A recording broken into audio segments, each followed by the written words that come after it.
Again, that was an animation of the tasks that we can look forward today during today's spacewalk. And here on your screen, you are getting a view of some of the flight control team. On the left of your screen is Deanna Trujillo. She will be the flight director during today's spacewalk. The team here in the room in Mission Control Houston is completing a handover period. Essentially one shift handing over to the next. Also on your screen, you have Capcom for today. Once the crew steps out of the airlock, we will have EV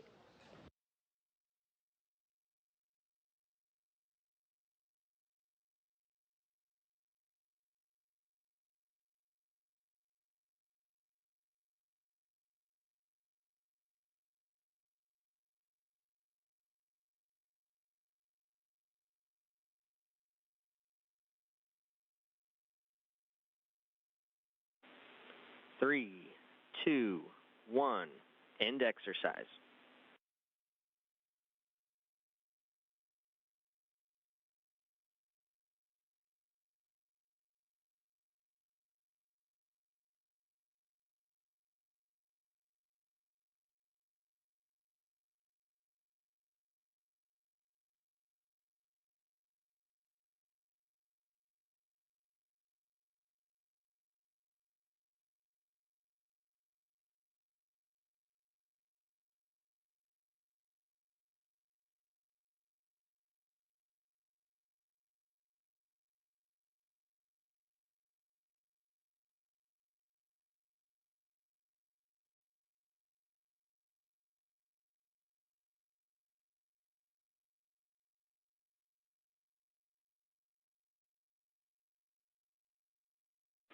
Cycle 8 in 3, 2, 1. As McClain and Nichole Ayers continue to step through procedures ahead of the spacewalk, let's take a look at some of the other support personnel that will be helping during today's spacewalk. There on your screen, you have the support team, Takuya Anushi, as well as Johnny Kim. They helped to get the crew suited up this morning, and you also see a view there on your screen, continuing to step through those procedures ahead of stepping out the airlock.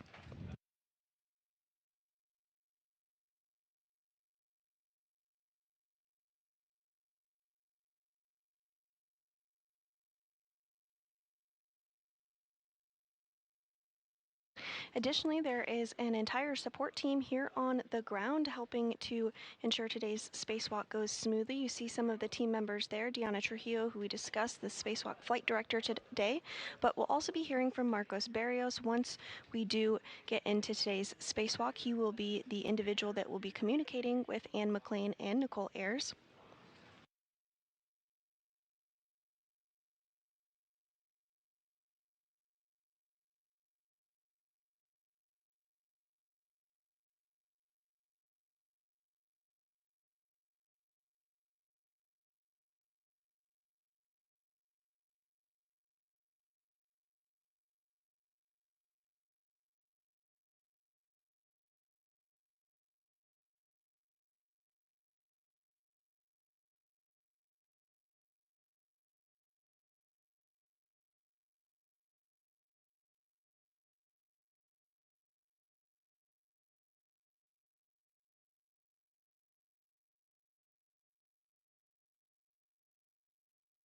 Back in the airlock, we are continuing to get views of Nichole Ayers on the left. She's EV2 today during the spacewalk, as well as McClain in the suit with the red stripes. She will be EV1.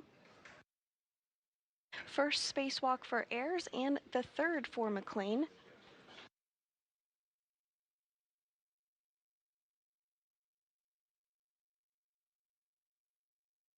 Today's spacewalk will be the 275th spacewalk in support of space station maintenance, assembly, and upgrades, and it will be the third spacewalk of 2025, but just the very first of Expedition 73.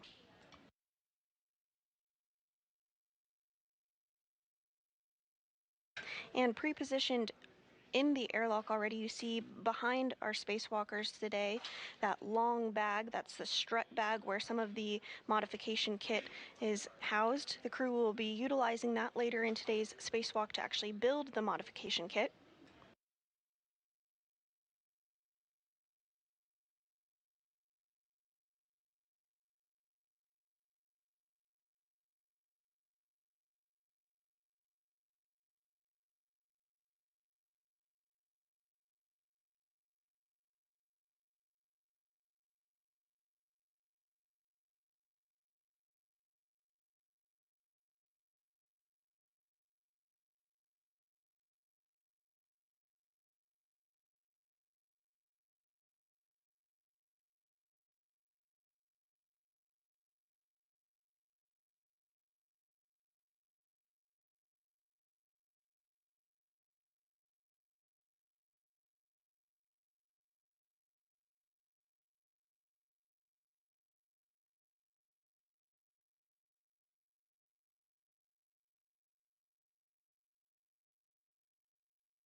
3, 2, 1.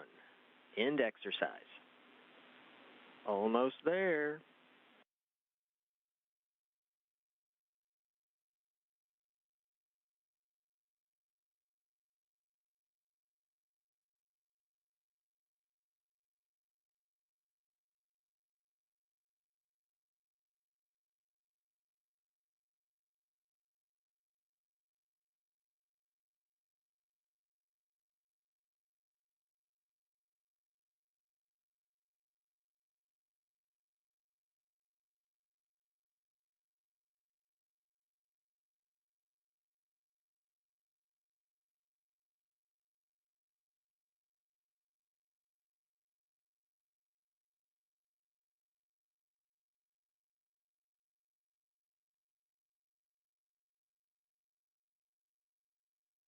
Cycle 9 in 3, 2, 1.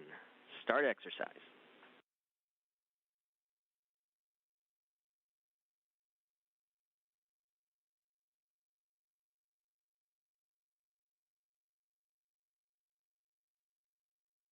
McClain and Ayers are continuing to work through those in-suit light exercise activities, or ILE. Earlier this morning, they worked through procedures to pre-breathe 100% oxygen, which helps to purge nitrogen from their bodies. And then these ILE activities help to further purge additional nitrogen.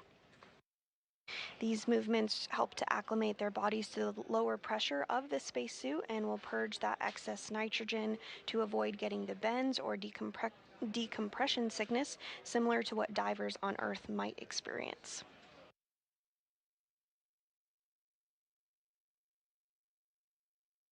At normal pressure, the suit is pressurized to 4.3 pounds per square inch. For a little context, here on Earth, the pressure is about 14.7 pounds per square inch, so that 4.3 pounds per square inch in the spacesuit is similar to what you would experience at an elevation of roughly 30,000 feet, which is why that pre-breathe and IL procedures are critical.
Again, the primary tasks for today's spacewalk is to install a support bracket called a modification kit.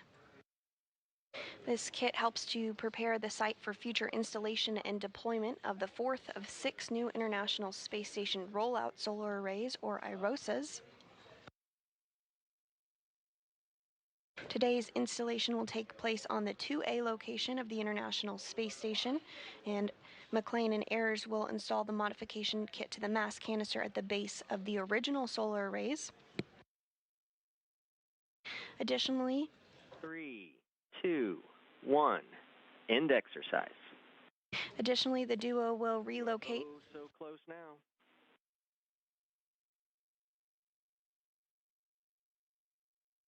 Additionally, the crew will relocate a communications antenna called the Common Communications for Visiting Vehicles, or C2V2 antenna, which will ensure better redundancy and communication with visiting spacecraft to the space station.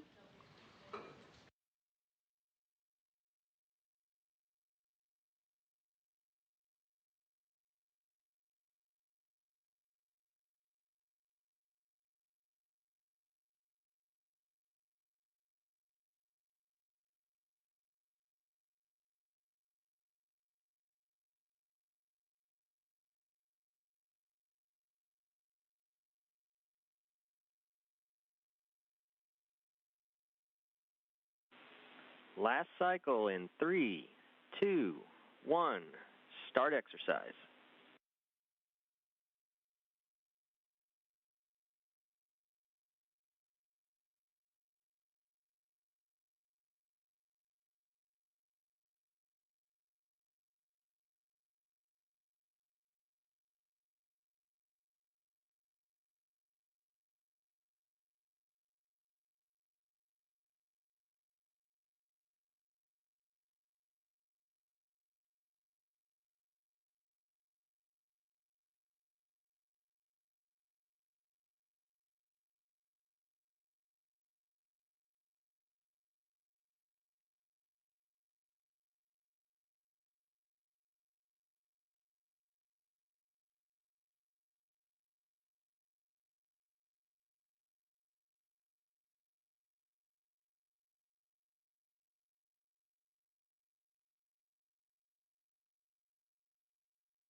We're continuing to get live views inside the International Space Station as NASA astronaut Anne McClain on the right of your screen in the suit with the red stripes, and NASA astronaut Nichole Ayers on the left of your screen prepare for today's spacewalk.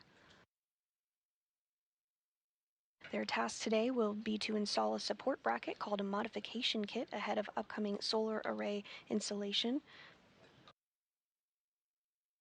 The duo is currently stepping through procedures to purge excess nitrogen from their body by utilizing a procedure called in-suit light exercise, or IL.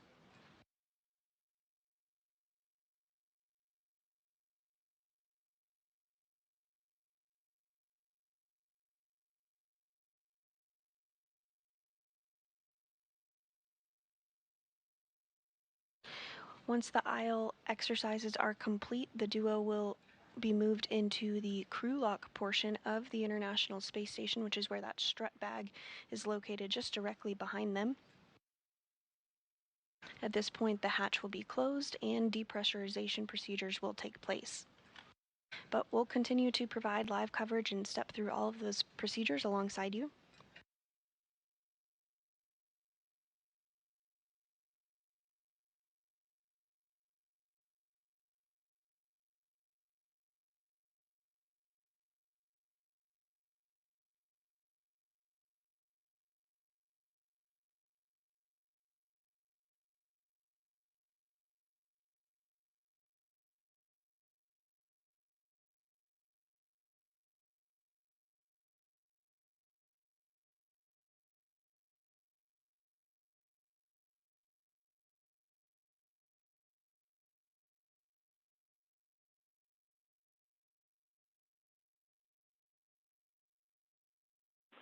3, 2, 1.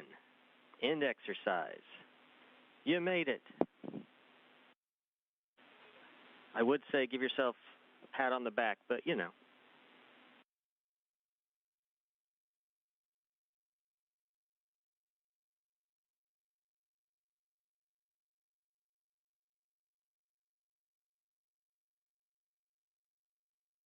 And coming into view on your screen there is JAXA, or Japan Aerospace Exploration Agency astronaut Takuya Anushi, as well as NASA astronaut Johnny Kim.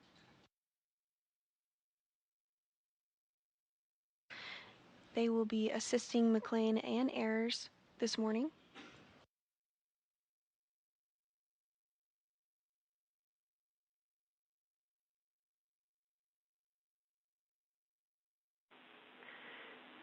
Airlock Houston, you are go to pick up in step 16 of EMU pre-breathe when you're ready. As for step 15, we see that's not complete yet. That can be done at any time. Copy, okay.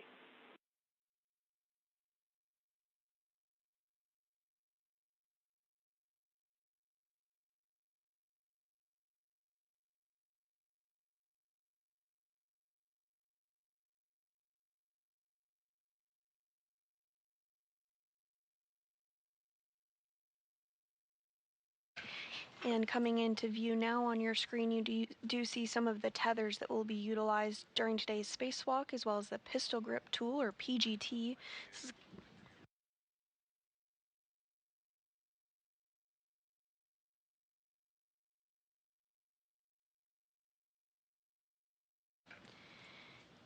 And you see Onishi working to get those tethers secured to NASA astronaut Anne McClain in the suit with the red stripes on the right of your screen.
Again, Onishi working to secure some of the tethers and tools that will be utilized during today's spacewalk to NASA astronaut Anne McClain on the right of your screen. And now NASA astronaut Johnny Kim will work to do the same on NASA astronaut Nichole Ayers on the left of your screen, who will be serving as EV2 during today's spacewalk.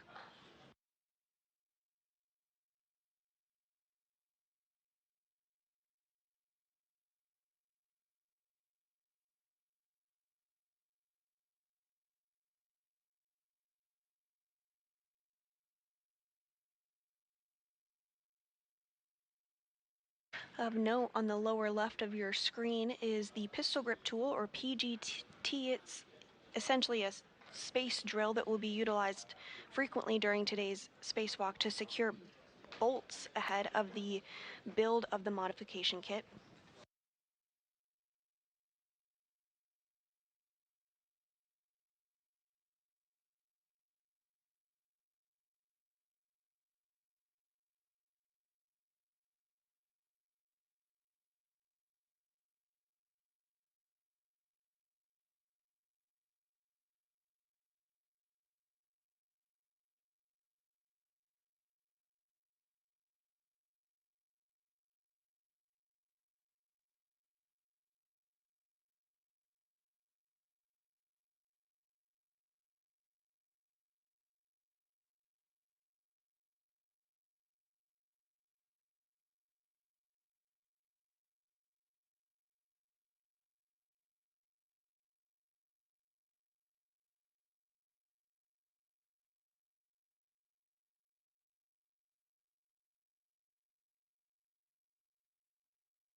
And another view here on your screen of NASA astronaut Ann McClain and Nichole Ayers, who are spacewalkers for today. They're being assisted getting their tools and tethers and all the equipment that they need for today's spacewalk by NASA astronaut Johnny Kim and JAXA, or Japan Aerospace Exploration Agency astronaut Takuya Onishi.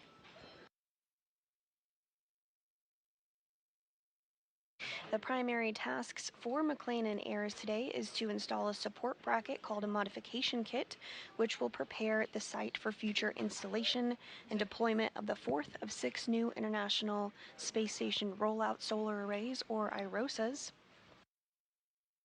The crew will also relocate a communications antenna for visiting spacecraft called the Common Communications for Visiting Vehicles, or C2V2. This antenna relocation will ensure better redundancy and communication with visiting spacecraft to the space station.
You're looking at a live view here inside Mission Control Houston in Thicker 1, the flight control room for the International Space Station. Today's team is being led by NASA Flight Director Deanna Trujillo, who you see there on your screen.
And we are in a brief handover period between satellites, but do expect to get views and communications with the crew again here shortly.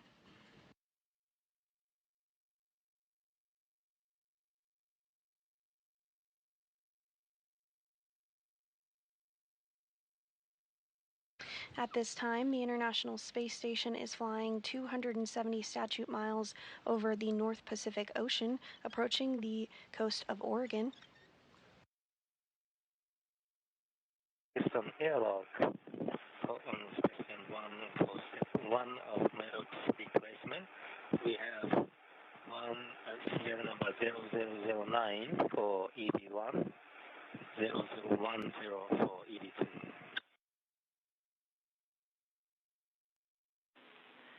Copy that. Those are good numbers, Tuck. You are go in Step 1.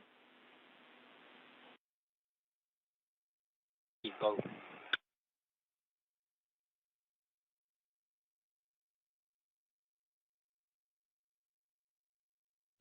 And that was the voice of JAXA, or Japan Aerospace Exploration Agency astronaut Takuya Onishi, who is helping to assist McClain and Ayers step through procedures ahead of exiting the airlock this morning. Also assisting is NASA astronaut Johnny Kim.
And if you are just joining us today, we are bringing you live coverage of a spacewalk outside the International Space Station, which will be the 275th in support of space station maintenance, assembly, and upgrades.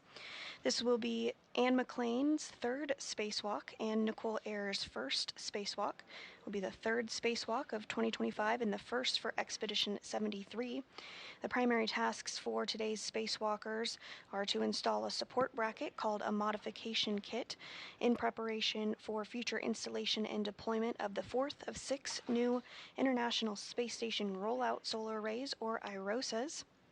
The crew will also work to relocate a communications antenna called the Common Communications for Visiting Vehicles, or C2V2, antenna to ensure better redundancy and communication with visiting spacecraft to the orbiting lab. And I'm going to open your helmet pulse valve and switch fan to off.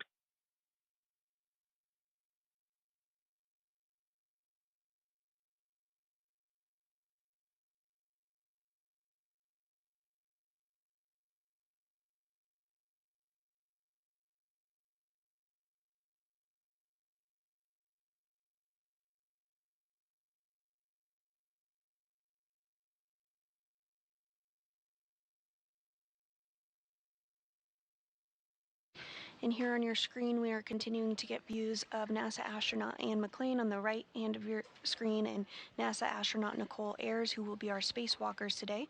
Assisting there in the middle of the screen is JAXA, or Japan Aerospace Exploration Agency astronaut Takuya Onishi. He's currently working to configure Anne McClain's spacesuit so that it is ready to go for them to step outside of the hatch.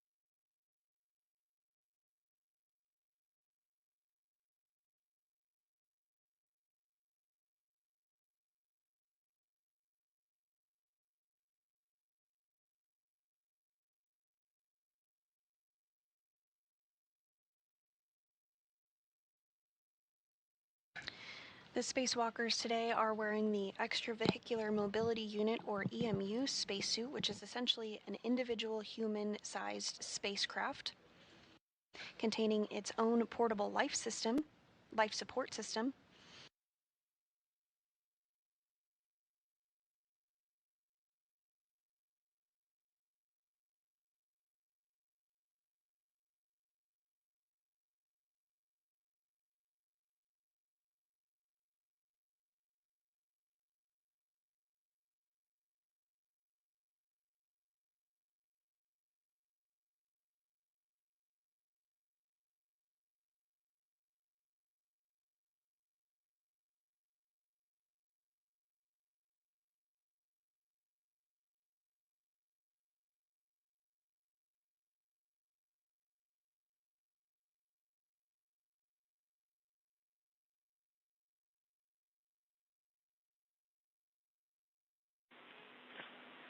Airlock, Houston, we see you've closed the thermal cover.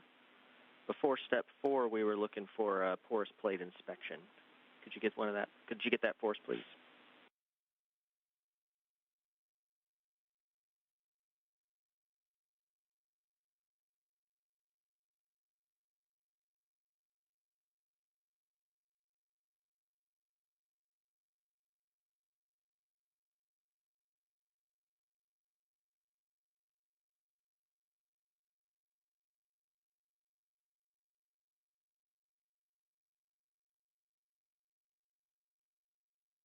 Sounds good catch, will do it.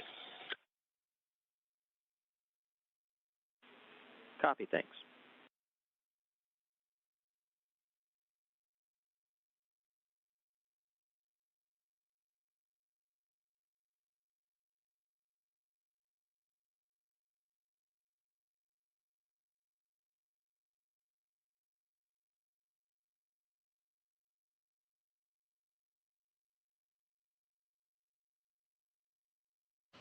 Again, you are seeing JAXA, or Japan Aerospace Exploration Agency astronaut Takuya Onishi step through procedures to configure NASA astronaut Anne McClain's spacesuit there on the right hand of your screen.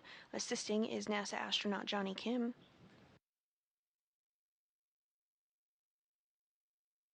Earlier this morning, McClain and Ayers completed pre-breathing exercises, which consisted of breathing 100% oxygen. And then the second phase, the crew got into their spacesuits and conducted something called the in-suit light exercises, or IL, which they move their legs and arms slightly, which helps raise their metabolic rate to speed up getting rid of excess nitrogen.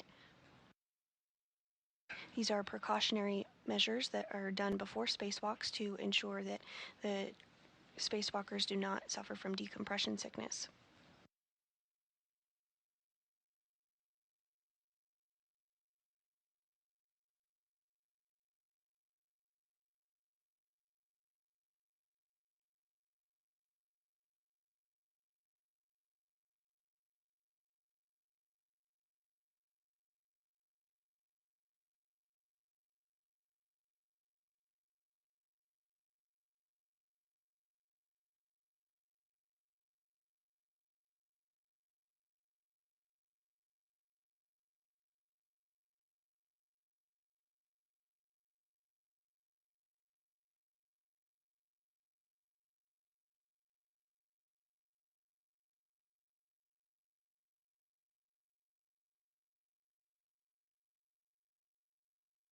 And we're getting a good view inside of Nichole Ayers' spacesuit as Takuya Onishi steps through procedures to configure it ahead of today's spacewalk.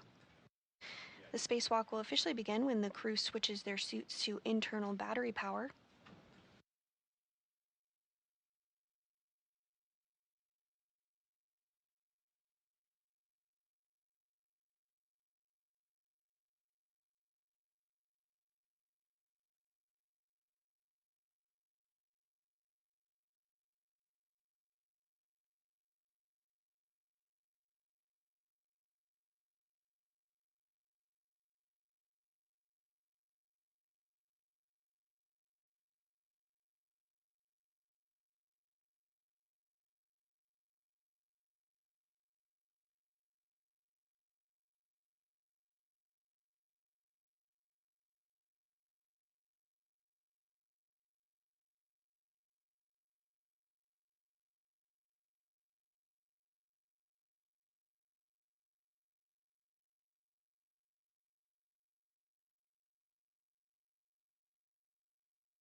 And on your screen, you do see JAXA astronaut Takuya Onishi working again on Nichole Ayers' spacesuit.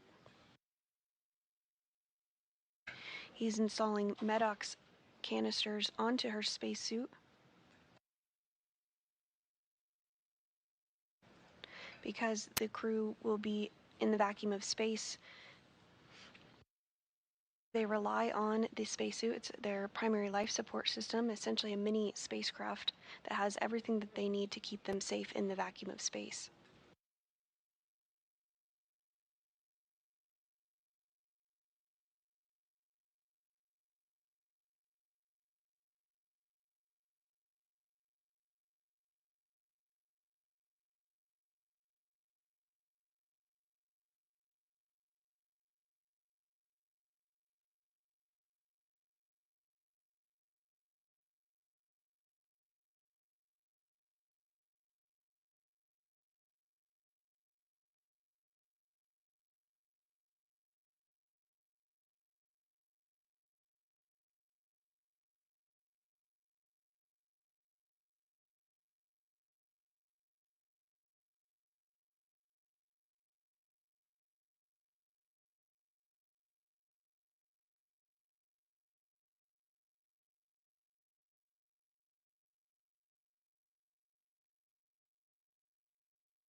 Is on Airlock on 1.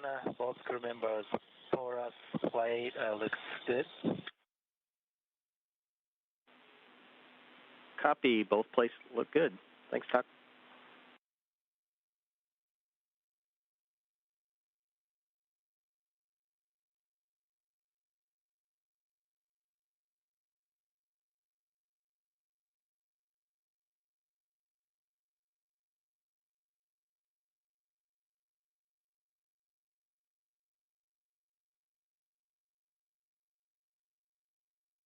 Is on Airlock on 1, step 11. Recorded GMT 1119. 1119. Copy.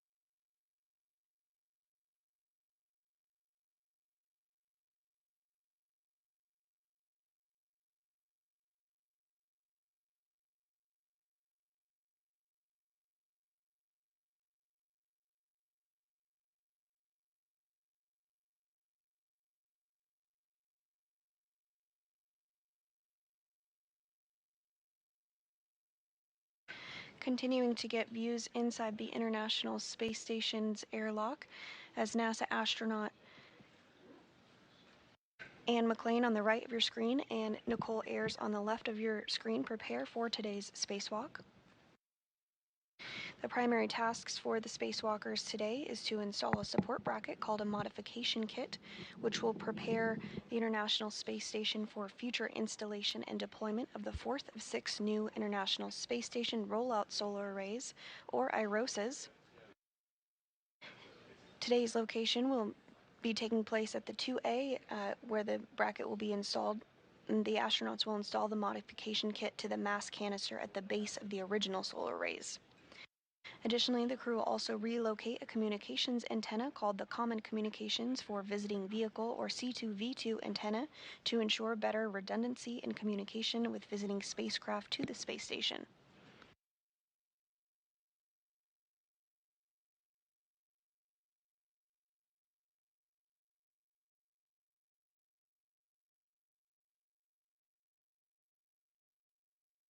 Assisting inside the airlock,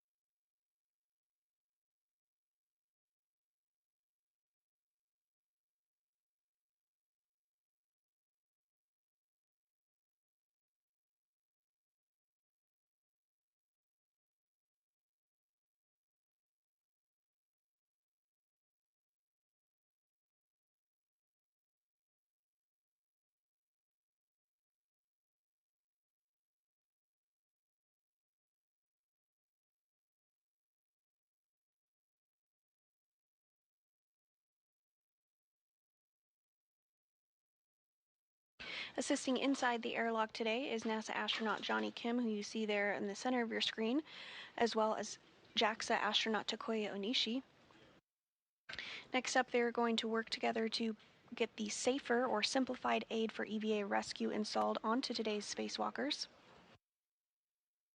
The safer is essentially a jetpack that would help propel the crew to safety should they become untethered. 0012 for the expanded MEDOX for step 18.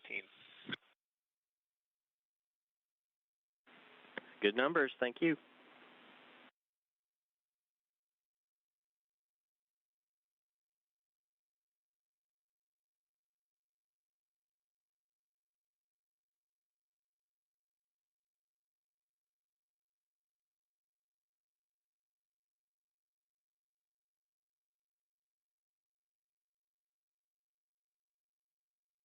Once the safers are installed, The duo will complete some additional checks of their spacesuits to make sure everything is configured properly, including some communications checks with the team here on the ground. And then they'll get the go to move into the crew airlock for depressurization.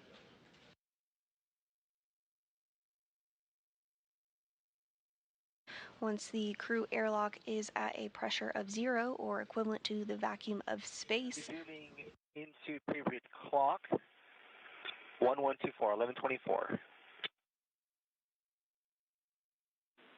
1124, copy.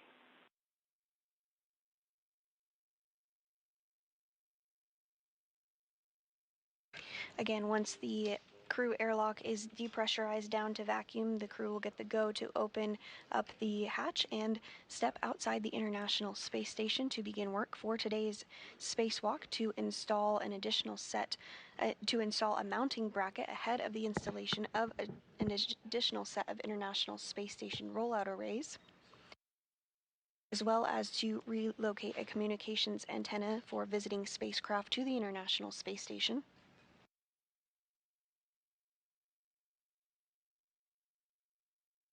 Today's spacewalk will be the 275th in support of space station assembly, maintenance, and upgrades.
And we are now starting to get a view of the safer or simplified aid for EVA rescue, which will be installed on both McClain and Ayers spacesuits. The Safer is essentially a jetpack that the astronauts wear when they perform spacewalks as a precautionary measure in the unlikely event that they were to become untethered from the space station. Safer or simplified aid for EVA rescue would allow the crew member to safely propel back to the International Space Station.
Working to help install the Safer or simplified aid for EVA rescue is NASA astronaut Johnny Kim on the left of your screen.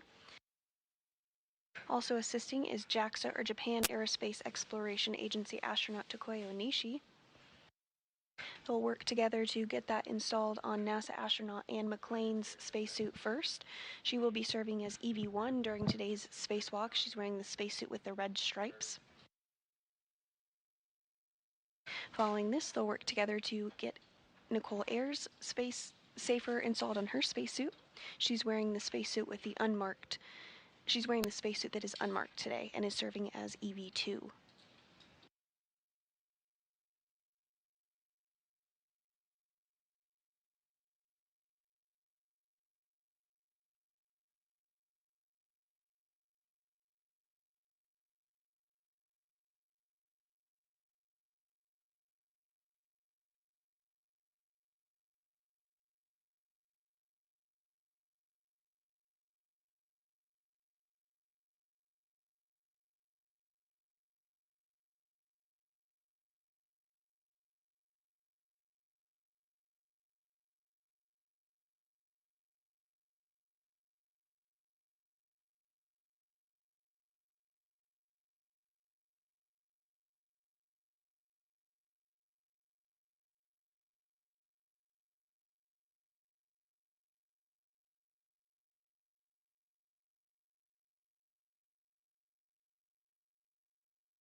And as NASA astronaut Anne McClain continues to get her safer, simplified aid for EVA rescue installed on her spacesuit, let's take a look at the tasks planned for today's spacewalk.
And that is an overview of the tasks we can expect during today's spacewalk. We are getting views back inside the International Space Station. Here on your screen, on the right-hand side of your screen, is JAXA, or Japan Aerospace Exploration Agency astronaut Takuya Onishi. He's working to install the safer or simplified aid for EVA rescue on NASA astronaut Anne McClain's spacesuit. She will be serving as EV1 today and wearing the spacesuit with the red stripes.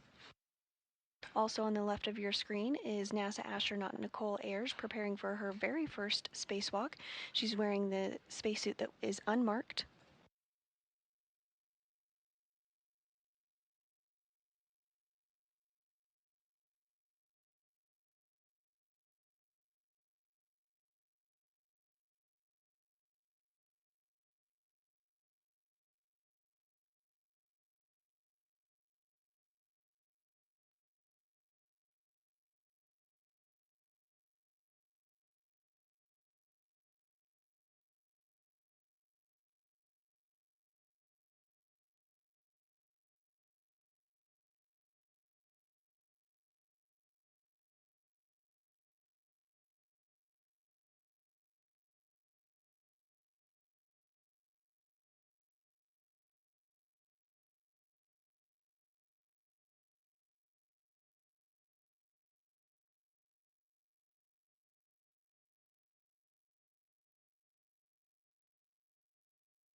relocation airlock, step 61, the top of EV1 sublimated porous plate appears dry. We copy.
NASA astronaut Anne McClain, now in the middle of your screen wearing the spacesuit with the red stripes, is going to be assisted by NASA astronaut Johnny Kim and JAXA astronaut Takuya Onishi into the crew lock.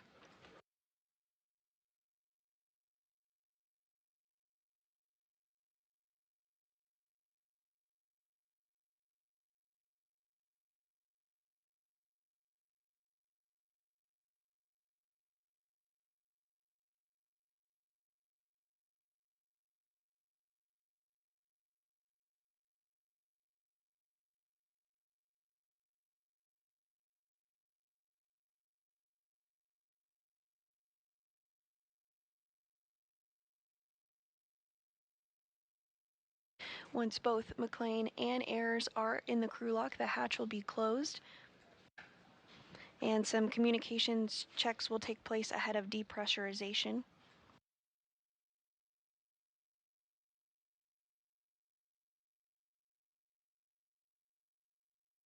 Getting a good view there on your screen of McClain as she is inside the crew lock now.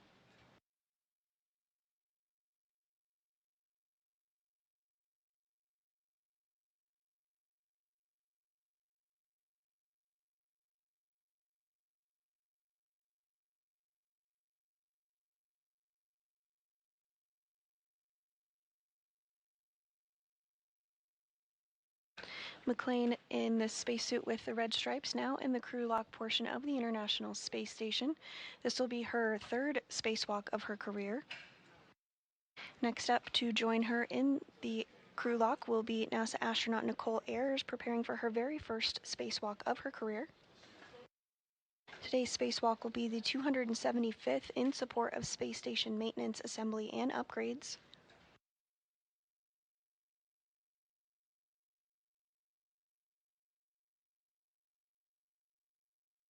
Primary tasks today are to install a modification kit ahead of future power solar array upgrades for the International Space Station, as well as relocate a communications antenna for visiting vehicles or spacecraft to the International Space Station.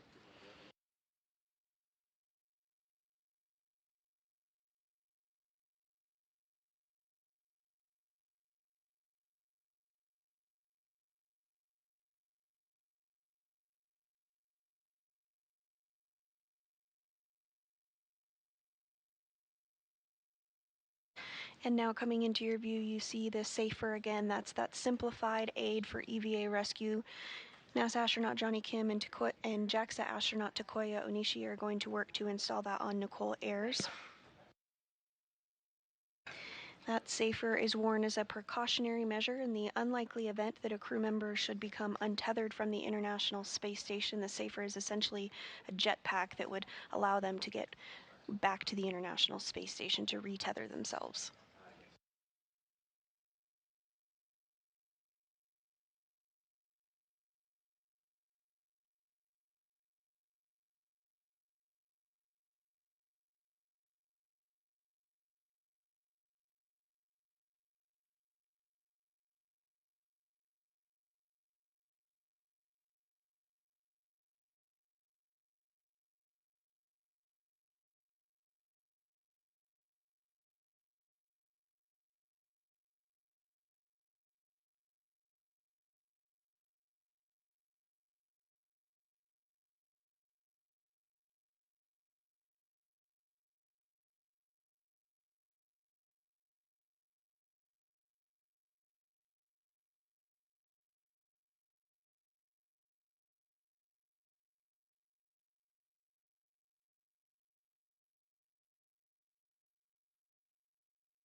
And we are in a brief handover period between our satellites, but do expect to gain communication and view with the crew again here shortly. Here in the room, the team of Orbit 2 flight controllers are being led by NASA Flight Director Deanna Trujillo. She just completed a poll of the flight controllers here in the room for a go, no-go for depressurization. Everything looking good and on track for today's spacewalk, the 275th in support of space station maintenance, assembly, and upgrades.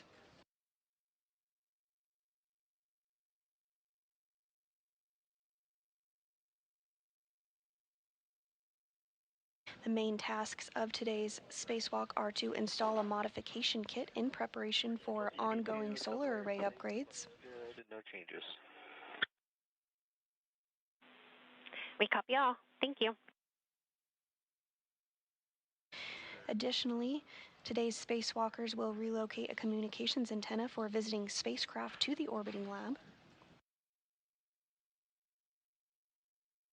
There you do see on your screen the boom or communications for visiting vehicle antenna and the relocation process that is going to take place. It's going to be moved about 1.5 feet, which will allow better redundancy for spacecraft as they visit the International Space Station. And also here on your screen is a depiction of the mounting bracket that will be built by NASA astronauts McClain and Nichole Ayers during today's spacewalk before it is installed on the mass canister.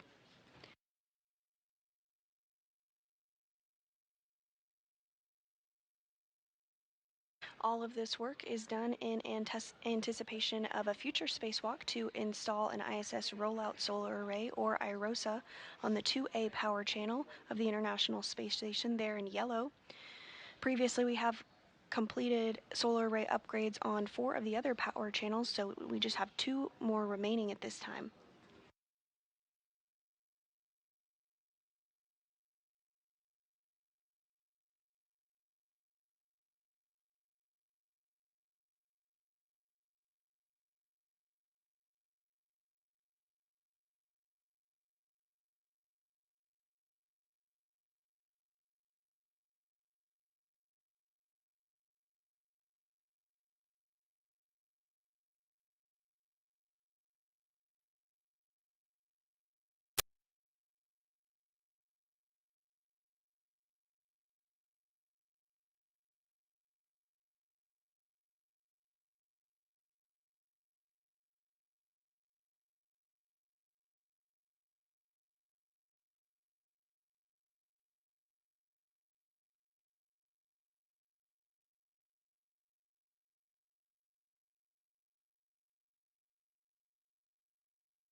And if you are just joining us this morning, we're continuing to bring you live coverage of a spacewalk outside the International Space Station to install a mounting bracket ahead of upcoming solar array installation.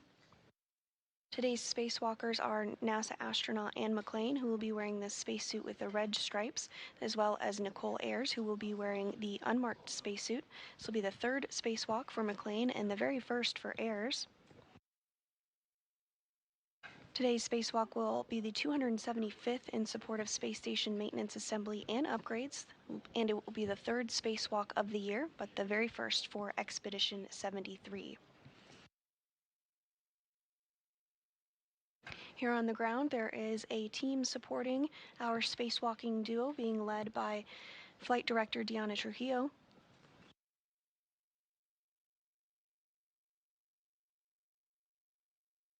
At this time, McClain and Ayers are suited up in their spacesuits and are preparing for depressurization here shortly. We are in a brief handover period between our satellites, but we'll get views again of the crew here shortly.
And if you're just joining us, we're continuing to bring you live coverage of today's spacewalk, the 275th, in support of space station maintenance, assembly, and upgrades.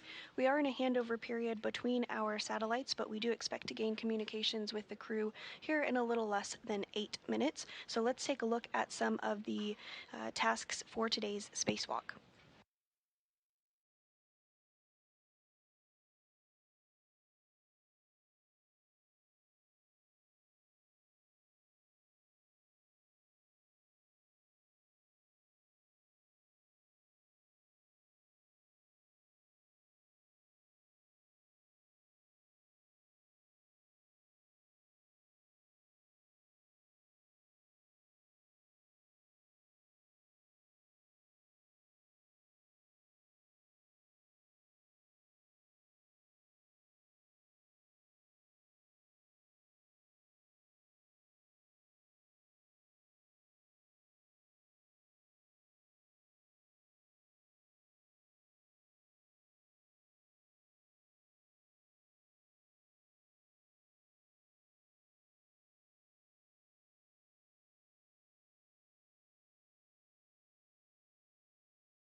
And that was an overview of some of the tasks that we can expect during today's spacewalk. Today's team here in Mission Control Houston is being led by Flight Director Deanna Trujillo.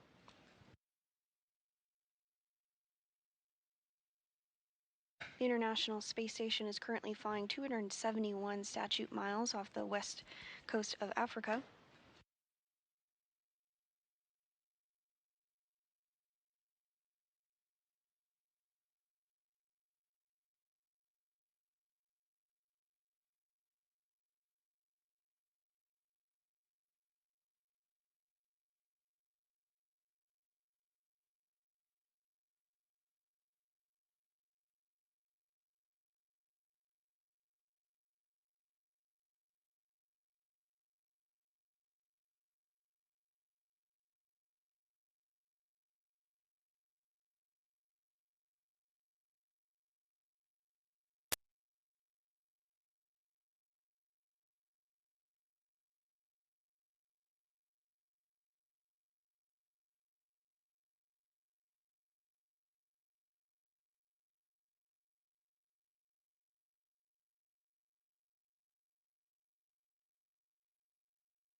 Today's spacewalk will be the 275th in support of space station maintenance, assembly, and upgrades. It will be the third spacewalk for NASA astronaut Anne McClain and the very first for NASA astronaut Nichole Ayers.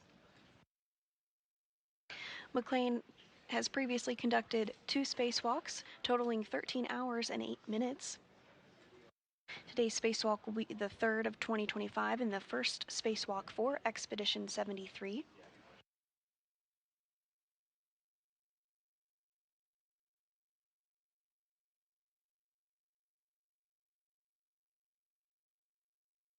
McClain and Ayers arrived to the International Space Station on the SpaceX Crew Dragon Endurance on March 15th, following their launch the day prior.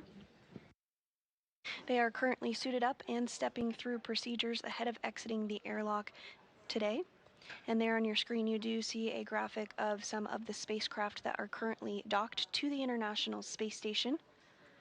One of the tasks during today's spacewalk is to relocate a communications antenna, common communications for visiting vehicle antenna, just 1.5 feet over to provide better redundancy for communications for all of those visiting spacecraft that you did just see on your screen.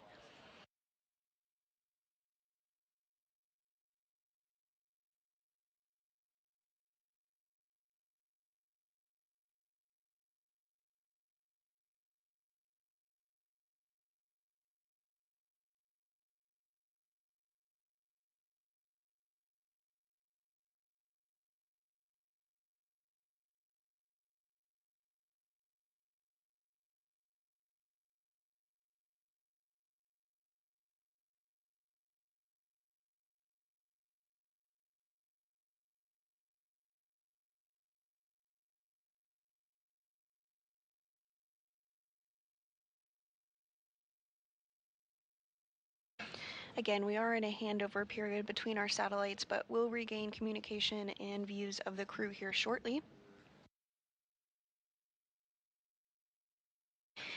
And right on cue, we do have a view inside the International Space Station of our spacewalkers today. NASA astronaut Anne McClain is wearing the spacesuit with red stripes, and NASA astronaut Nichole Ayers will be wearing the unmarked spacesuit today.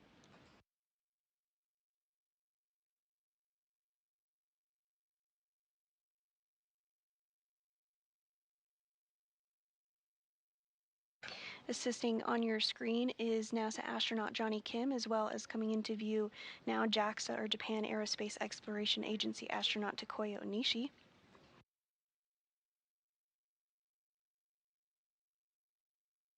They've helped to get McClain and Ayers suited up and get their SAFERs, or Simplified Aid for EVA Rescue, installed onto their spacesuits, and have performed checks to ensure that everything is as it should be ahead of depressurization.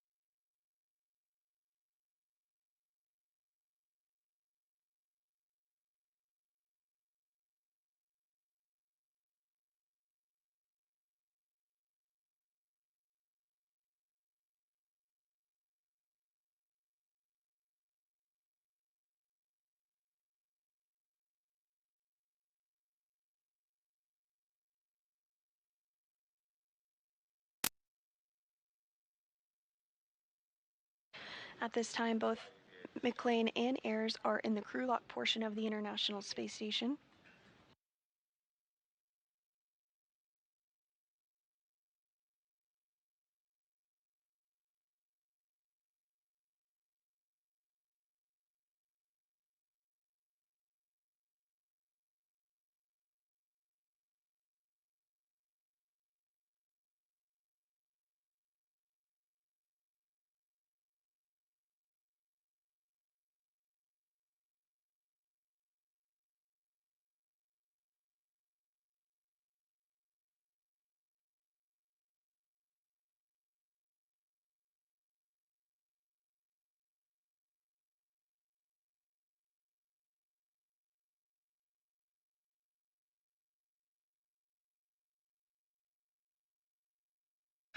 And as Onishi and Kim continue to step through procedures ahead of depressurization, the crew is about 25 minutes down on the timeline today, so we are expecting the spacewalk to begin around 7:40 a.m. Central Time this morning. We mark the beginning of the spacewalk from the time that the spacesuits are switched on internal battery power.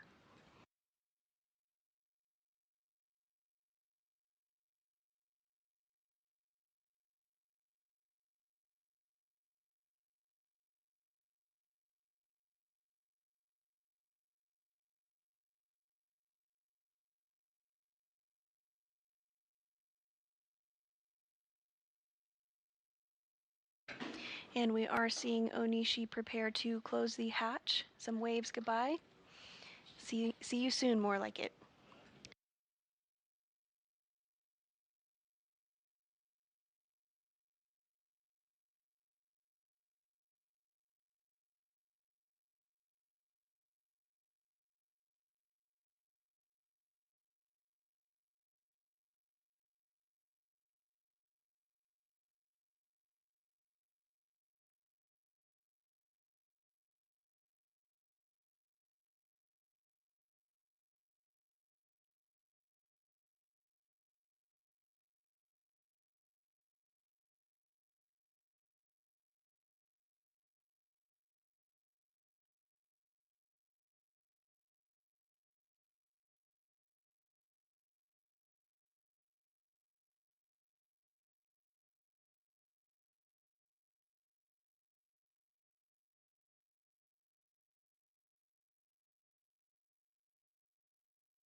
Kim and Onishi are continuing to work to get the hatch closed today. Following this, McClain and Ayers, who are in the crew lock portion of the International Space Station, will complete some communications checks before getting the go for depressurization.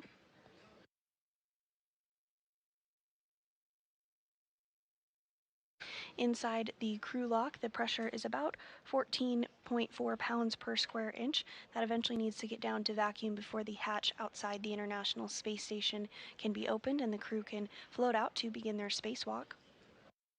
We are anticipating today's spacewalk to begin around 7:40 a.m. Central Time this morning and last approximately 6.5 hours.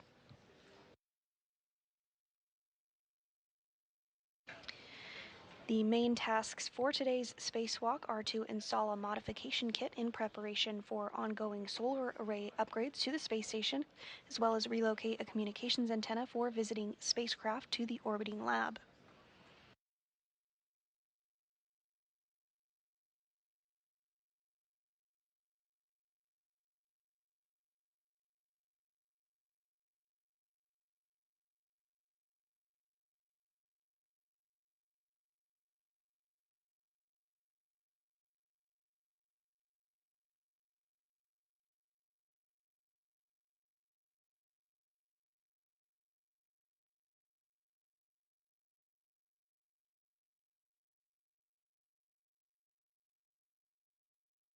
Houston Airlock for EMU pre-breathe.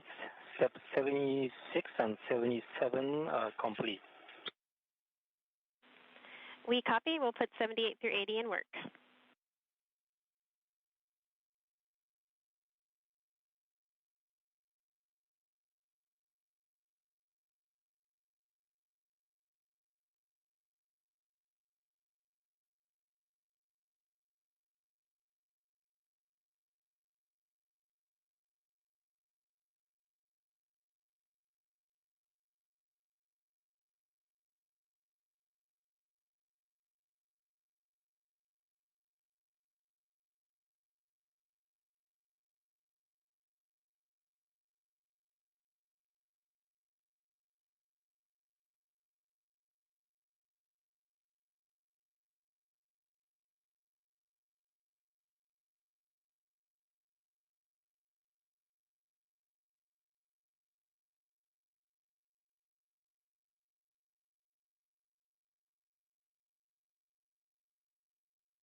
Airlock Houston, EV crew are hot mic'd on space to ground 1.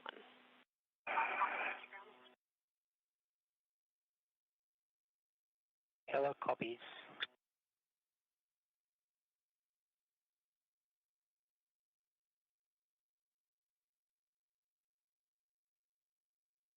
So EV1 and EV2, you guys are now hot mic 2 on SG1, and for EV2 on UIA, check switch depress pump power is off, OFF. Depress pump power is off, OFF. Verify depress pump enable LEDs on. The enable LED is on. It's on Airlock, looking for go for step 84.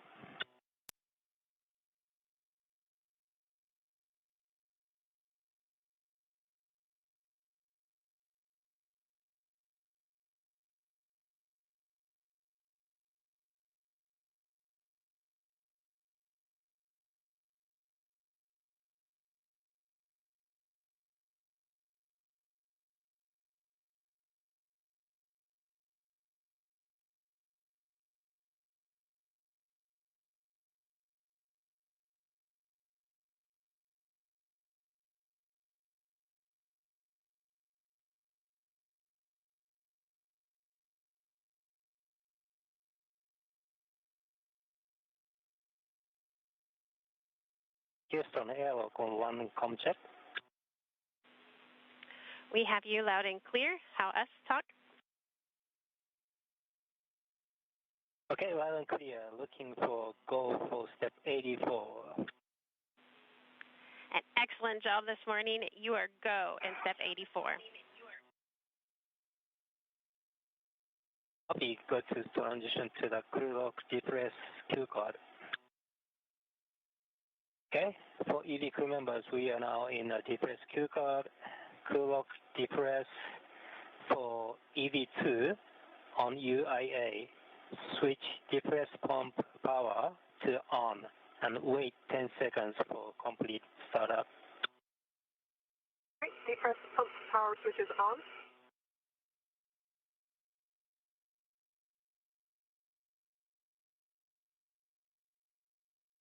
And Okay, for EV2, you can open depress pump manual isolation valve and EV crew expect alert tone.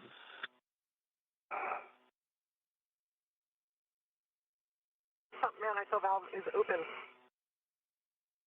Monitor suit P gauge less than 5.5. DV1 copy. DV2 copy.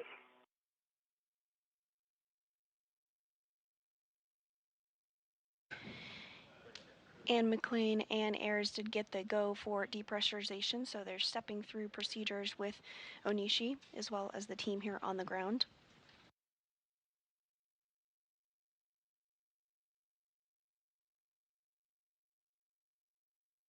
Depressurization is underway. Pressure inside the crew lock is now at about 13 pounds per square inch. As a reminder, it does need to get all the way down to 0, or the equivalent of vacuum, before the airlock can be opened.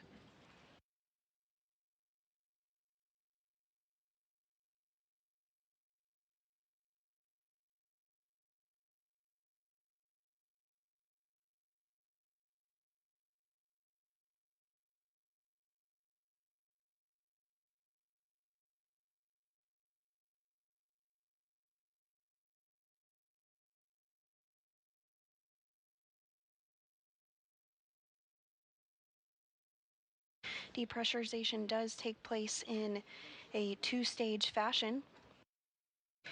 The pressure inside the airlock will get down to 5 pounds per square inch, at which point they'll pause depressurization to do a system check, make sure everything is configured properly before continuing to depress down to 0 or vacuum.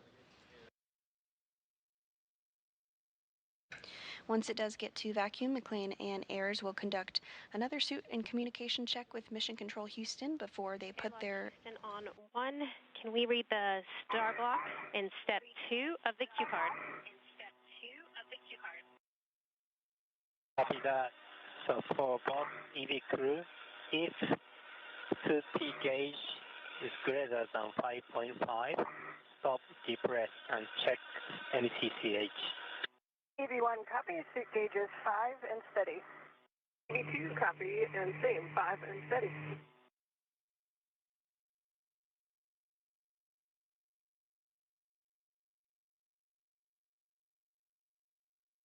And again, once the suits are switched to internal battery power, that will mark the official start of today's spacewalk.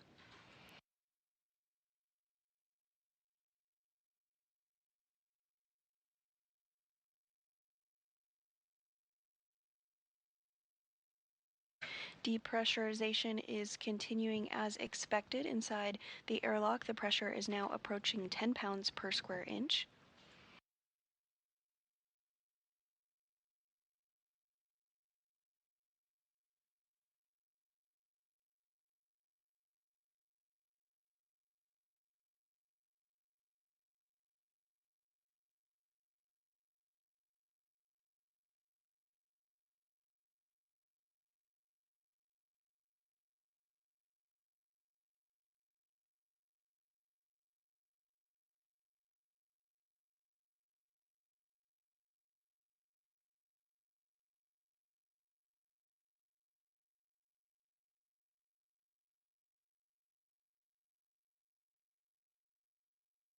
This view on your screen of NASA astronaut Johnny Kim on the left and Japan Aerospace Exploration astronaut Takuya Onishi, who have stepped through procedures to assist McClain and Ayers this morning to get suited up, and now working through depressurization procedures as well.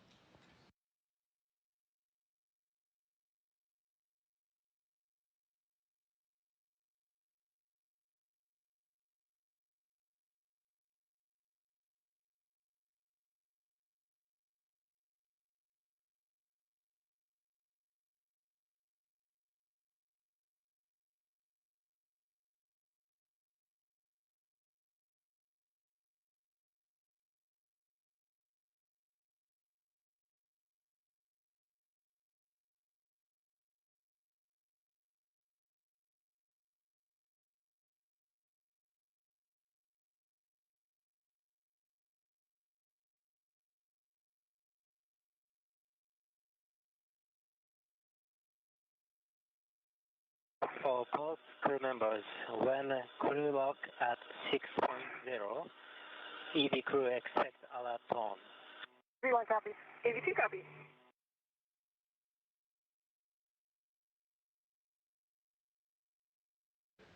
Pressure inside the crew lock now approaching 8 pounds per square inch.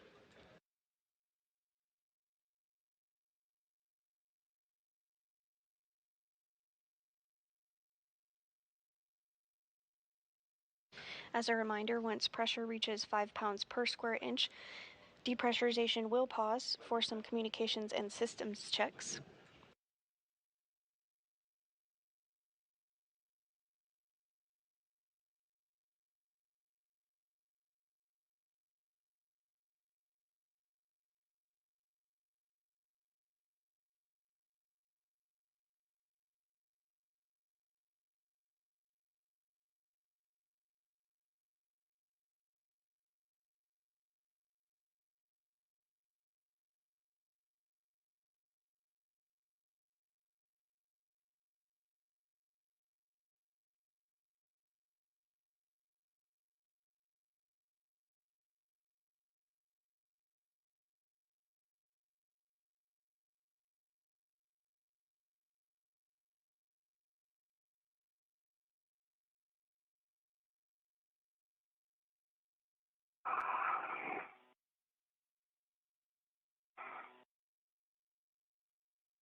And if you are just joining us this morning, NASA astronauts Anne McClain and Nichole Ayers are in the process of getting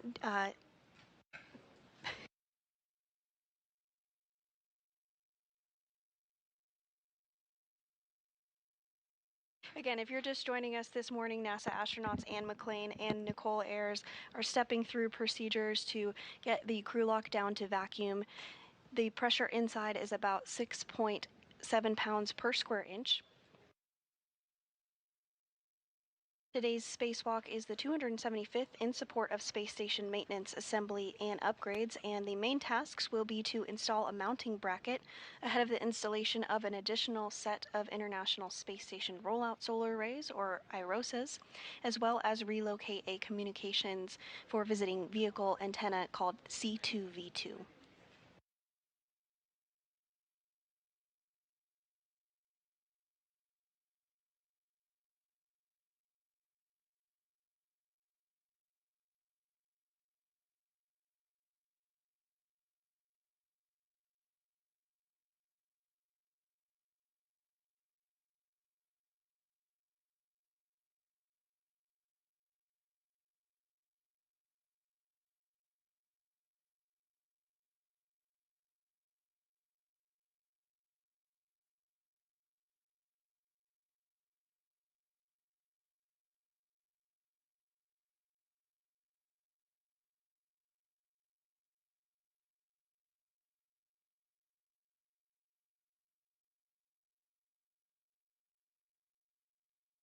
The next step is for EV2. When crew lock pressure is at 5.0, you can close depress pump manual isolation valve and EV expect alert tone. Copy.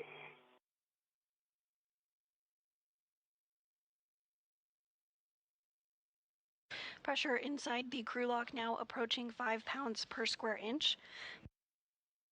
As a reminder, once 5 pounds per square inch of pressure is reached, there will be a pause in depressurization for some communications and systems checks.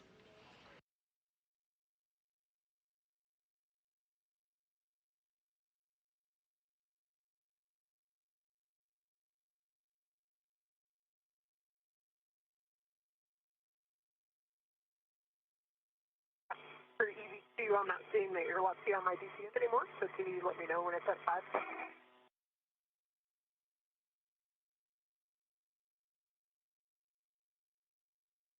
Maybe we can switch status switch. We also have data, so we can tell you when to close. We are close. Yep. I see it now. It's 5.3. Copy.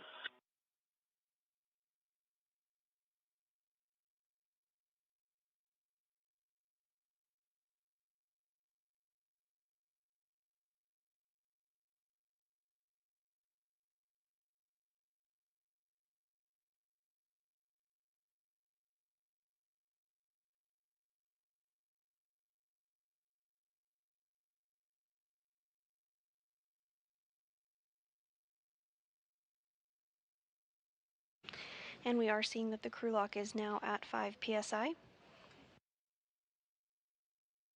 ISO valve is closed. Copy that. For both crew members on DCM, switch display switch to status until leak check question mark displayed, and hold yes for 2 seconds and follow displayed instructions for leak check.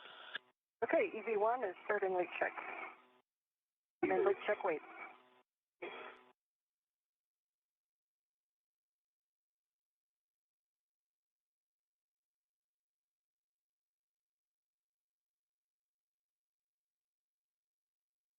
If you see if leak is high should key message, let us know.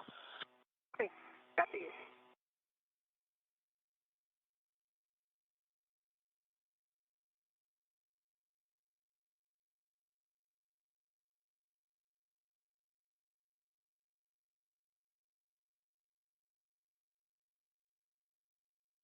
And Ayers and McClain are now working through some procedures to do a leak check ahead of continuing depressurization down to vacuum.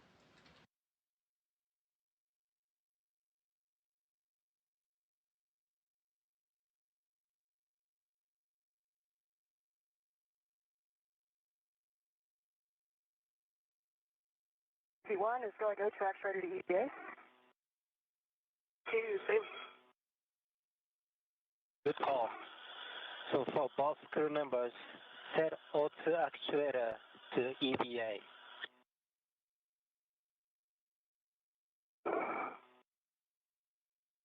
EV1 is an EVA.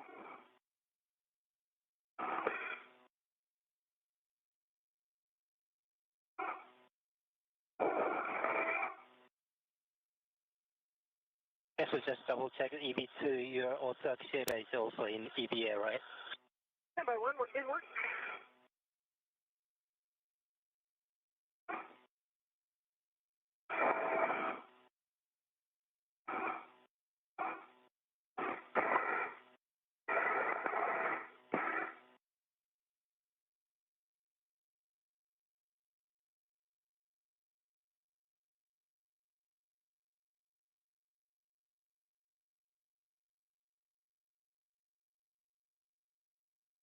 And Vapor, while you're working that, just wanted for baseline glove check. On my right index finger, I just noticed a small slice about 2 millimeters long in the RTV. And through it, I can see one single white string.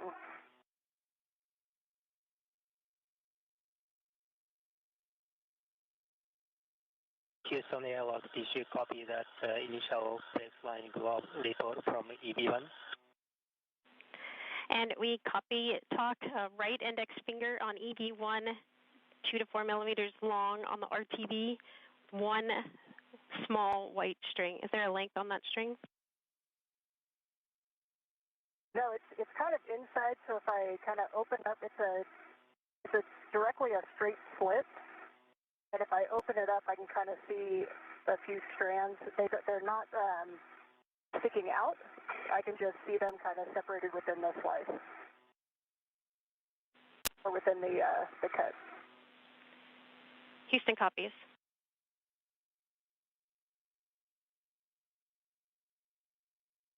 And it was in EVA. Nice job, Becca. And for next step is for EV2. Stand by. Houston Airlock, do we have go for further depress? And talk, we have additional question for Anne for her right index finger on that string. Is it cut or loose in any way? I'm trying to evaluate. I can't tell if it's cut. It does not look like as tightly woven as the other white string, if you will. I assume, are you allowed to look at HECA right now?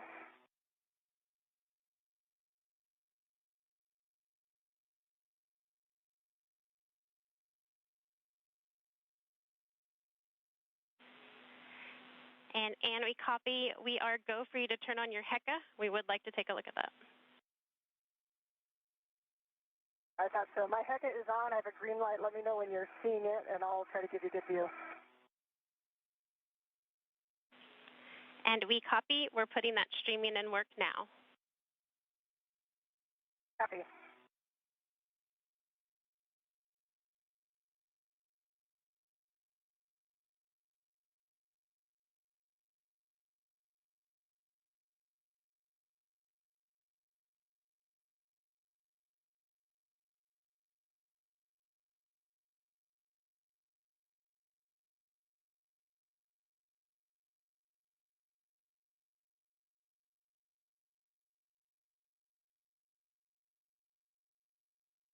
And as part of a baseline glove and HAP check, NASA astronaut Anne McClain did report out some wear on one of her gloves.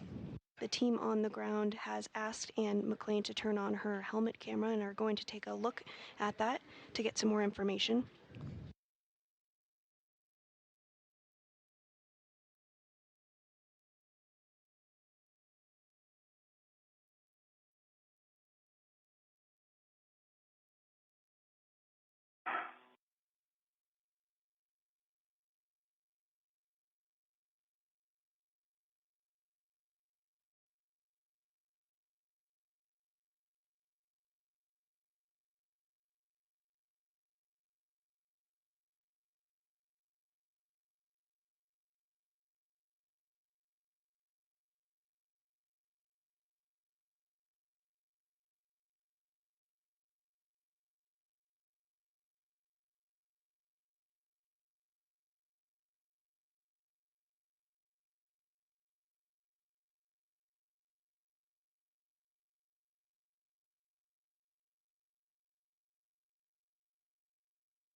EV1, this is Houston with follow-up question. We're still working on the streaming. It'll be about 3 to 5 minutes. While we wait, we're looking for a more clear location of where that string is. Is it on the middle of your finger or the edge?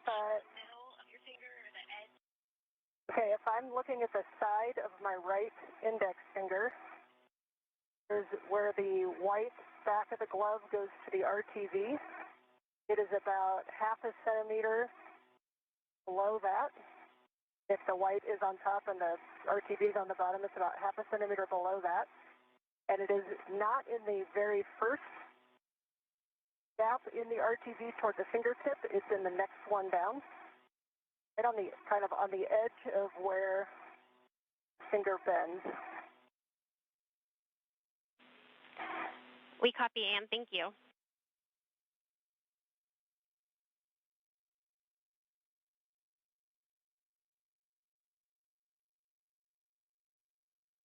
And Houston, for Sandy, if it helps, when I bend it, it's kind of right at the corner of where the finger bends. So when I bend it, it kind of opens up, the little cut opens up. Perfect description. Thank you. We're chatting it. We'll be back with you in a little bit. Still working on streaming. Okay. Okay. And again, the team here on the ground is working to configure helmet cameras to get a better look after NASA astronaut Ann McClain reported a slice in her right index finger glove. The team on the ground, again, is working to configure those cameras just to get a better look at that.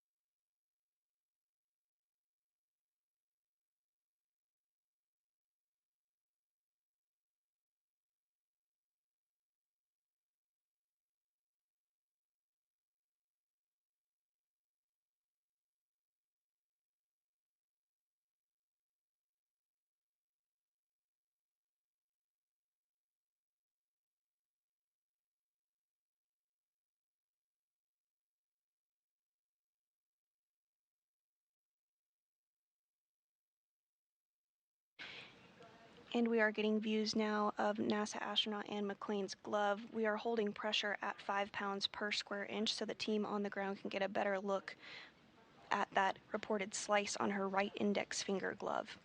AV1, this is Houston. We do have streaming and we can see your glove now. If you want to move it a little closer, we can maybe get a closer view. Okay, and I can kind of see it's right at the bend. If I'm putting it in the wrong place, just let me know which direction to move. When it's straight, it's If you could move closed. it away from the light, it's kind of bleaching it out, so more across your body. Perfect, and stand there.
EV1, this is Houston. Thank you so much for your video. We are assessing and discussing it on the ground. Copy, thanks. Let me know if you need any other views.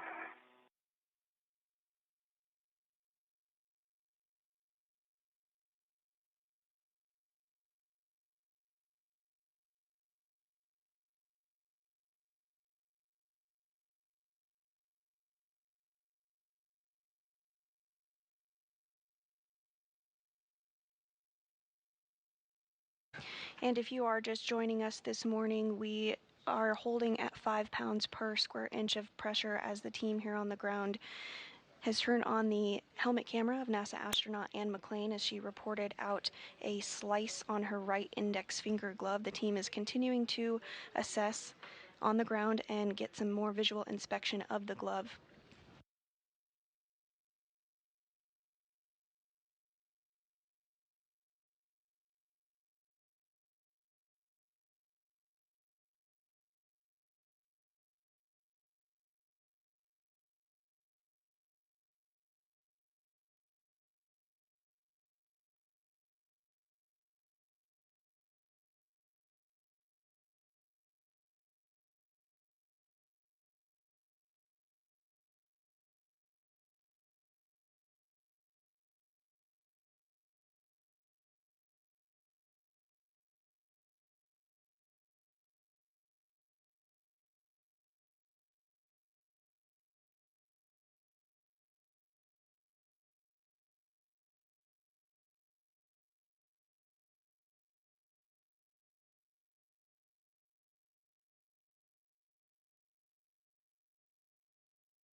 And EV1 Houston, back with you. Thank you so much for that video. Taking a look, it is a string from the turtle skin along your finger, along the seam of your finger. So we are go to continue with that being the case. Please check and keep an eye on it during your glove checks, but no additional checks needed other than keep reporting if you see anything more off nominal. When you are ready, we are go for you to turn your HECA off. Thank you. Okay, I will turn that HECA off. Thank you. HECA is off.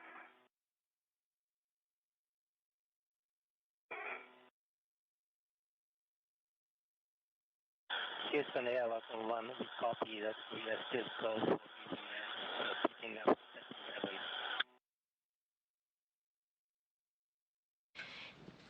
Airlock Houston, we are ready for you to resume the depress. Copy that. So for EV2, you can open depress pump manual isolation valve and EV expect alert pump. Depress pump now, ISO valve is open. And we will open emergency MTAB open on this side.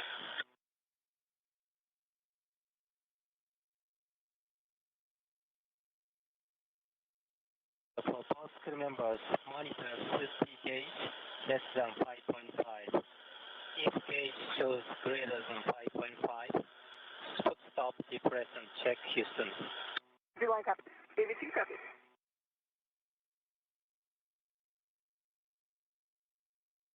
And following visual inspection using the helmet camera on NASA astronaut Anne McClain's spacesuit, the team on the ground is comfortable with proceeding with today's spacewalk following a slice reported by NASA astronaut Anne McClain on her right glove. Depressurization has continued and is now back underway, pressure approaching 4 pounds per square inch.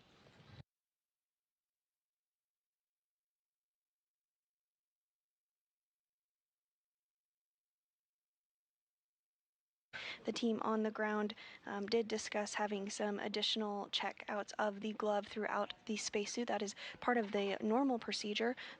We have glove and what is called HAP, or helmet absorption pad checks, regularly throughout the entire spacewalk.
And the pressure inside the crew lock is now 3 pounds per square inch.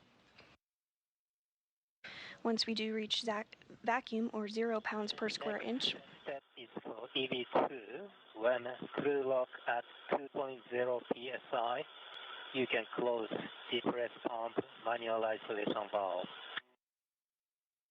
Copy. Once vacuum is reached, some additional checks will take place with the ground before these spacesuits are switched onto internal battery power, which will mark the official start of today's spacewalk.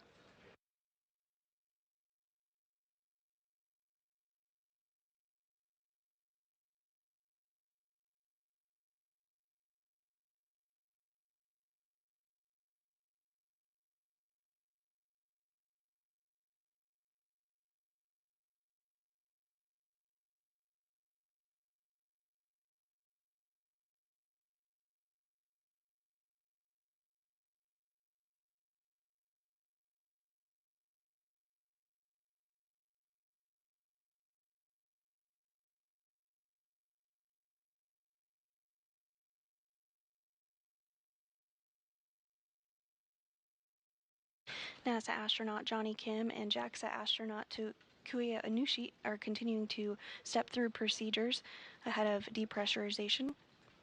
We're nearing 2 pounds per square inch of pressure inside the crew lock at this time.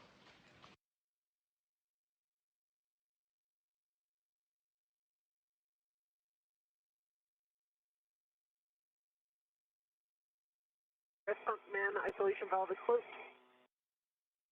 Copy, and the next step is for also EV2. On UIA, switch depress pump power switch power to off, OFF. Press pump power is off, OFF. See that? And I will hand you guys over to Marcos on the ground for the data configuration check. Copy. Great job today, Talk, and Johnny. Thanks for getting us ready. We'll wait for you guys. Thank you so much. Thank you guys. That was awesome. And in vapor, 10 seconds start. till handover. We'll catch you on the other side. See you, Marcus.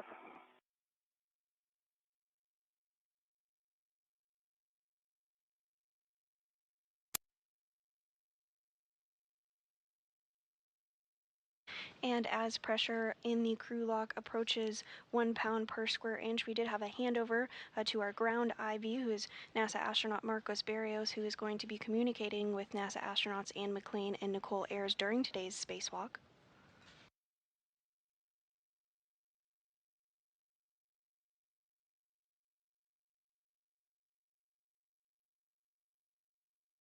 Again, the goal of today's spacewalk is to install a modification kit ahead of upcoming solar array upgrades, or IROSAs, as well. For your essay, I've kind of shifted off to the right, so when we go to open the hatch, we'll have to do a little another shift. Okay.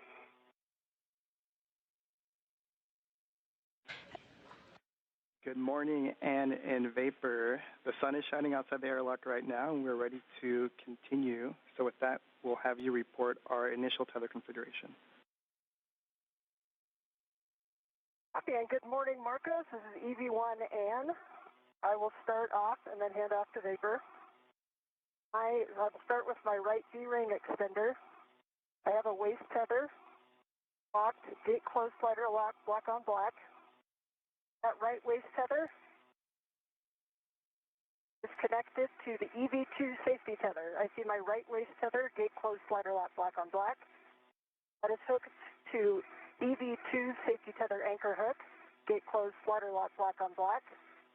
That goes to her green reel, which is unlocked. See her yellow hook, it's attached to her green reel, gate closed slider lock, black on black. The green hook of the green reel goes to her red reel, which is unlocked. Green hook is also unlocked. And then I'll pass that on to her for the rest of that tether that path, and then I'll give you my left side. Okay. I've got my small red hook on my right ring extender. It closed the clock, black on black. My right waist tether is on my right D-ring extender. It closed the clock, black on black. That goes to the airlock ring extender. It is closed the clock, black on black. And then I've got a left waist tether on my left D-ring extender. That gate is closed the clock, black on black. And the large hook of my left waist tether is on my mini workstation. Right, so back to EV1. On my left D-ring extender, I have a waist tether, gate closed, slider lock, black on black. That hook just goes to my mini workstation. And then my safety tether, red hook, is on my left D-ring extender, gate closed, slider lock, black on black. Goes to my red reel, which is unlocked. To my red reel is my green hook, which is unlocked.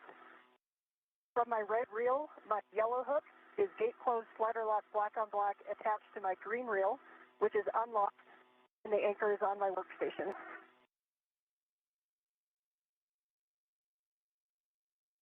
I also have a single waist tether hooked to the airlock D-ring extender, and that's just hooked back to a handrail. Copy, Anne and Vapor, and that is a good configuration. So next, when the change of pressure in the crew lock is approximately 0, expect an alert tone. V1 copies. V2 copies. And just as a reminder, we are going to pause for data review and a go from MCC before proceeding with hatch operations, Anne. V1 copies. And then as the airlock pressure drops below 0, there are 2 messages that you might get, just for your awareness.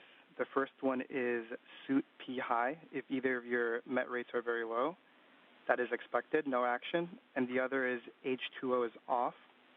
If the switch is in the off position for over a certain amount of time, that's also expected, no action needed on your part. V1 copies. Thanks, Marcos. V2 copies.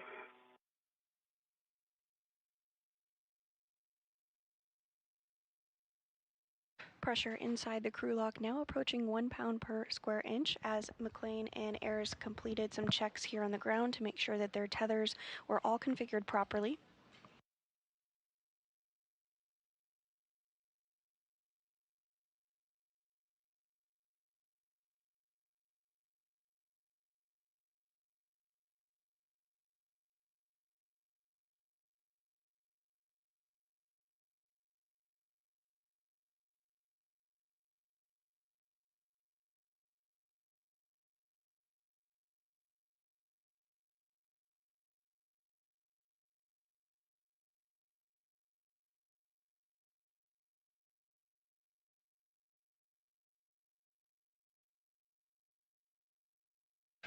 Pressure now less than 1 pound per square inch inside the crew lock with NASA astronauts Anne McClain and Nichole Ayers. Once the crew lock does reach vacuum, the duo will get the go to switch their suits onto battery power, which will mark the official beginning of today's spacewalk.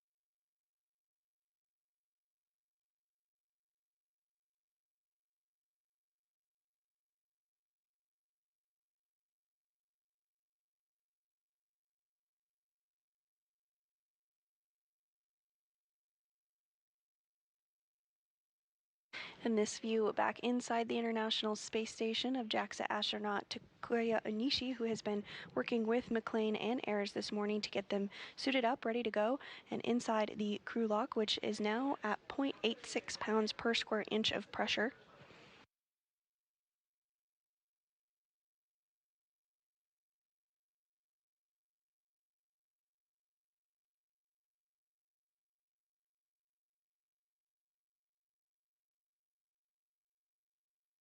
Today's spacewalk will be the third for McClain and the first for Ayers, and the 275th spacewalk in support of space station maintenance, assembly, and upgrades. During today's spacewalk, McClain and Ayers will complete tasks to build and install a mounting bracket on the 2A power channel in preparation for the next delivery of ISS rollout solar arrays, or IROSAs, which will be delivered on a future flight.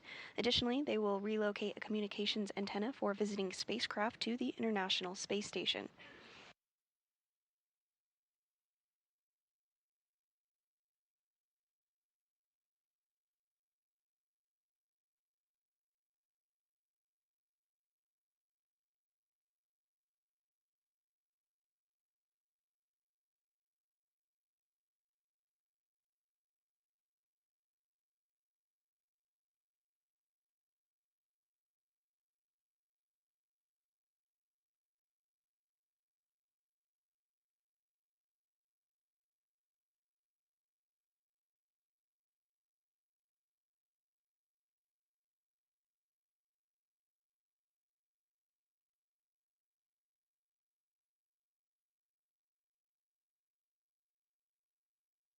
Pressure inside the crew lock now at 0.75 pounds per square inch.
Pressure inside the airlock now at 0.64 pounds per square inch. Once pressure does reach a vacuum, which is 0 pounds per square inch, the crew will be able to turn their spacesuits onto battery power, which will mark the official begin of today's spacewalk.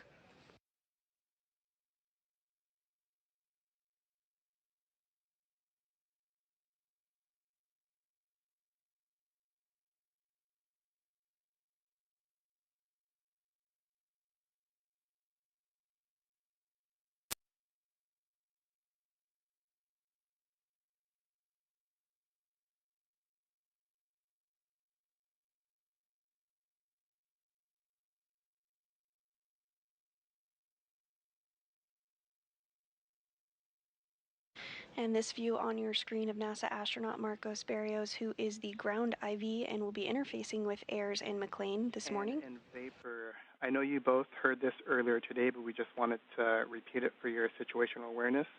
Throughout the EVA, we're going to have 4 prolonged KU band loss of signal.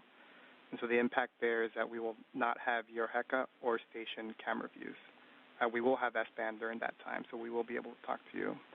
That first one is coming up in about 30 minutes. Do you want copies? Copy. And Marcos, how long are those expected to last? And anywhere between 20 to 35, 40 minutes. We'll give you a heads up as to how long. The first one will be approximately 20 minutes.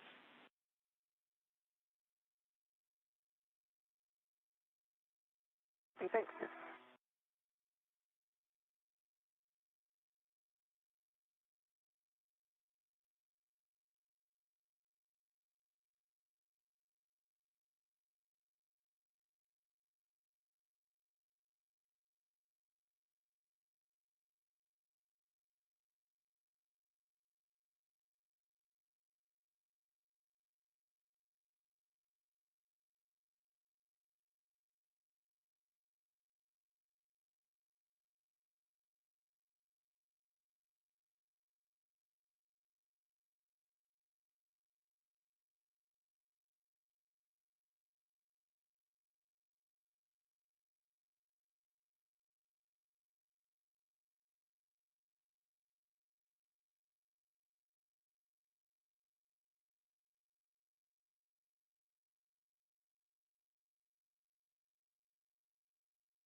Pressure inside the crew lock now at 0.51 pounds per square inch.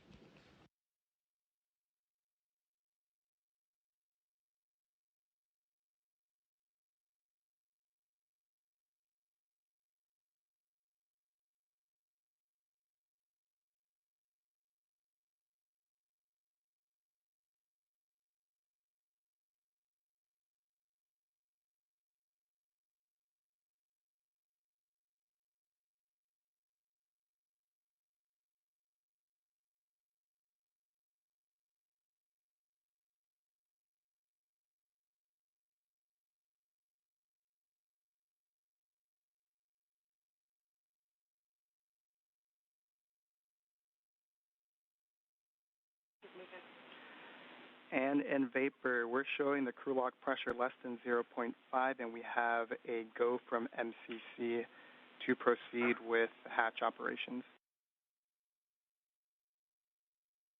I see the hatch gauge is reading 0.5. Copy, and hatch gauge is less than 0.6 psi. You can open the EV hatch and stow it. Copy and work. All right, great. I'm going to shimmy your way a little. Yep, you got room.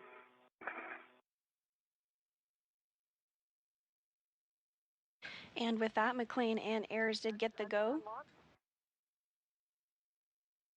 to open up the hatch, so we will see them float out here shortly. First, they'll remove the cover of the hatch, and then we'll see them come out from that point.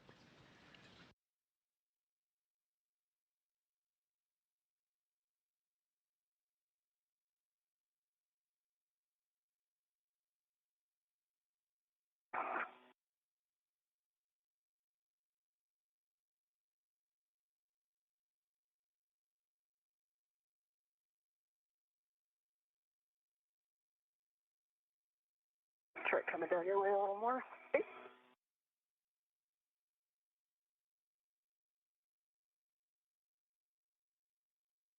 Okay, the EV hatch is open.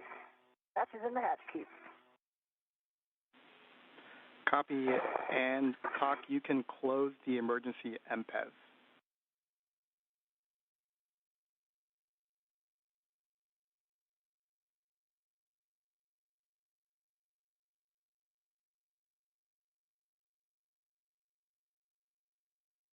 Emergency MPEV is closed.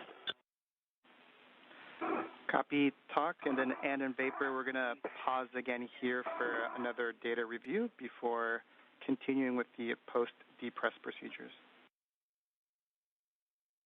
If you want copies. You copy. And Vapor, for your situational awareness, one more message that you might receive is the SCU power avail. That is when we go to the bat on the power switch and the SCU is still connected for a certain amount of time. No action required. You want copies?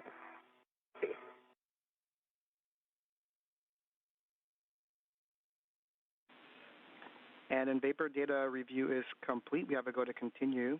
So on your DCM, we're going to stagger these switch throws, and you will go first. Take your power switch to bat. Expect a warning tone. Expect a warning tone.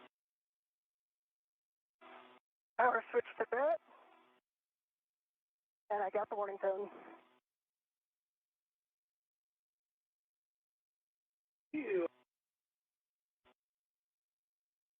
Power's in bat with the warning tone. You can take your display. Marcos, my display is functional. Copy, and Vapor, you can take your display switch to pro. Okay, display functional.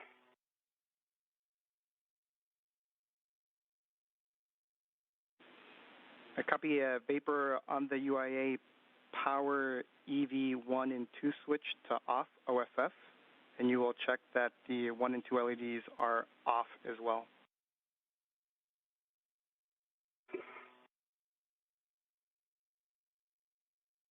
Right, EV1 power is off. LEDs are off and volts are showing 0.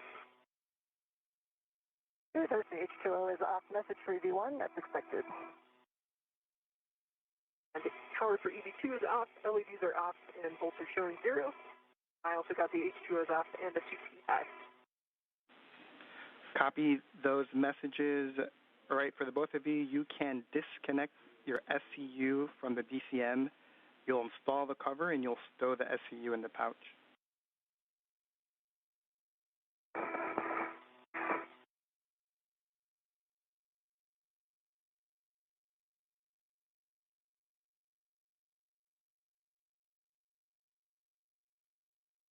V1, SCU is removed in the pouch. My cover is back on my DCM. Copy, Ann.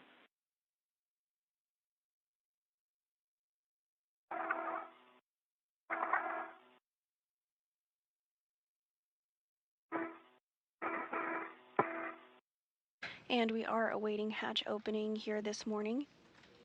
But prior to that, NASA astronauts Ann McClain and Nichole Ayers will switch their suits to battery power, which will mark the official begin of today's spacewalk.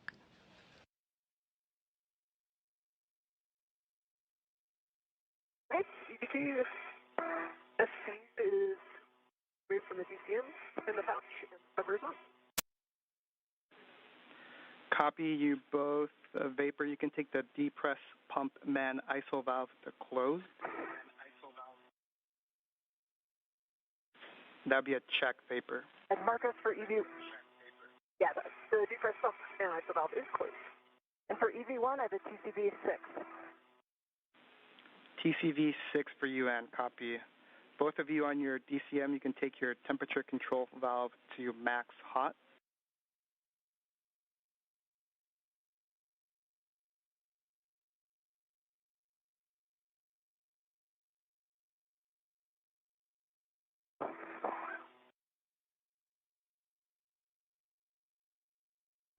right.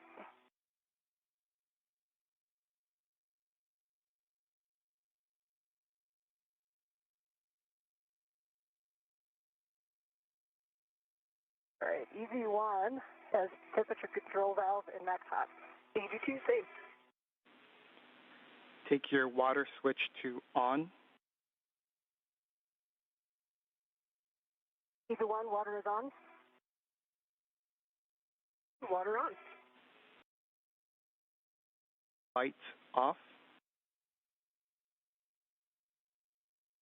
DCM is blank for EV1, no bites.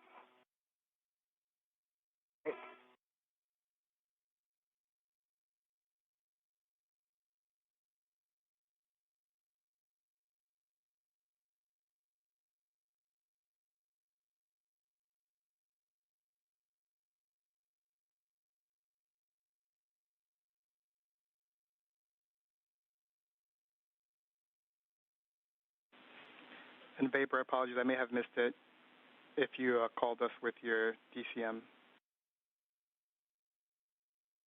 I'm sorry, the DCM is blank by lights off. Copy. You can both of you take your temperature control valve as desired and let us know what it is, and then please keep us informed if you make those any TCV changes during the EVA.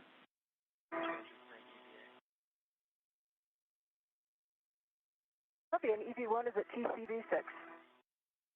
To TCV 5. Copy 6 and 5 for EV1, EV2 respectively, and both of you can report your P-suit gauge.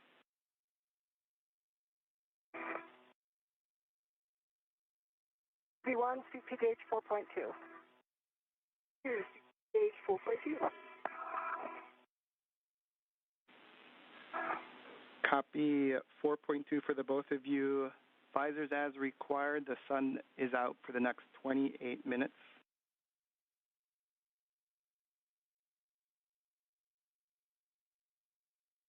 And with suits now on battery power, the official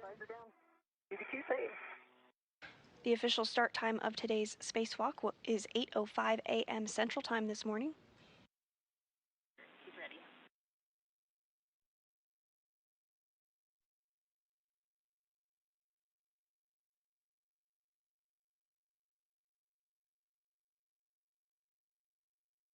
First out of the hatch today will be NASA astronaut Anne McClain. She'll be wearing the spacesuit with the red stripes. We are going to be stepping into the procedures. So with that, and your first step is to open the hatch thermal cover. Copy, I'll be opening the thermal cover, and I do see 6 lines visible on the AET. Okay. Copy those. And I'll be stowing it on the ring. Good words. Once the thermal cover is open, you'll egress the airlock and turn your HECA on. Copy.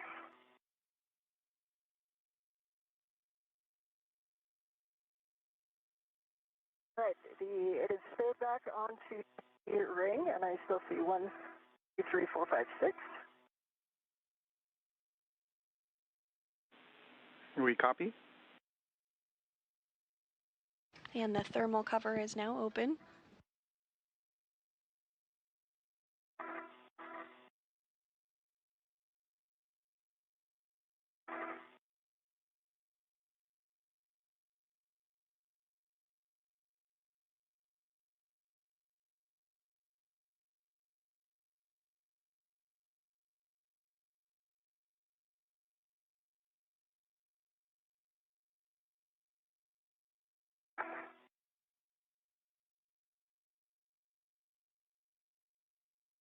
EV1 is partially out of the airlock. HECA is on. Copy, and HECA is on. You're going to start by attaching your anchor hook to the aft airlock external V-ring. Copy, that should work.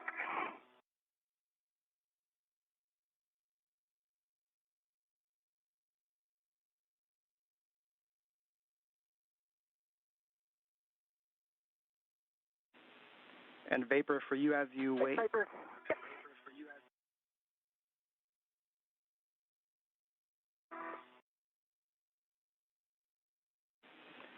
And then once you have your anchor hook, Vapors is going to go on the forward airlock external D-ring. And Vapor, as you wait next for you, is going to be handing out either the cable bag or the strap bag. You just let us know. All right, Marcos, my safety tether is attached to the aft D-ring extender and gate close slider lock black on black. I'll be working on Vapors. Copy.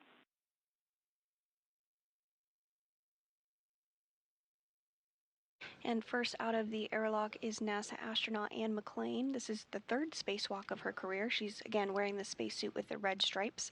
Next up will be Nichole Ayers, her first spacewalk today. She'll be wearing the unmarked spacesuit.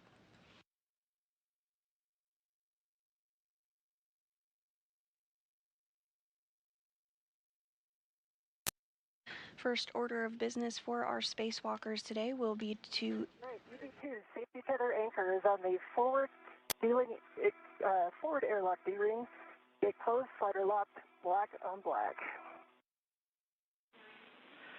Copy. And you can give Vapor a go to release her waist tether from the airlock D-ring extender when it's applicable, and then next will be to receive the bag from Vapor. Okay. So Vapor, you can do your waist tether anytime you want. You have a good tether path. Okay, copy that. I've got the cable bag. I see it. Out, ready for you. I'm coming into a good position to grab it here. Okay. Stand by one.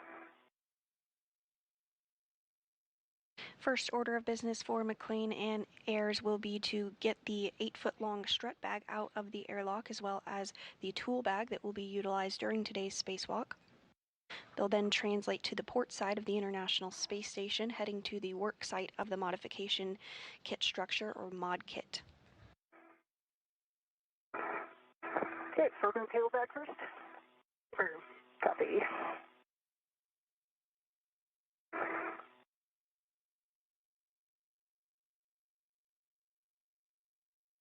All right, stand by one. I'm about to grab it with my BRT rep.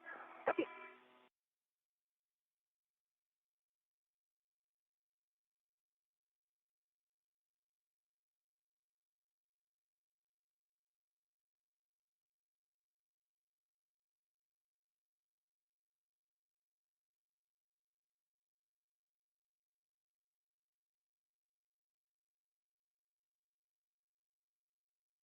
All right, my BRT rep is on the cable bag. You are good to release the airlock, large, small. And I have my BRT on that as well. Okay, the airlock ret is released. Copy. So this for translation, and then my hand to help you with ED3. And Vapor, you'll put that ret on the airlock D-ring extender. Marcus, I threw it on the airlock D-ring to leave the extender free. That works. Copy that. That works. Thanks. And if you're just joining us, we are now 12 minutes into the 275th spacewalk outside the International Space Station. I kind of need back toward you a little bit. Okay. Today's spacewalk began at 8:05 a.m. Central. NASA astronaut Anne McClain is outside of the airlock. She's wearing the spacesuit with the red stripes. Nichole Ayers is working to get out of the airlock as well. She'll be wearing the unmarked spacesuit today. The goal of today's spacewalk is to complete a modification kit build and installation on the International Space Station ahead of upcoming solar array upgrades, as well as relocate a common communications for visiting vehicles antenna, otherwise known as C2V2. And then it kind of got pulled aft. Okay, I do have a hand on it. I'm not ready to it, so not ready to let's go.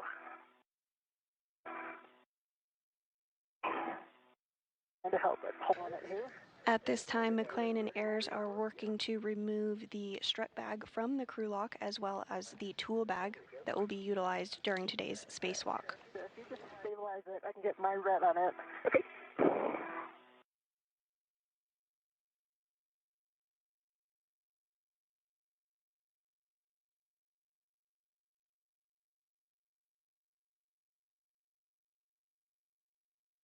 Okay, I have a ret on it. Okay. We'll release the airlock ret. Okay. Okay, the airlock ret is released, and Marcus, I'm just going to let that send back to the handrail. Copy that, Vapor. Should just need one on the way in. Vapor. Right. So I'm going to position myself around to the aft and give you the forward to mount.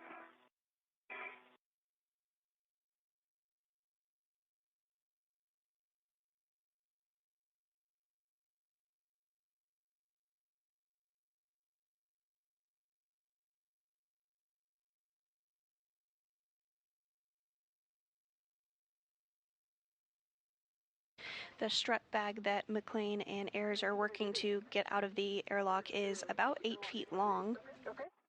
and it contains the pieces of the modification kit that will be assembled during today's spacewalk.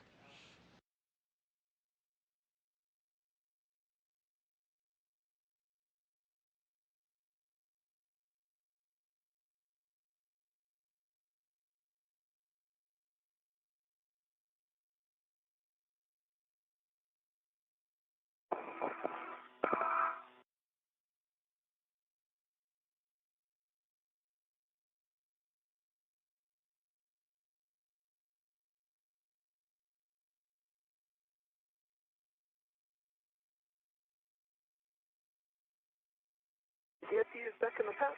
Both are good. Copy. I think you're clear to egress. Got the forward side.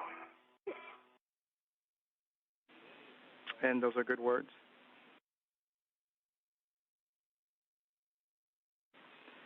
And Anne, if you have a free hand, it looks like your HECA was turned off, so if you can turn it back on for us, we'd appreciate it. Okay, it's back on. Green light. Copy.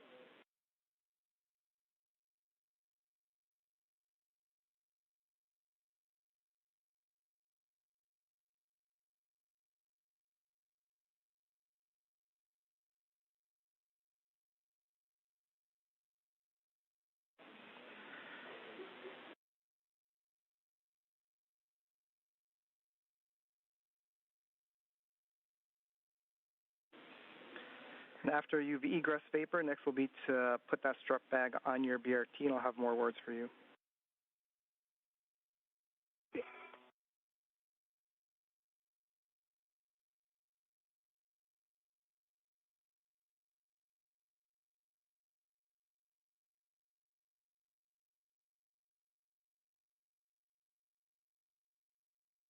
And now out of the hatch is NASA astronaut Nichole Ayers. Again, today is her first spacewalk, and this is the third for NASA astronaut Anne McClain in the suit with the red stripes. And everything get situated before we hand off. And a Vapor question for you, whether or not you wanted to do the translation adaptation with or without the strut bag.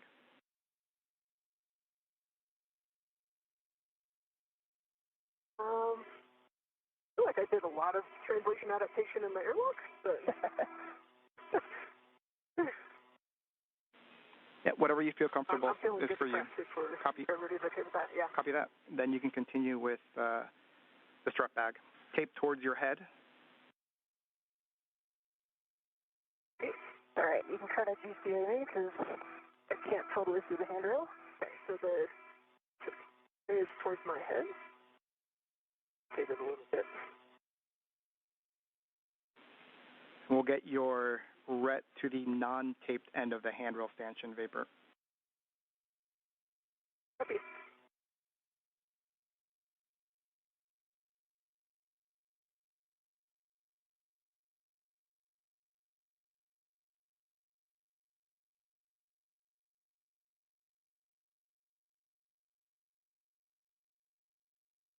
And now move it, hold it right there.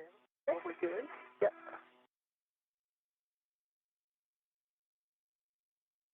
Okay, my ret is on the non-takedown. The hammer. Okay, you have a ret on it? I do. Okay, before you pull it your way, I'm going to take my ret off. Copy.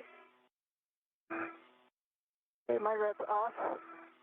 Back on my end of yes. All right, how can I help you get this situated here? My dear T on it now.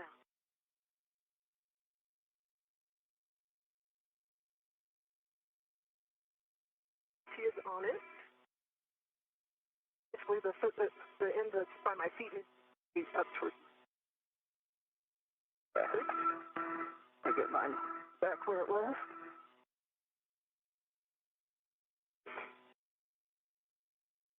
Pause there. I'm going to put this adjustable on my spinning workstation. Okay. And now out of the airlock is also that strut bag, that long 8-foot long strut bag that has the pieces of the modification kit that will be assembled and installed during today's spacewalk. And we are getting a view from NASA astronaut and McClain's helmet camera here. Okay. We're done. Good job, the both of you. And Vapor will have you turn your HEC on. Okay. And we'll go with buddy checks after. Okay.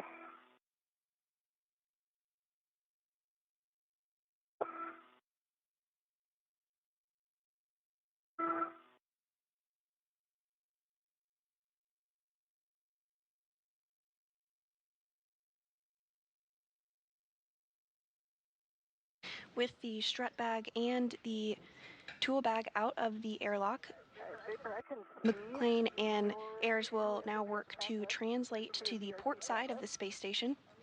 I can see your safer handles down. I can see your HEC light.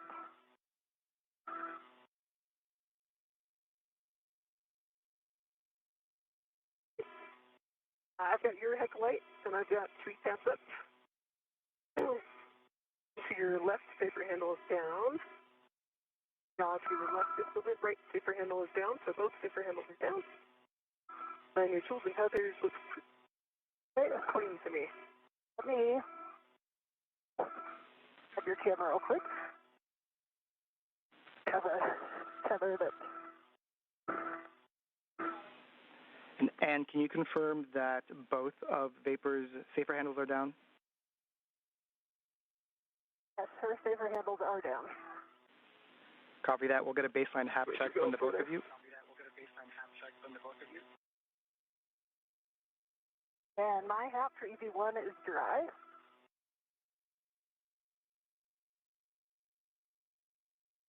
Yep, can you lean forward a little bit?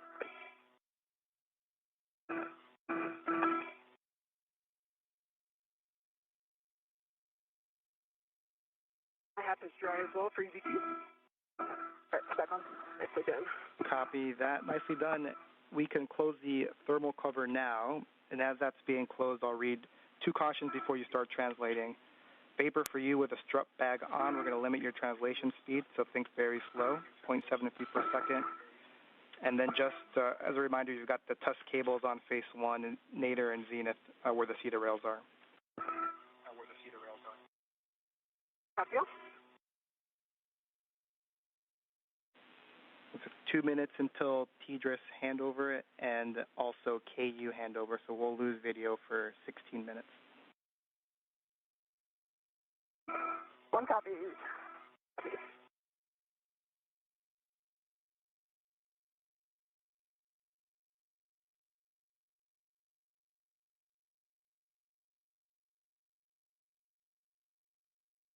Thermal covers closed.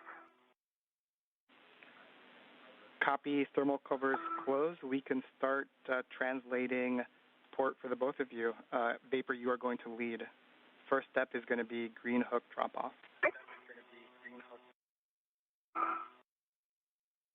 Okay, good work.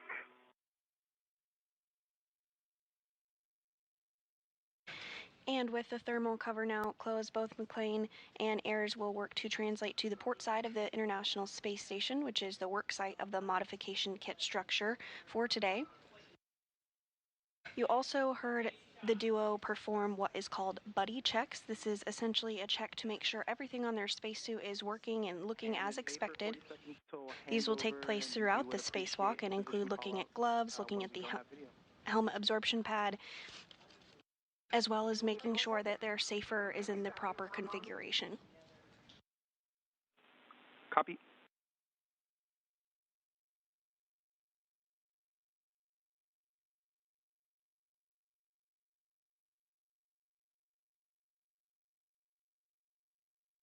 We are approaching a period of time where we will not have visual of the crew during a longer handover period. It will last about 16 minutes. However, we will be able to communicate with them still during this handover period. These handover periods are expected and occur due to handover between satellites.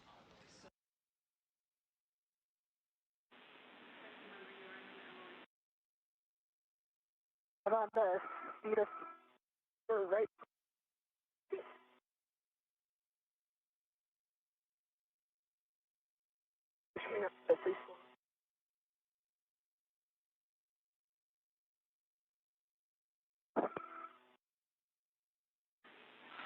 And can we have you pause for a second, take a look back at the airlock and see if the thermal cover is still on? We believe it may have popped open.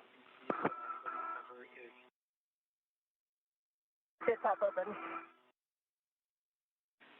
Copy that. If you don't mind going back to close it, we'd appreciate it. More.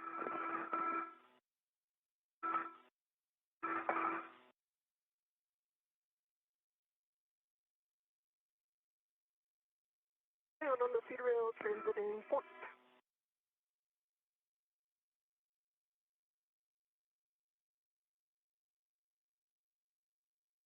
And before the loss of signal, the team on the ground did notice that the thermal cover had opened back up, so McClain is going to translate back over to the airlock to ensure that that thermal cover is closed.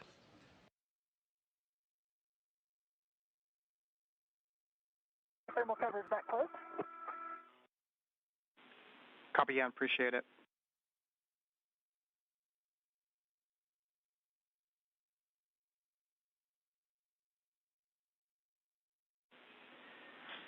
And Vapor, as you approach the FHRC, your green hook is going to be handrail 3651. It is the nadir one.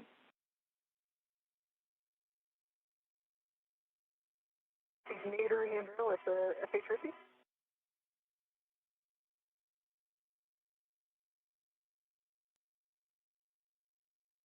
Can I come back up to see the spur? Copy, Ann.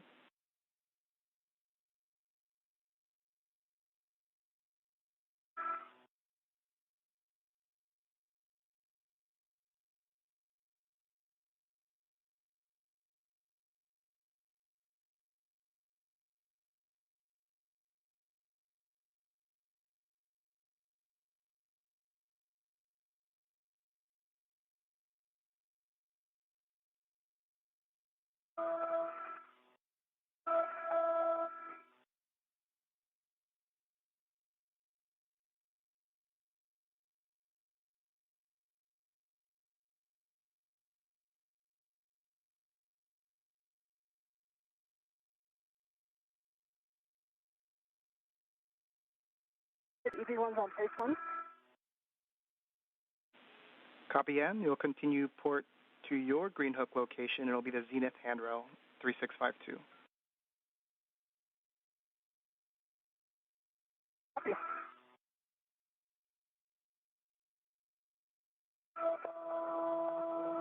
Vapor bag's looking good. It's big. I will say that much. What? It's a large bag. Yes, it is.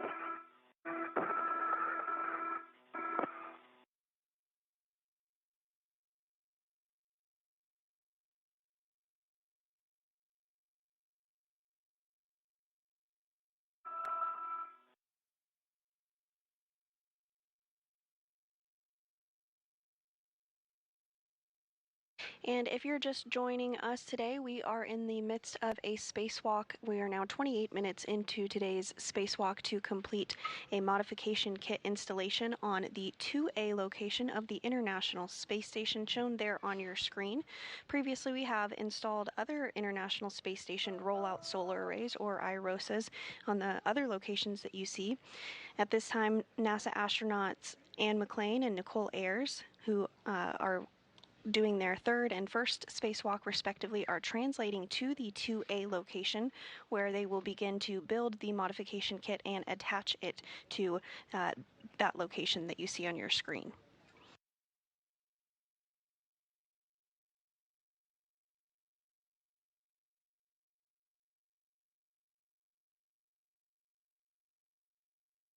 And you may recall that over the past couple of years, we've continued to work to upgrade the power channels on the space station. Today's mounting bracket installation on 2A sets us up to have that array installed at a later date. The current solar arrays are functioning well, but have begun to show signs of degradation as expected, as they were designed for a 15-year service life. And this year we are celebrating 25 years of continuous human presence on board the International Space Station. Once the new solar arrays are positioned in front of the other arrays, the current arrays, the station's total available power will increase from 160 kilowatts to a maximum of 215 kilowatts. Copy vapor. Handrail 3651 to Nader 1.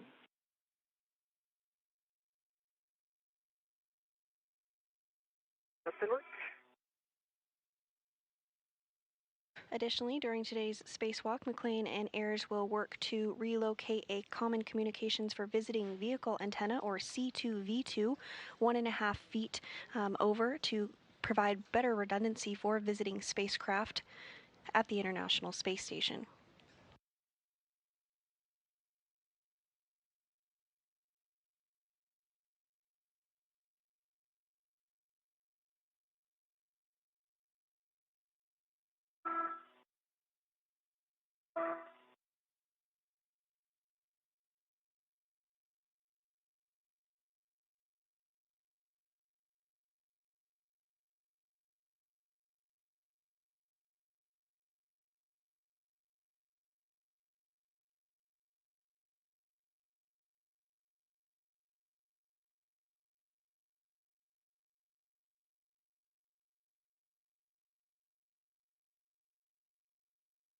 My green hook is on 3651. Copy vapor. Once that's complete, you'll continue port to the work site. Just make sure your gauntlets are in place prior to crossing the Sarge.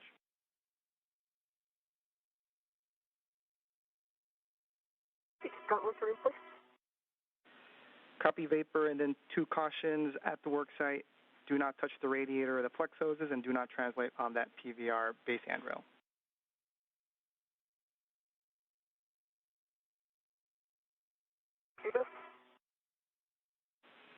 And hey, I'm at 3652 and working on the green hook. we copy, and thanks.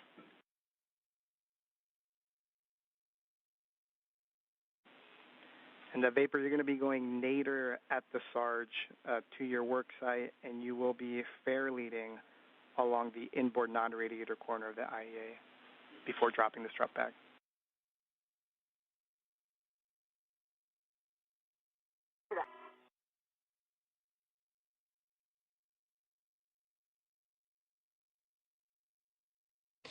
At this time, McClain and Ayers are continuing to translate to the port side of the International Space Station, heading to the work site of the modification kit structure for today. Once they are at that location, they will secure their 2 bags, the tool bag and the 8-foot-long strut bag, and begin the installation activity. Ayers will start the modification activity by removing the strut out of the bag and assembling what is called an upper triangle, consisting of several pieces. It consists of 2 struts and a mounting bracket. Ayers will then hand that assembled triangle to McClain, who will install it on the mass canister of the beta gimbal assembly, or BGA. The duo will be utilizing the pistol grip tool, or PGT, to secure it to the beta gimbal assembly.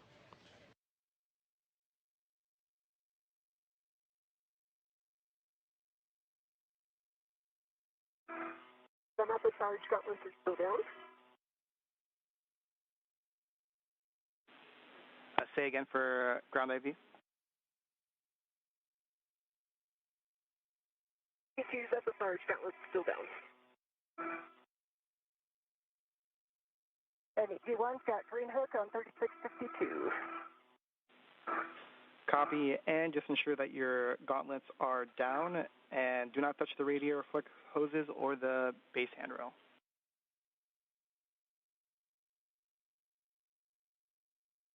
G1 copy. Gauntlets are down.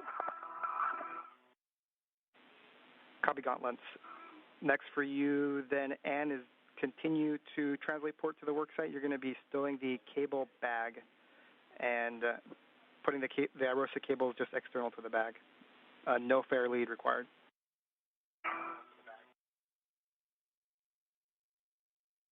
EV1 copy. Visiting aft on the IEA. Copy.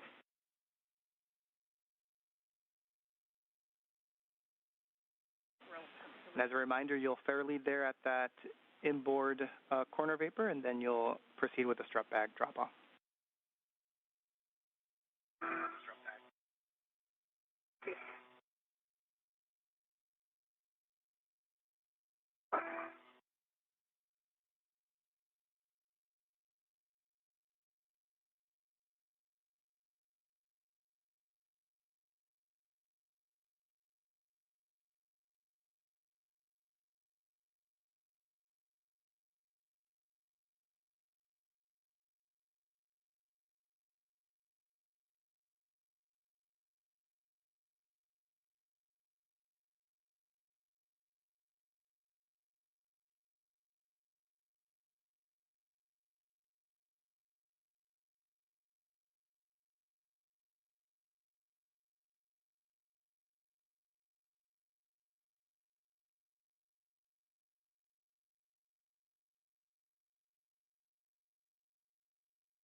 And I'm at the start. Gauntlets are in place. Copy, and you'll go nadir to your worksite. Nadir.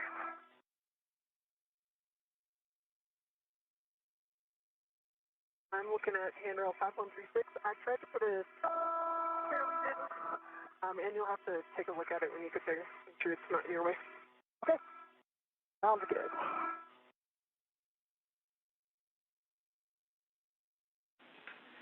And vapor, I guess a copy, you are dropping the strut bag. Looks like you already started with one handrail. We can give the other ones if you need it. Just make sure that the handrail is towards the center of the IEA. The tape is towards the mass canister and that it's flush with the outboard edge of the IEA.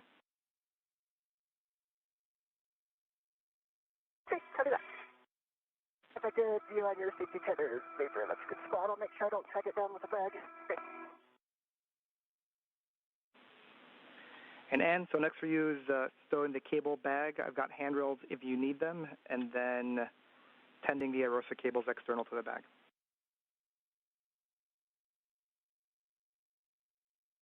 See.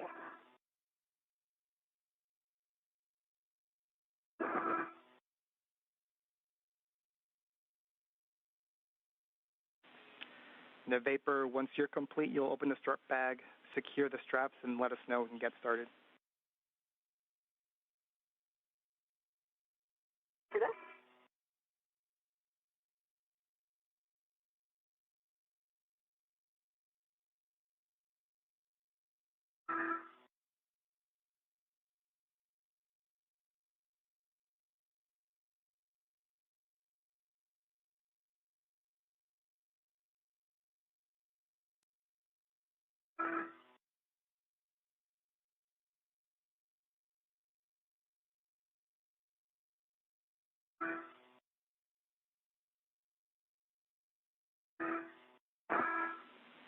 And in vapor, 2 minutes until a TDRS handover.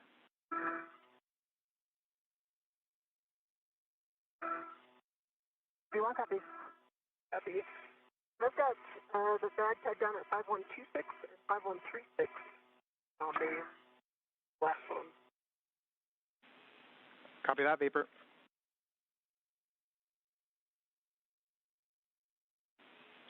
Vapor, after opening the bag, you will retrieve the mounting bracket and the right upper strap.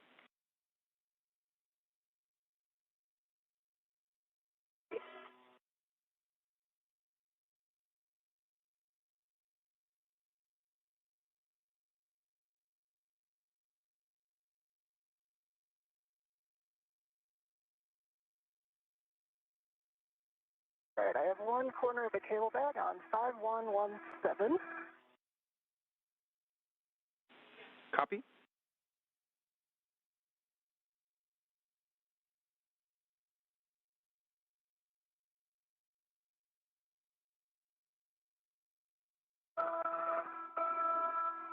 And if I verified your tether is still free.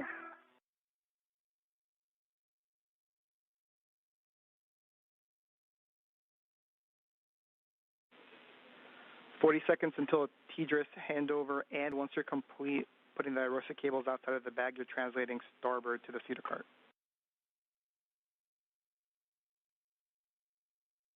Copy.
Is that bag going?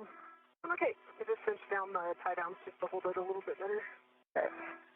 I'm just getting a second tie down here on the cable bed. And in vapor, we're back with you.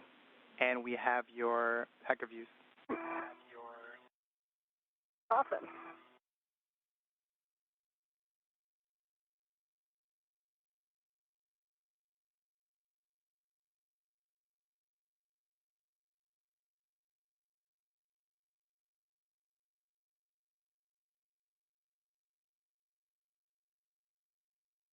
Okay, I have a second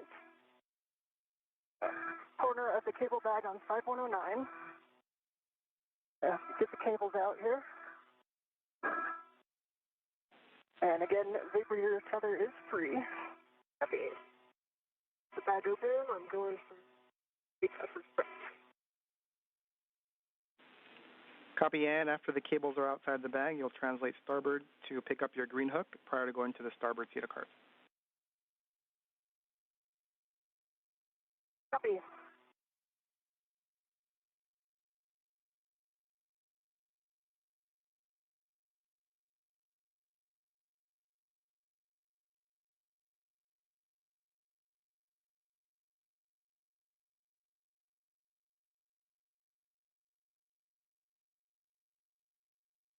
All right, cables are out. And vapor, I think that our original plan, these will reach over there. Okay, you need it. And we are getting some views now on our screen of some of those cables that NASA astronaut Ann McClain is working to remove ahead of the build of the modification kit this morning.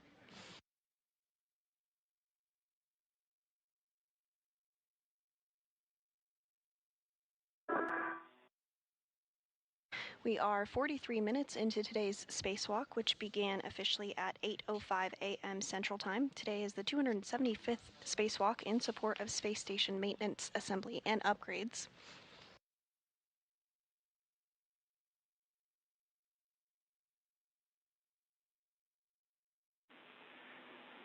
And we are not receiving your HECA stream. Do you mind pressing the HECA button again? Sure.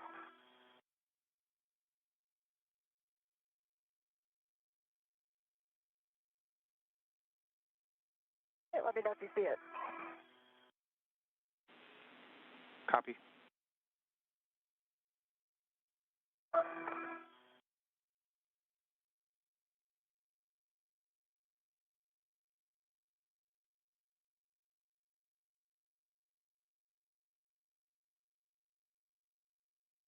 All right, Vapor, I'm going to go on a little walk. I'll see you shortly. All right, have fun.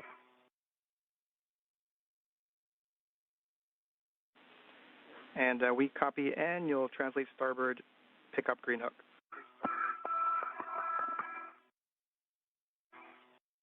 Copy and work. Okay, so I've got the right upper strut out. 13 and 14. And my gauntlets are in place, Marcos. Copy, and appreciate that. And just remember the TUS cable's on phase 1. Copy, Vapor, you've got the mounting bracket and the right upper strut. Make sure that the EV3 PGT is available for you, and you're going to be aligning the right upper strut with the mounting bracket. Is nearby. And Vapor, there should be a groove on the mounting bracket where the alignment tab is going into, and then on the side of the mounting bracket, you'll have black lines to let you know that you're aligned.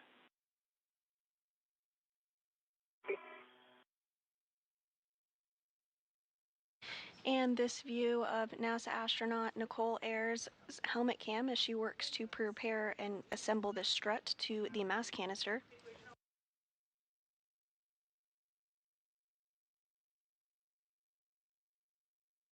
The upper triangle consists of 2 struts and a mounting bracket. Ayers will use the pistol grip tool, or PGT, to secure these pieces together before installing it onto the mod kit structure.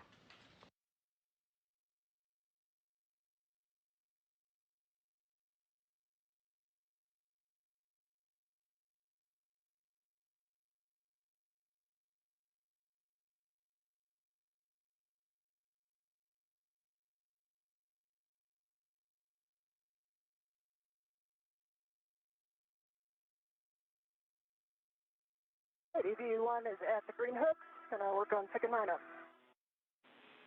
Copy, Ann. After you'll go to the starboard cedar cart to pick up the bundle. It's WIF 1. It's inboard and nadir, down and right. Copy, thank you.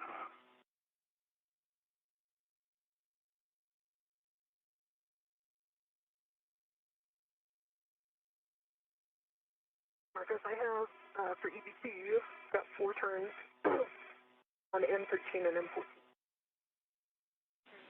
Copy, good turns, M13, M14. Next, you'll grab your PGT, and I'll have settings when you're ready.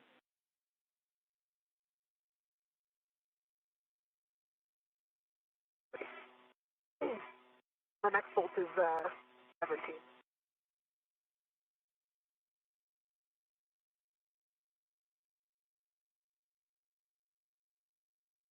And a good view inside of the bag there with the remaining pieces that will be assembled today. You can actually continue and retrieve the left upper strut. It's a Velcro's straps 1 and 2. That's it.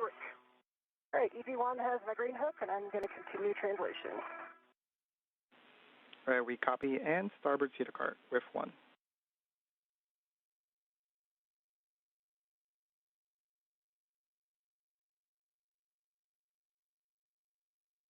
While Ayers is working on assembly of the modification kit, NASA astronaut McClain is translating to pick up an APFR, or articulating portable foot restraint, that will be utilized during later portions of today's spacewalk to help secure the assembled triangle to the modification kit.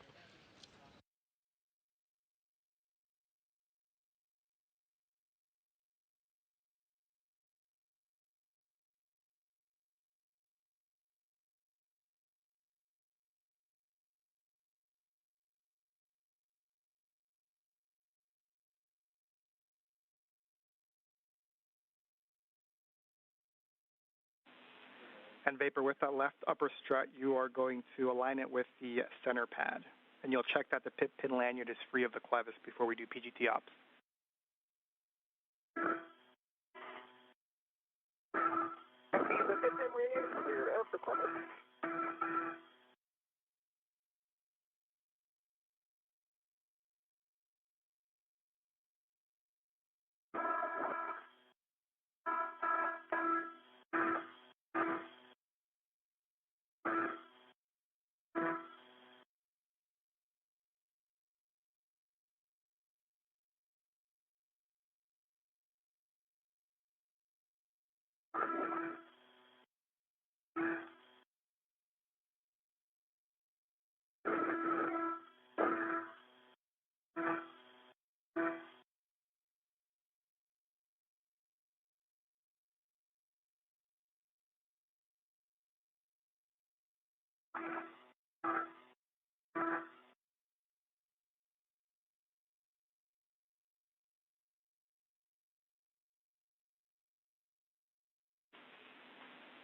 And we have your heck of you again. Sorry, I didn't tell you. All good. Welcome back.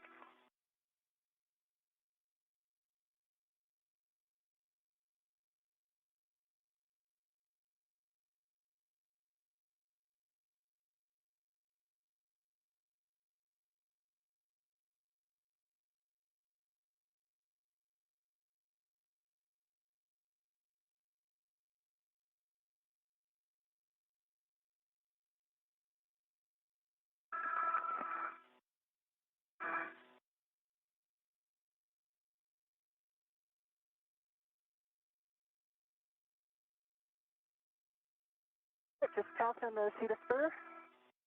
Vapor, I watched your tether all the way in. It looks great. Thank you. And we copy.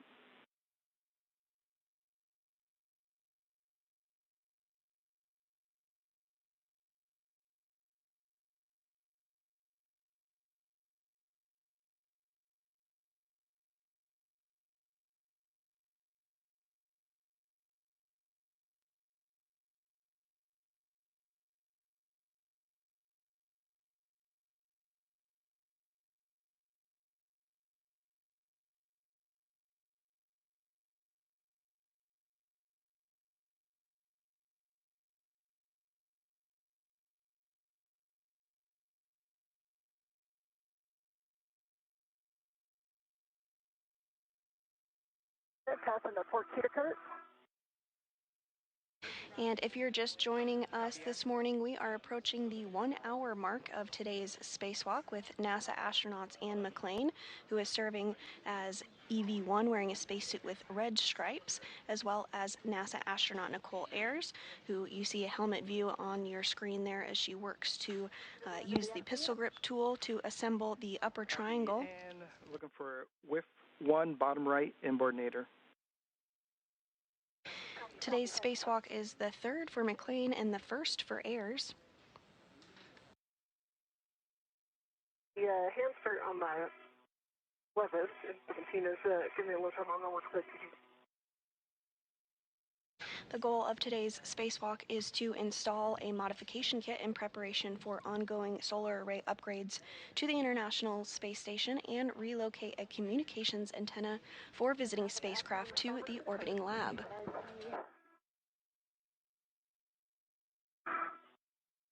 A whiff extender and an APFR. That is the one, and you're going to put that on your BRT. Once that's complete, you'll head starboard, but first you'll do the brake release. Copy.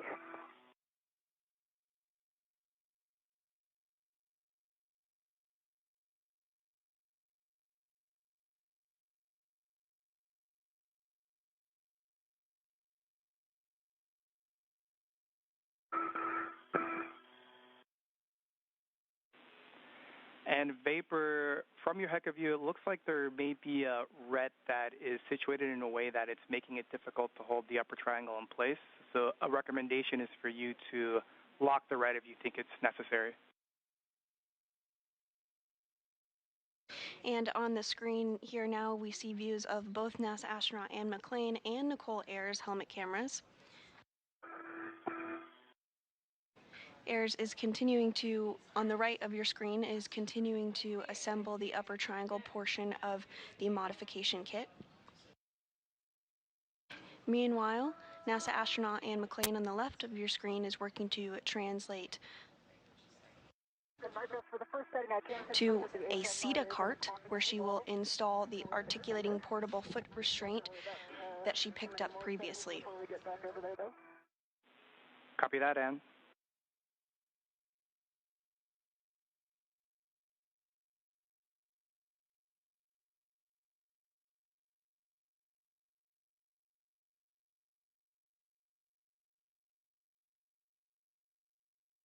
Do you have a BRT ret on it? And getting a good view now as Nichole Ayers works to assemble that upper triangle, you can really see it start to take shape.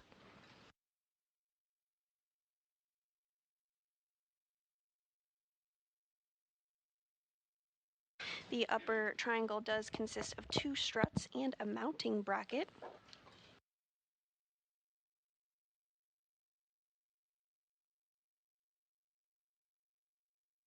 Once McClain joins Ayers, Ayers will hand that upper triangle to McClain, who will install it on the mass canister of the beta gimbal assembly, or BGA structure. Say again, Vapor. So EVT has 2 turns started on the Vapor, we heard 2 turns started on M17. Looks like you have your PGT settings are Bravo 1 clockwise 2.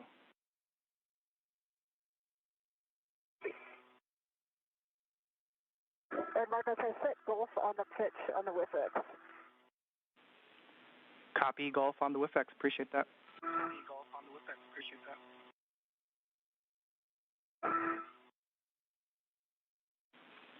And again, Ann, once that's complete, you'll be headed back to your worksite. Green hook, but first CETA brakes. Copy. On the EV, the good count, good release set, and 41.7. And Vapor, can you say again, you're coming in kind of broken? Got a good cal test on the PG 41.2 volts. A good LED test. I've got Bravo 1 clockwise 2 set. Copy good cal, Bravo 1 clockwise 2. Looking for an additional 5 to 7 turns. You'll drive M17 to torque.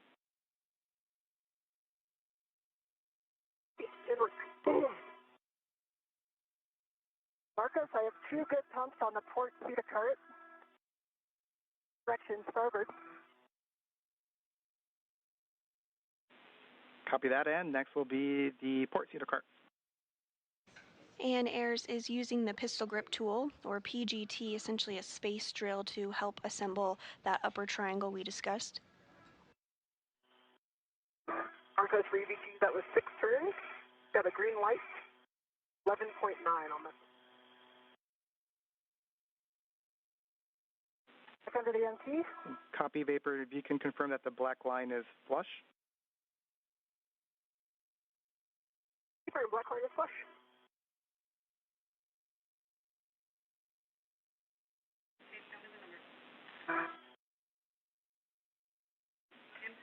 And Vapor, that is a good M17. You can release the ret from the right upper strut.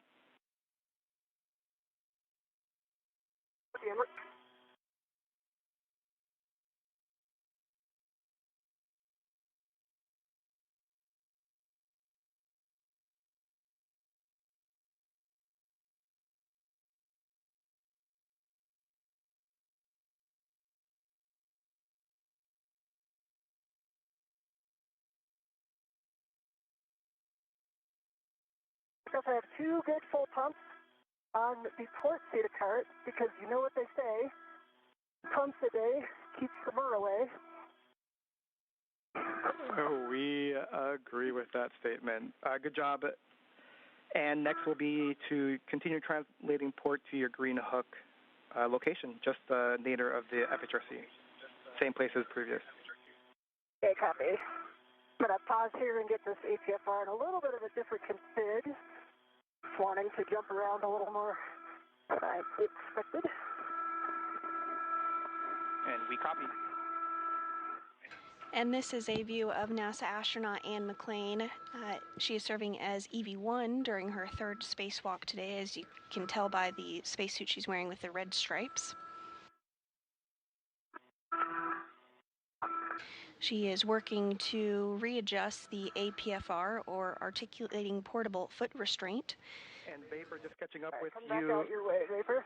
She will utilize this to help install the upper triangle that Ayers is building as we speak. McClain will need to use the APFR to help install the upper triangle on the mass canister of the Beta gimbal assembly. To the center pad grounding block. I did not. I got now. Copy. After the pip pin, I'll have instructions for MLI, so just let me know once that's done. I'm going back by the seat of spur. Copy, Ann.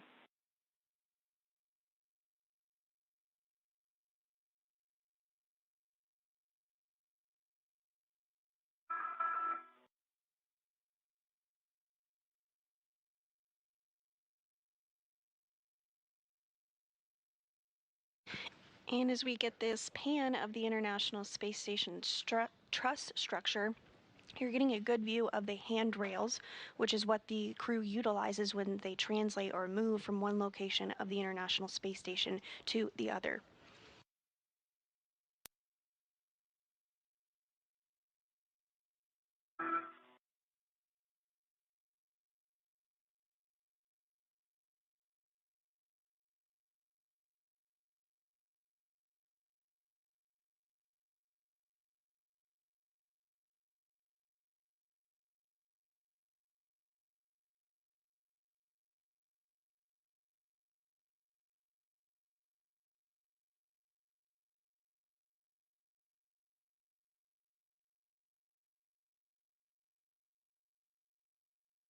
Marcos, the pin is installed.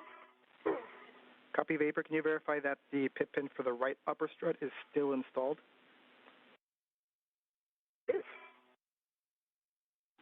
Sweet. And then you can install the left upper strut MLI on the center pad covering the L2 clevis, as well as the right upper strut MLI. What?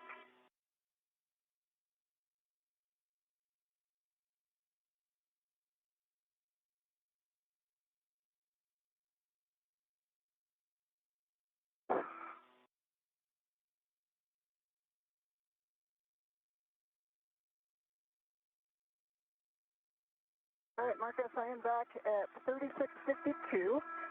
Work on the green hook again. Copy. And after that, you'll be continuing starboard to your work site to install the bundle. In this view of Nichole Ayers' helmet cam of the upper triangle, she has been in the process of installing multi-layer insulation, or MLI, around the upper triangle. It's that white fabric material that you do see. How many turns you started on M15? 4. Copy. That's good turns on M15. We'll work on M16. I've got PGT settings when you're ready.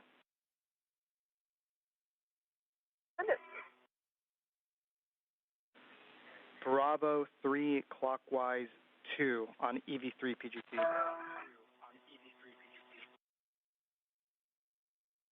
I've got Bravo 3. Clockwise 2. Copy. You're going to be driving M16 to torque. Expect 24 to 25 turns, and we'll get the black line flush call. Yeah, it works. Green hook, EV1 on 3652.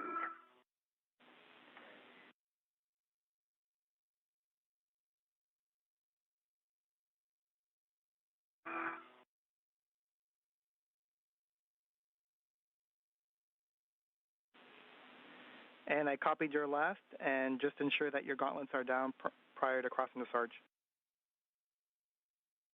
Copy, will do.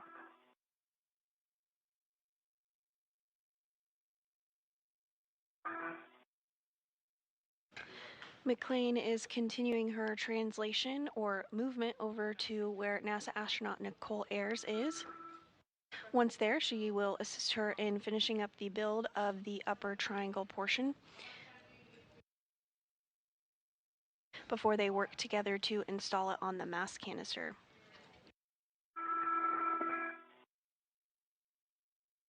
Hey, we're going for EDC M16, about 22.5 turns. Green light and for the torque. And the black line is push. And Vapor, can you say those numbers again for us, please? At 22.5 turns, 0.8 on the torque. Right, black line flush.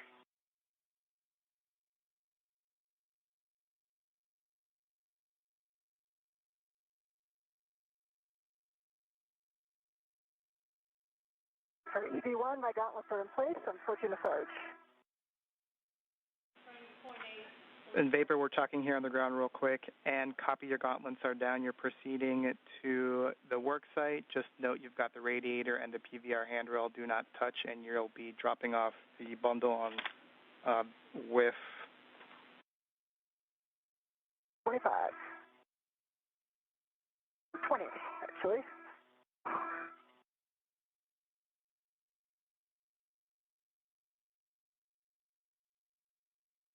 And we are approaching a day pass here, as you can tell on your screen as it is getting brighter. Slowly. We're just having a hard time reading you. It's coming in a little broken.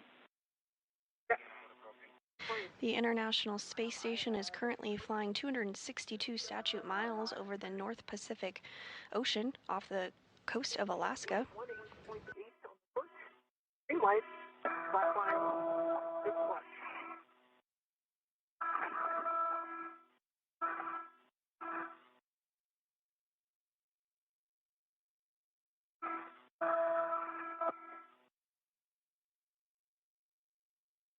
All right, I'm back on the IA with you.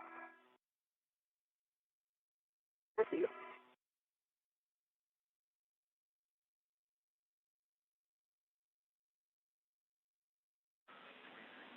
And we're discussing Vapor.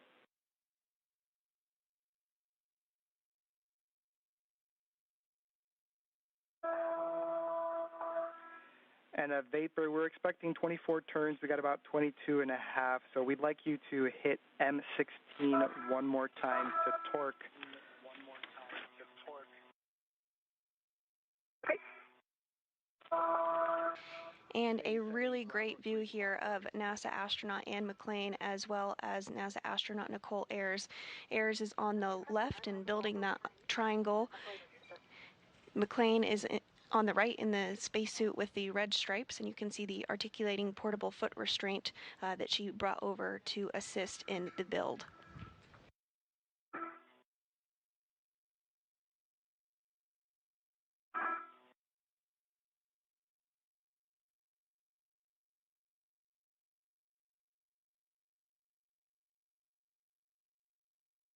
Our worksite, we're going to get kind of close together, so let me know if I'm in your way. Okay. That's for easy. Scout 18.3, light, and that was no turn. Copy, no additional turns. We'll discuss.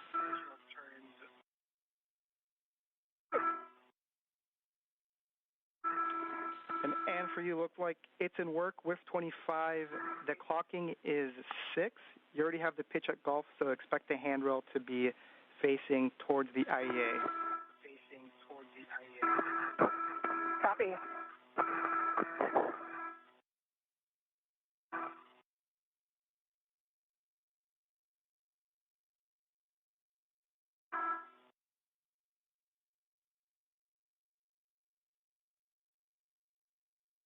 I'm stopping at 5145 to get a rich man's fare lead in. And we copy, Ann. Thanks.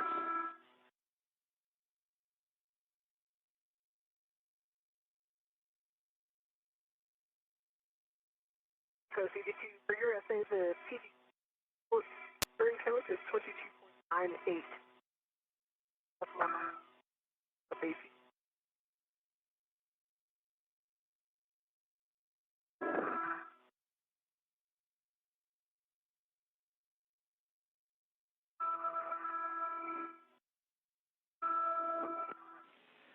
And in Vapor, we're going to proceed driving M15 to torque. So expect an additional 20 turns. It is Bravo 3 clockwise 2. Okay. I have Bravo 3 clockwise 2 set. 15 on 5. Copy.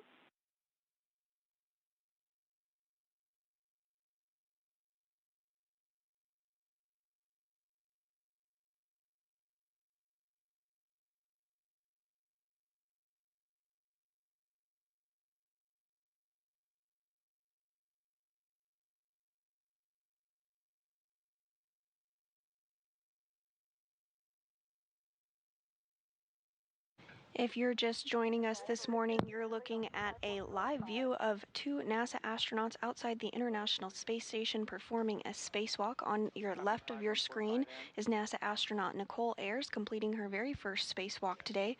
On the right of your screen is NASA astronaut McClain with a spacesuit in red stripes on her third spacewalk. The primary tasks for the spacewalkers today is to install a support bracket called a modification kit, which will prepare the site for future installation and deployment of the fourth of 6 new International Space Station rollout solar arrays, or IROSAs. Additionally, the duo will relocate a communications antenna called the Common Communications for Visiting Vehicles, or C2V2 antenna, to ensure better redundancy in communication with visiting spacecraft to the International Space Station. And this view of McClain and Ayers helmet cams showing them at their respective work sites. McClain is working to translate or move over to where Ayers is at to continue to help with the triangle build as well as install it to the mass canister.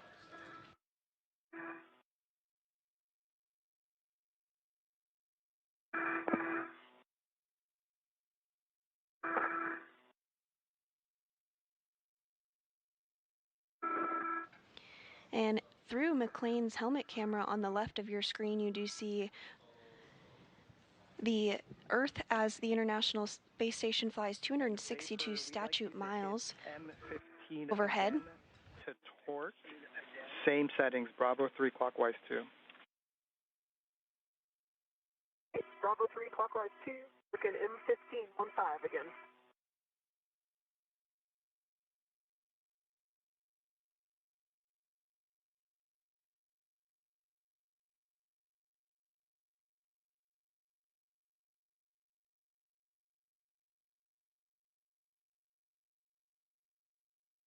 Goes for M15 on 5. Have a green light already up, but I have a green light with 18.4 on the torque and no additional turns. Copy, no additional turns, Vapor, we're discussing.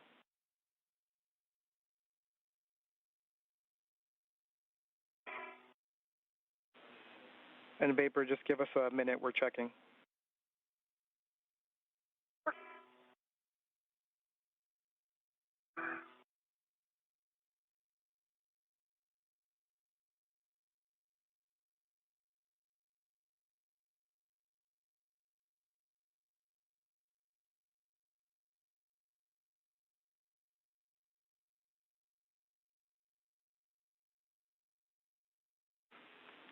And Vapor, we have a troubleshooting step for you. Can you look at the interface of the struts and just make sure that nothing is caught in between, no MLI, and that it is flush?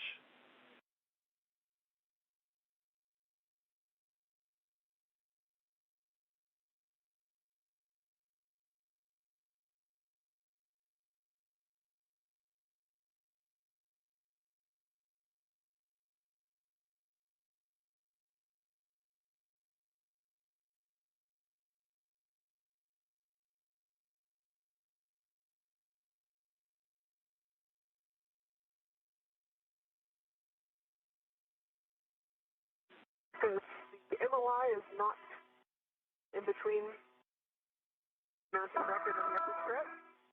These black lines are aligned. Oh, it's flush. We copy all vapor, and the reason we're asking, we're just expecting one more turn on each of those bolts, so we're discussing.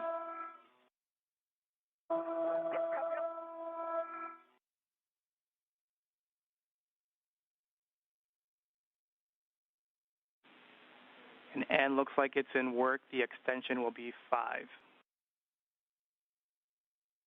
Yes, I have the settings set, just working on getting it locked in the whiff. Copy.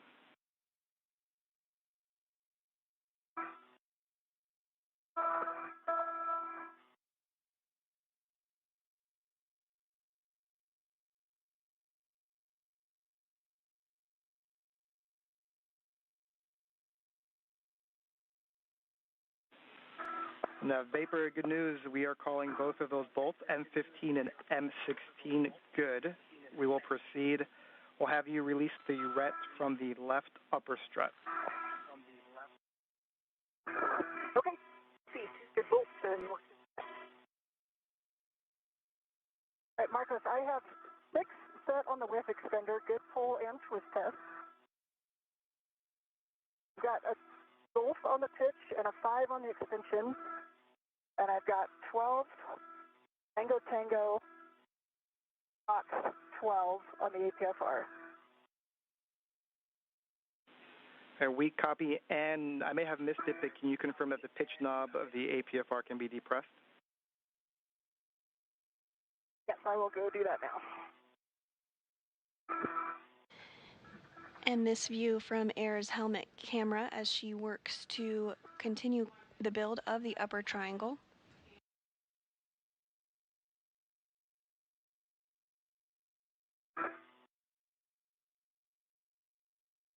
Marcus, the ret is also the left upper strut. Got the MLI over the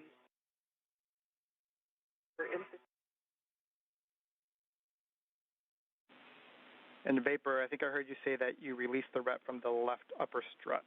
And this view from McClain's helmet camera, we're getting a really breathtaking view of Earth. The International Space Station just flew over Grants Pass, Oregon. It's flying 261 statute miles overhead. And I've got PGT settings for you, which should be Bravo 3 clockwise 2, so no change. Let me know when you're ready, and I'll give you more words. Okay, I am ready for your words. Are you going to be driving M13 and M14 to torque, and we expect an additional 20 turns.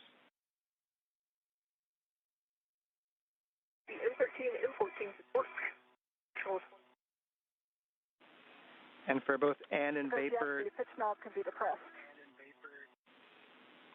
Copy Ann, pitch knob can be depressed. It's about 1 minute and 40 seconds till Tidra's handover. Copy. And I've got Bravo 3 clockwise 2 set.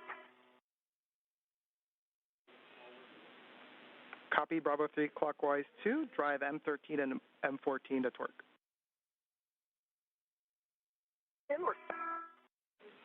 And then, Ann, for you, looks like you're setting up the APFR, and if that's complete, you can Confirmed. assist vapor as needed. We might have some more words for you. Copy. How's it going, vapor?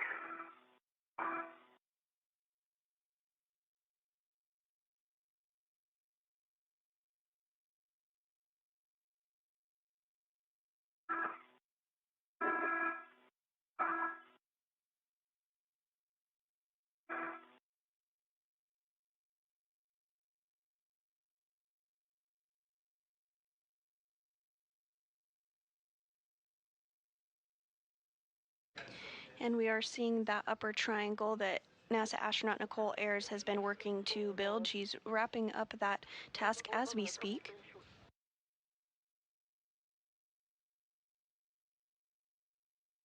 Are you still with us? I am with you. Say again. M13 was 8 additional turns. The green light 8.3, 8.3. And these black lines, flush. Vapor, I heard torque 18.3, turns 18, green light, black line, flush for M13.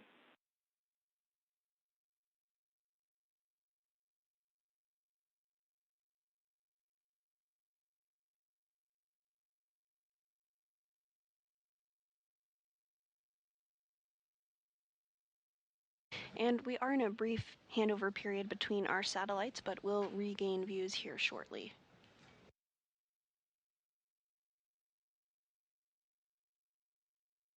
The team here in Mission Control Houston is being led by Flight Director Diana Trujillo today.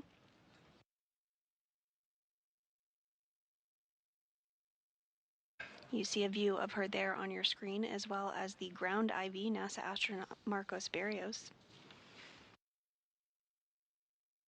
Berrios is interfacing with Ayers and McClain during today's spacewalk. We're now 1 hour and 20 minutes into the spacewalk today. And in Vapor, we're back with you. Vapor for M13, we copied 18.3 on the torque, 18 turns and a green light. Vapor.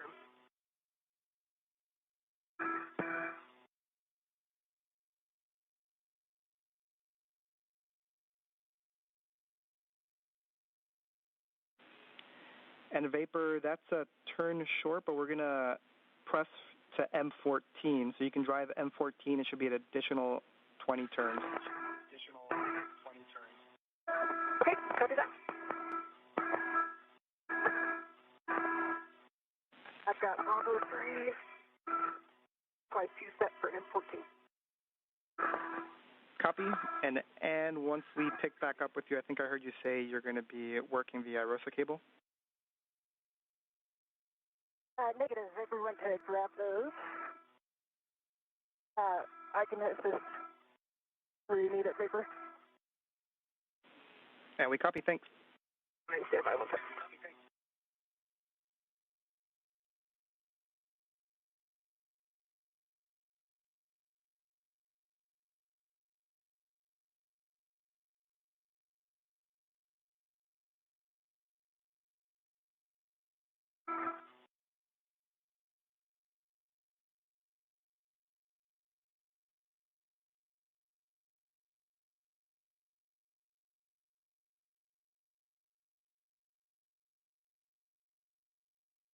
Marcos, for M14, I've got 18 additional turns, 1/8, 8.4 for the actual torque and the green light. The black line is flush. 18.4 on torque, 18 turns, green light, black line is flush.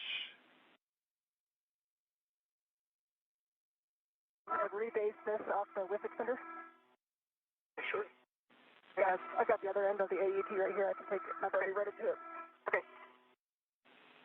And a Vapor, we are assessing. That's also turn short. And just in the meantime, we're trying to figure out good and bad times when we have comm with you. And so that last call was good comms. And so we don't know if when you rotate your head, the mic might get snagged with anything inside the helmet or the airflow. But we'll tell you when we have good comms, just so you can gauge what position that is. Okay. Yeah, that sounds good. While you guys discuss the bolts, I'm going to pick up the cable. Copy.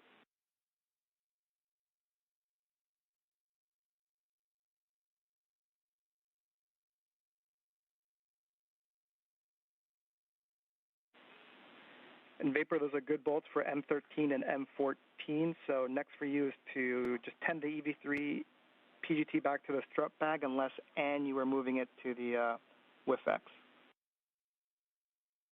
And the PGT and torque wrench are on an AET to the WIFX already. Sorry about that. Was calling. I think that was you doing the bolt. And while I have you, Marcos, I'm redoing my glove check. It has no changes, and the one spot has had no changes to it. And my app is dry. Copy, good glove and hat check for you, and we copy that you've already transferred the V3 PGT and torque wrench to the WIF-X. So next will be to copy the ROSA cable. Copy, and Vapor is grabbing those right now.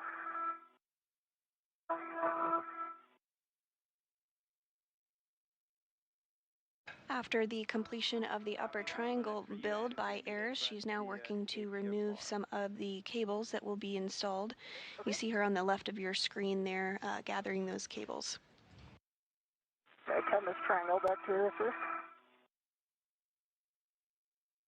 And a bit of a better view there of those cables, specifically from Ayers helmet cam. Cables on the mounting bracket, there's an oval cutout that has a adjustable free hook, and that's going to go on the D-ring on the adjustable that's on your cable. Copy that.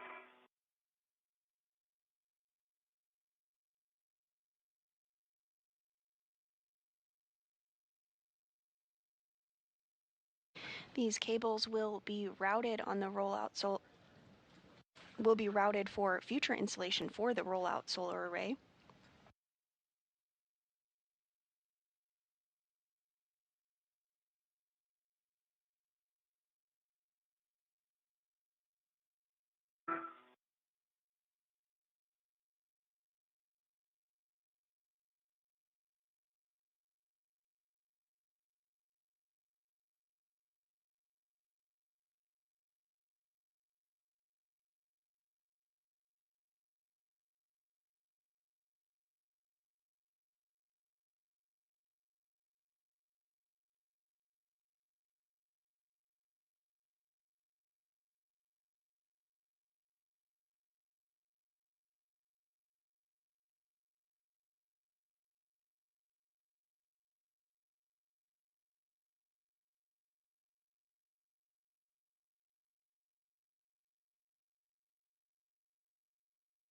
Okay, the cables are on the adjustable, that's on the oval.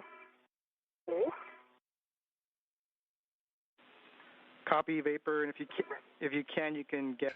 And we were just getting a view of the solar arrays that the IROSA will eventually be placed over, so we'll stand by and potentially get another good look of that solar array location.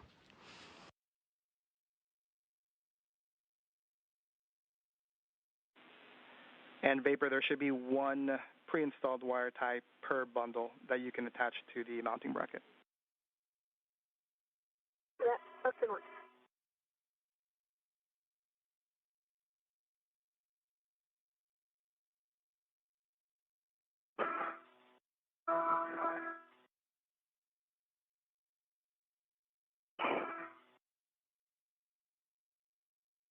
And there we are getting a bit of context there of the solar arrays that are currently installed on board the International Space Station.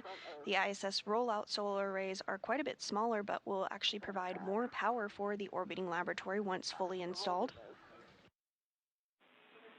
And Today's spacewalk is occurring on the P4 truss of the International Space Station.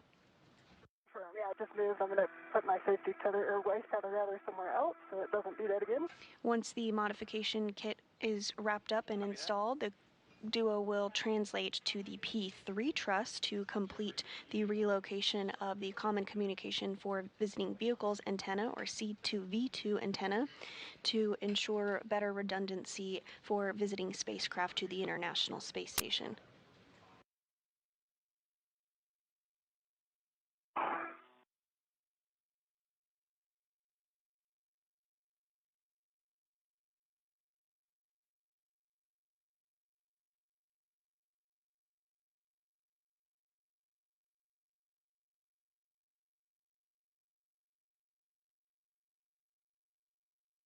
Okay.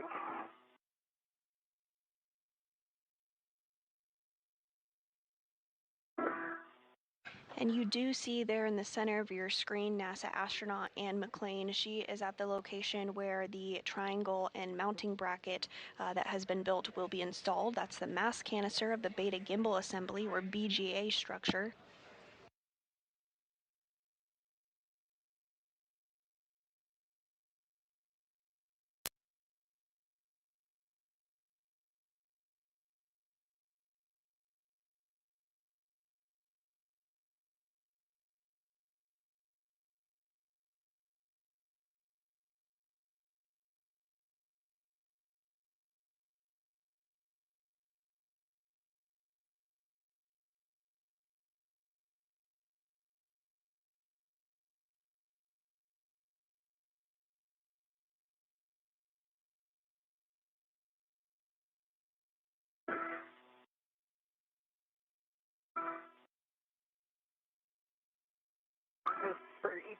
while I'm working, or while Anne's working the.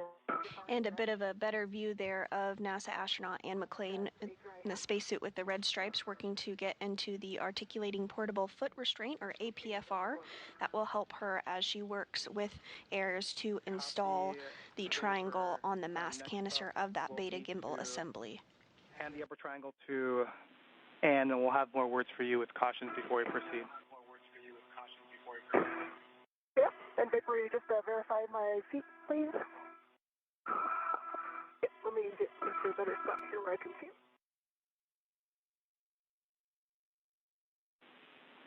And Anne, let us know when you have Ingress. We have some more words for enhanced glove check. Copy, and I'm just having vapor verify my feet. I believe I'm in. Yeah, they both look from touch to see your left heel, but your right heel is in. I'm sorry? Your left heel is touch to see, but your right heel is in. And I'm sorry, one more time on the left heel. Tough to see? Oh, tough to see. I see. Okay.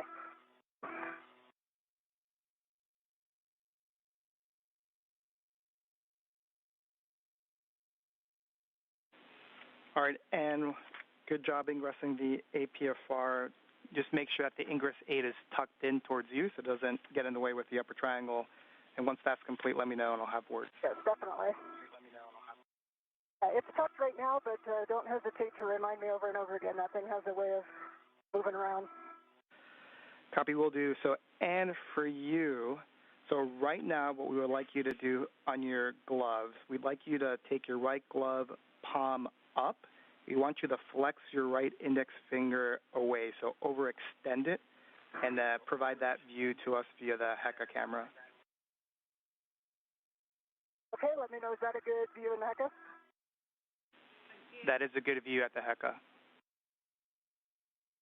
Okay, and you can see the spot. Now I can see it even when I'm not moving it. When I was in the airlock, it was only when I was moving it, but there's flex down, flex back. Copy, Anne. If you can maybe bring it closer to the HECA camera. It's a good relative position, just closer.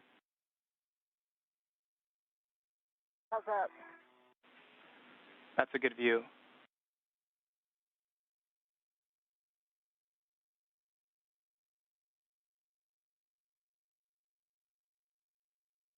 And teams here on the ground taking another look at Anne McClain's glove following a report of a slice in her right index finger prior to exiting the airlock. The team on the ground. Copy, Anne. We appreciate that view. We are good with that glove inspection. We do ask that you perform the same type of inspection every time you do your glove check, but you do not need to show us on the HECA. You can just perform it yourself. Understand, thanks. I'll let you know if there's any changes. Copy that. Okay, vapor. And the team on the ground reports that the glove is looking good. McClain is in the articulating portable foot restraint and will receive the triangle from Ayers next. Very slow, so slower than when you are translating with a strap bag on the BGA. Avoid cyclic loading on the mass canister and BGA. Max lateral loads is 40 pounds. And do not impart any forces into the mod kit struts before they're fully installed. Give me one copy. All right, next vapor, you can present the left or non-tethered end of the upper triangle to Anne. So let me know, I can't really see. We'll go in off here. Yeah, just one sec, I'm getting my workstation. Okay, out of the way here. Walk up, okay. Go up about another 12 inches, I think. I have a hand on it. Okay.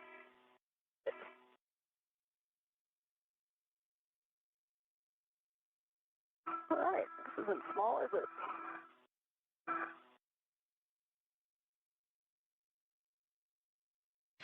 And Ayers has handed the upper triangle to McClain following her build of it. Installing a center pad on the mass canister, arrow up. McClain will now install it on the mass canister of the beta gimbal assembly, or BGA structure. Your mini workstation tabs And for soft engagement left to right, which is what you're doing, and once that's complete, you can rotate the upper triangle so it's neutral and you have access to the bolts.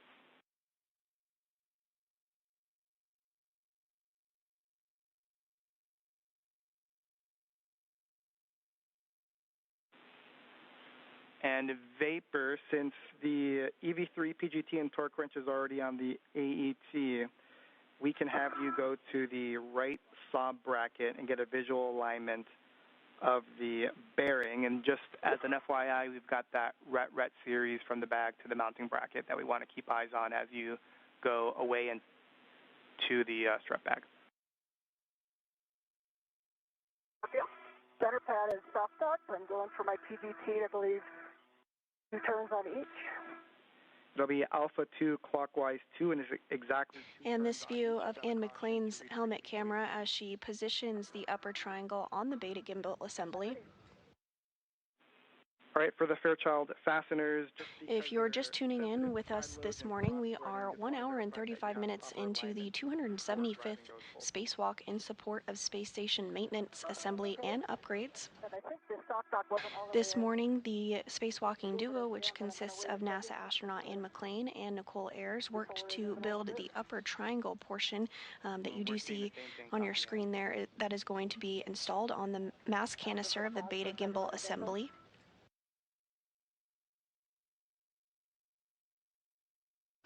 The primary tasks for our spacewalkers today is to install this support bracket, which we call a modification kit, in anticipation of future solar array upgrades of the International Space Station rollout solar arrays. The duo will also work to relocate a communications antenna called the Common Communications for Visiting Vehicles, or C2V2 antenna, to ensure better redundancy in communication with visiting spacecraft to the space station. So you have a go to continue. Okay, that's helpful. Okay. Alpha 2 clockwise 2, and it's exactly 2 turns on all those bolts. Alpha 2 clockwise 2, 2 turns.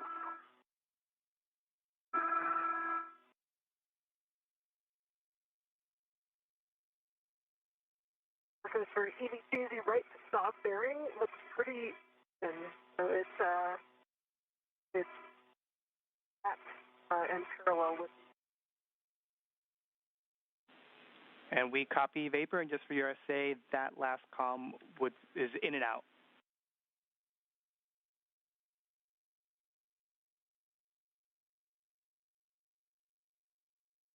Marcus, I have Alpha 2 clockwise 2 set, and for 2 turns on each. Good words.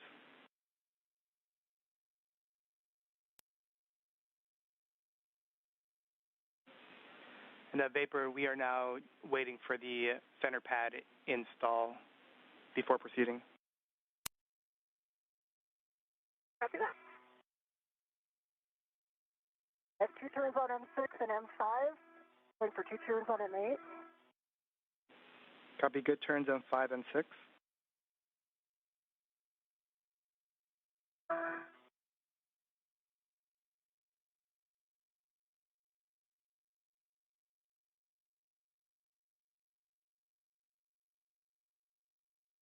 McClain now using the PGT or pistol grip tool to install the upper triangle to the mass canister. Settings on the WIFX and the APFR.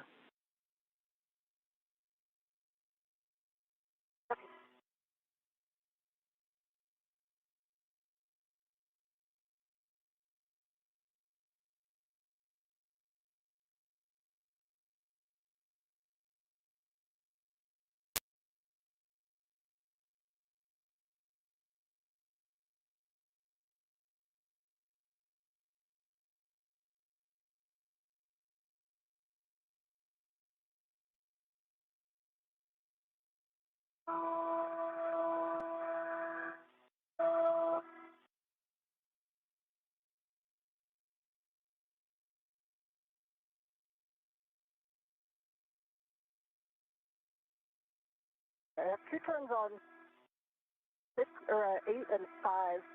Especially pop back out. I don't think it was all the way in to get those 2 turns again. And we concur, Ann. Thanks.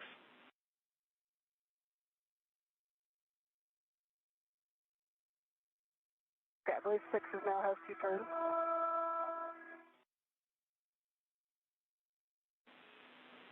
And copy, Ann. We're following. All right, 7 has 2 turns. I believe now it's torquing Alpha 2 clockwise 2. Alpha 2 clockwise 2, M5 through 8 to torque. Expect an additional 3 to 8 turns. Copy, and there's no order, right? Order does not matter. Copy. Starting with M6.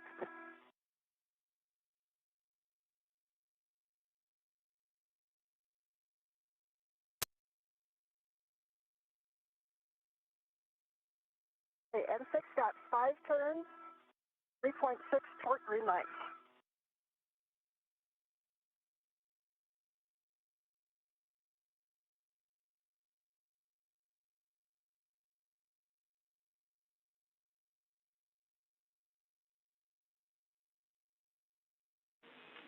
And Ann, we're checking.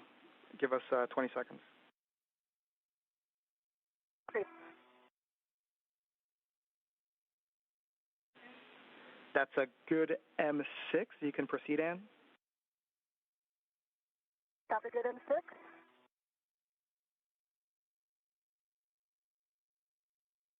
And Marcos, I have 3.7 torque green light and 5 turns on M5.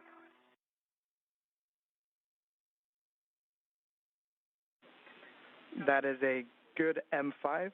Proceed. Copy, good M5. Going with M8.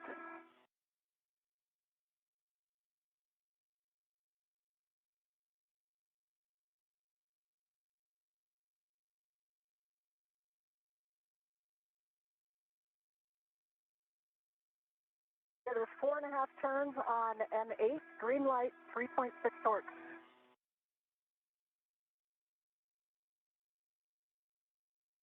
It's a good M8. Copy. Last golden word.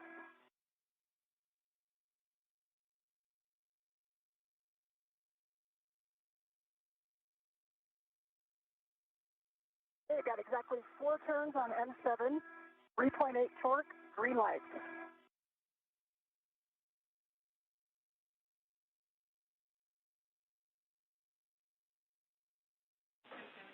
And that's a good M7. And we'll have you check that the center pad MLI and the pit pins, 2 of them are still installed.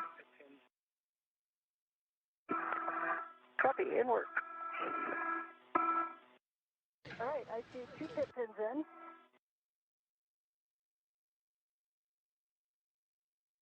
Good job on the MLI. Vapors nice and tight. And with those 4 bolts being driven by NASA astronaut Ann McClain on the mass canister, the next steps will be to install the left and right lower and upper struts to continue to attach the triangle to the mass canister.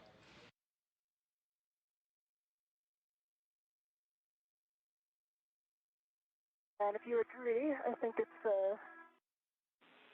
And that's a good upper triangle install. And yep, you're going to get out of the APFR and you will be changing the WIFX and APFR settings. First, WIFX is going to be shortened to an extension of 1. Copy. It's done. There's no workout at the gym that prepares you for that twist.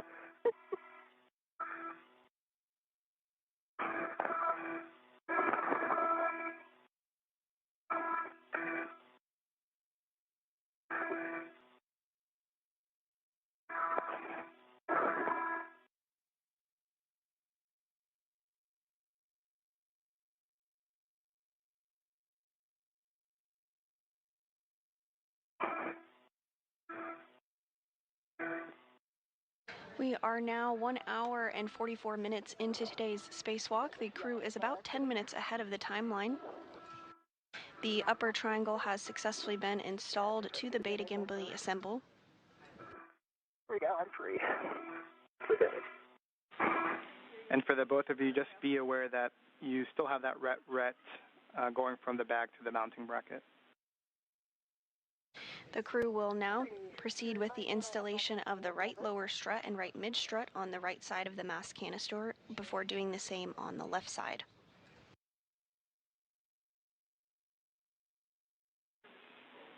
And just for your awareness, we turned your HECA off. Copy, HECA off. Looks like you're working the extension of 1. Just verify that the Ingress 8 is clear of the upper triangle after that reduction in height. Ingress 8 is sort of clear. Now it's clear. Copy, thanks, Ann. And then we're looking for a pitch of Papa Papa and a roll of Charlie for the APFR. Copy. 6 is at 1. Remind me, is the yaw still 6 or 12 rather? The yaw should still be 12, correct. Okay.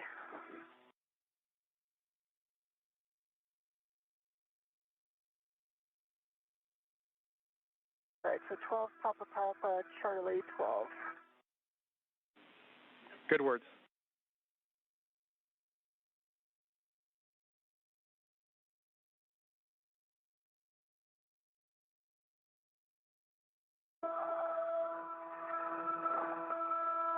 There's Charlie, 12. And you can see the...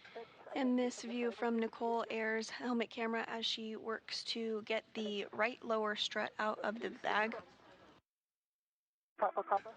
There is a right lower strut and a right mid strut which will be attached on the right side of the mass canister to further secure the upper triangle that has previously been installed.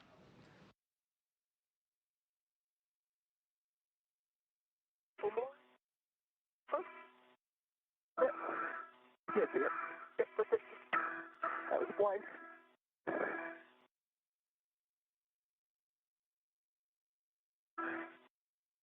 All right, Papa Papa is set on the pitch on the APFR, and the button can be depressed. Copy, those are good settings. And in Vapor, appreciate that. And next for you is going to be a socket swap. You're going to swap to the 5/8 by 2 inch, which is in your trash bag. Copy that. And then Vapor, we are going to wait until Ann does that socket swap. She's going to ingress the APFR, and then we're going to verify access to certain locations on the mounting bracket before proceeding with the mid-strut and lower strut handoff. Okay.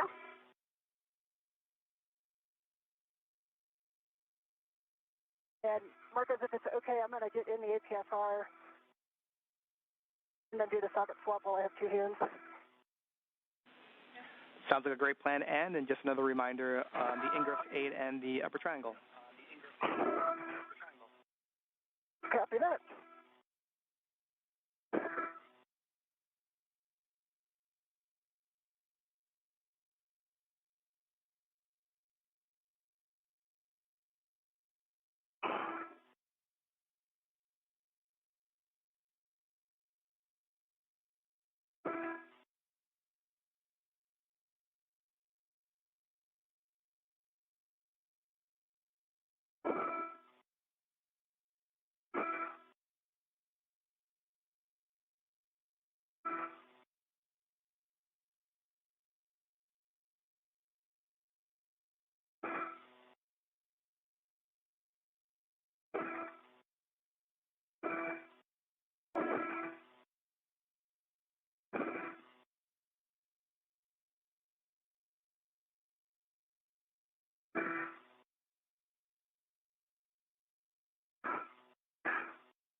So for EV, an update on the gloves, I've got a smudge on my right index finger.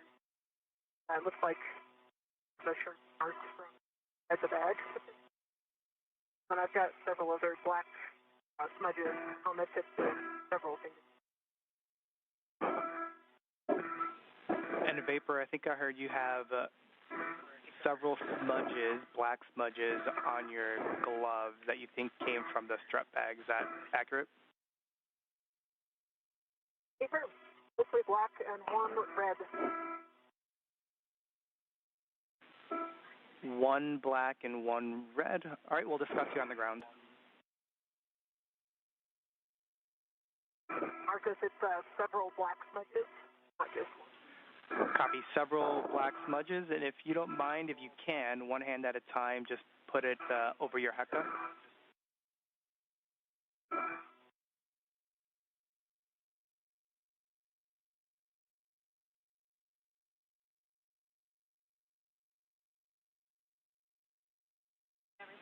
And that's a good view, Vapor. We see the red one, and we also see kind of two black on your right ring finger.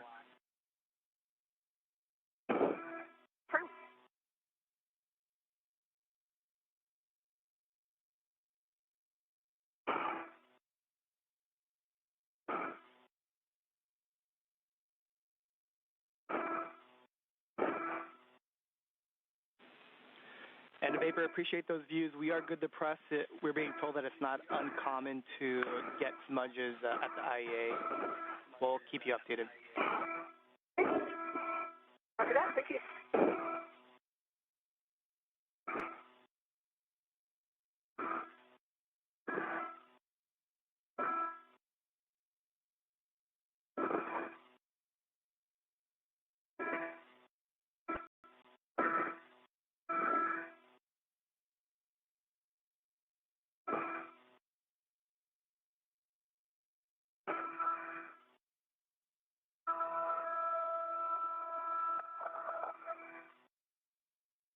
You were just to the right of the two loop, like you might have yawed a little bit. Okay. And Vapor, just as a reminder for you, we're just waiting on the ingress and socket swap, but if you have the bandwidth, you can help Ann with the ingress. Copy. Work. There we go. The ret series is clear. And did you say you think it yawed? I think it did, yeah. And Ann, we're seeing that your met rates are high, so we would like you to take a break. We'll let you know for how long. Okay. Not surprised. And the yaw's the same. Now it's back at 12. Right? Yeah, it's at 12. Okay. And Vapor looks like you're already doing it, but while Ann's taking a break, you can redo the APFR settings. So if you need those, I'll let you know. Copy. I think the APFR set correctly. I think so too. Disregard.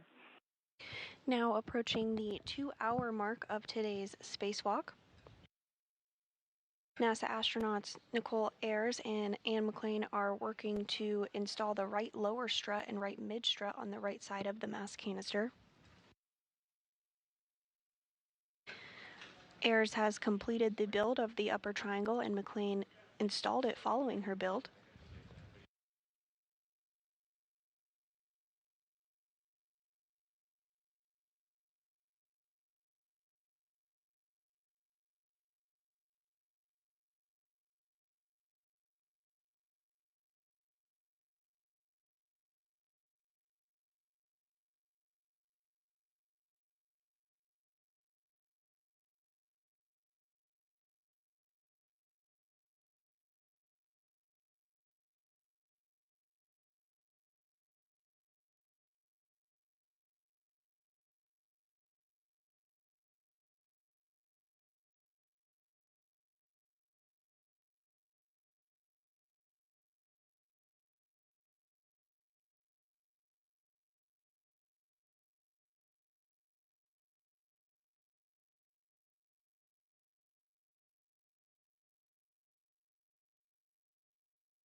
And Ann, we're going to hold you still for approximately 5 minutes. We'll let you know. Okay, I understand. 5 minutes. Is there anything useful I can do during that time?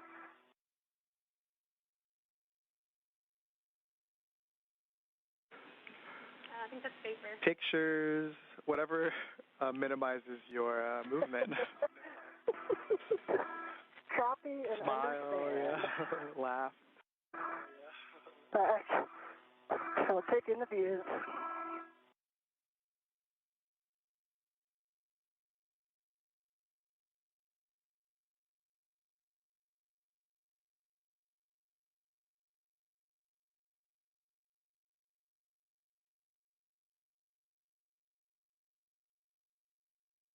And McClain getting the opportunity to enjoy the views for a minute, as well as take some photos.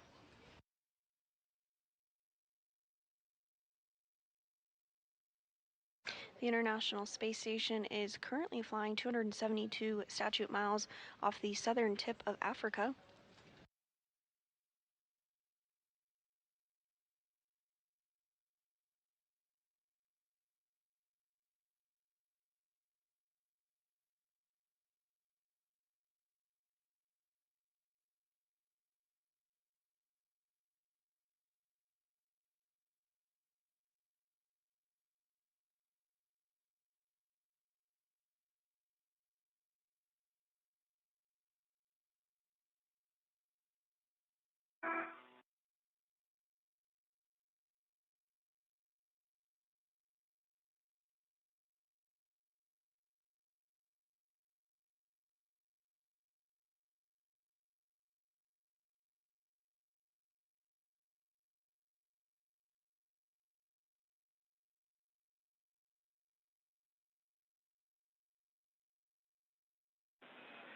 And in Vapor, we have a couple recommendations for you for the APFR Ingress for you two to work together. The first one is to lock out your safety tether in case that is creating moments and pulling you over. The second is for Vapor to, at a minimum, get eyes to guide you in and or physically be there to support if you need it. Okay. Does that mean that we have a green light to go? I'll give you how much time remaining here in 10 seconds. Copy. And just like that, 5 minutes are up. Got a good view from here. You have a go to continue. So next up, Ingress to APFR.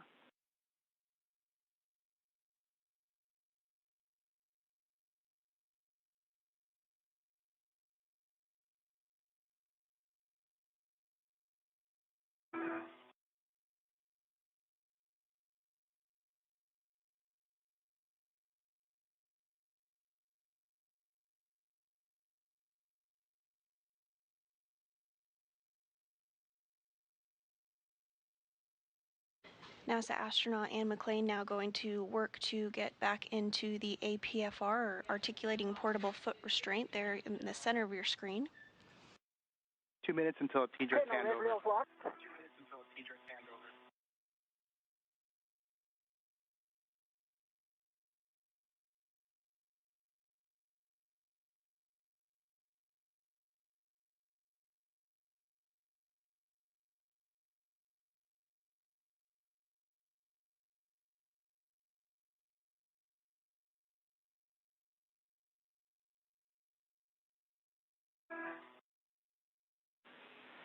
And Anne and Vapor, for your awareness. That must have rolled because it's back in the center.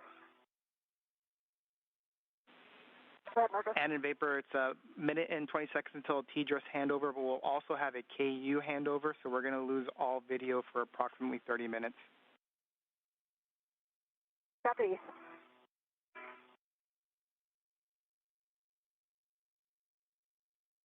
Tethers look clear on my legs. Apron. Yep. And before this handover, for the both of you, we'd like Vapor to come over and help out with the APFR Ingress. We'll get you on the other side.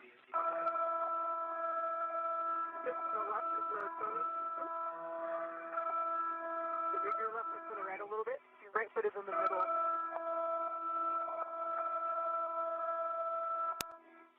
Move your right foot to the right a little bit.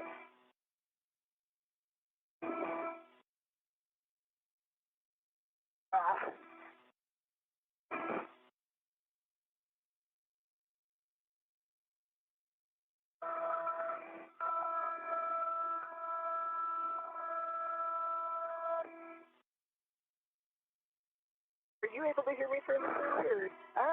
You come in a little broken. It kind of like takes a minute for your voice to break. Okay. I'll try yelling.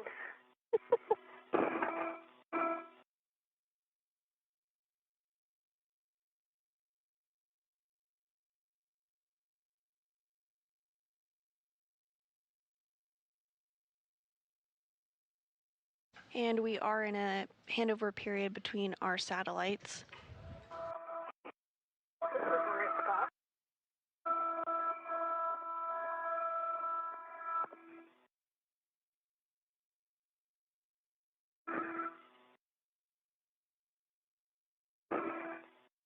The team here in Mission Control Houston today is being led by Flight Director Deanna Trujillo. We are now 2 hours into today's spacewalk, the 275th in support of space station maintenance, repairs, and upgrades. Right foot in. Right foot looks in.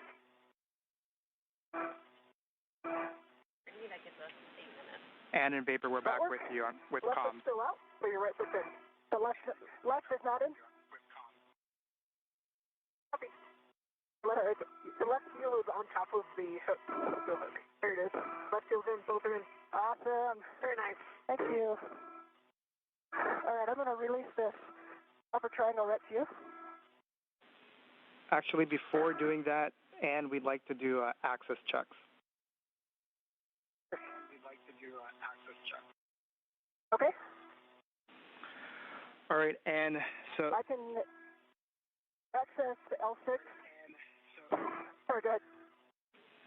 Yeah, we're looking for you to be able to access the RET, which looks like you were about to do. On the mounting bracket, you've got a clevis where the lower strut is, access to that, as well as the grounding block, as well as the mid-strut clevis that goes on the upper strut. Yes, I can touch all four of those. I see the L6, L7, bolts 20 and 24 where those go, and I see the fit-in and the red. Copy, that's great. And you can perform the socket swap as well as release the mounting bracket red. Okay, it's for the red. Ready. It's coming back.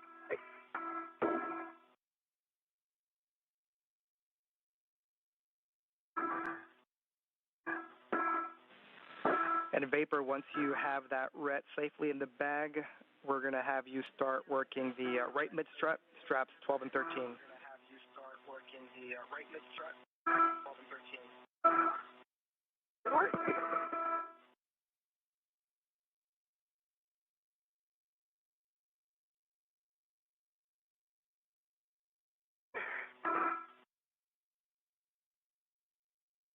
Are you working the socket swap right now? And during this handover period between our satellites, we will have communications with the crew. However, we will not have visuals of them. This loss of signal period has about 40 minutes left in it until we have visual of the crew again.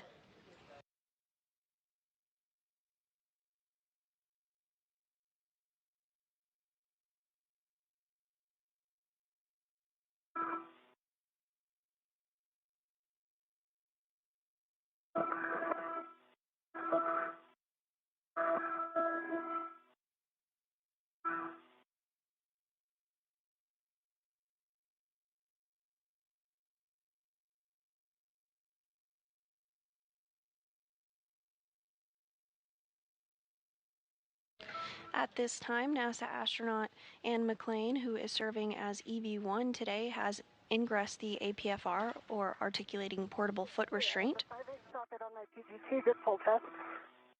They will now work alongside each other to retrieve the right mid struts from the bag and install them. Yep, right mid-strut, and you'll receive that so from away, so it's not flailing. vapor. You'll put that on your BRT ret.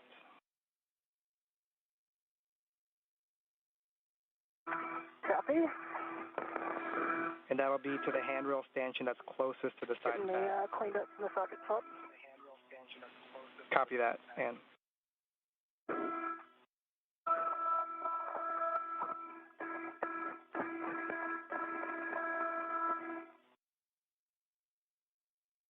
All right, Vapor, I am ready for the right mid-strut. The BRT ret ready.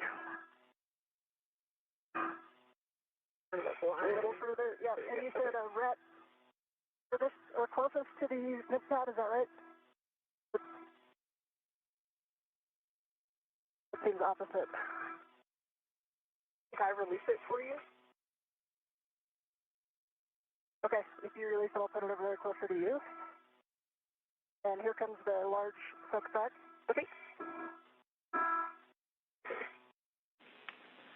And while Ann is putting that on her BRT vapor, you can go ahead and grab the right lower is on my BRT. BRT vapor, you can go ahead and grab the right lower strut. Okay.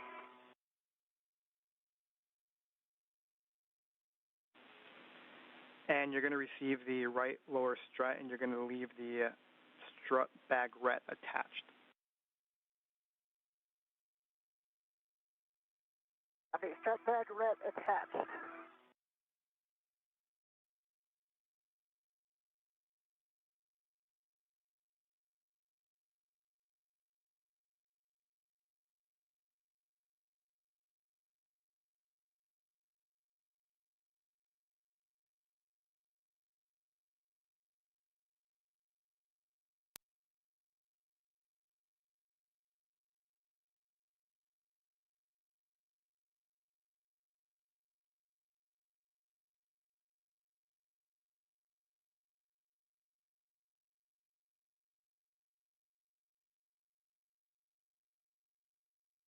Okay, the right lower strut is in the Velcro.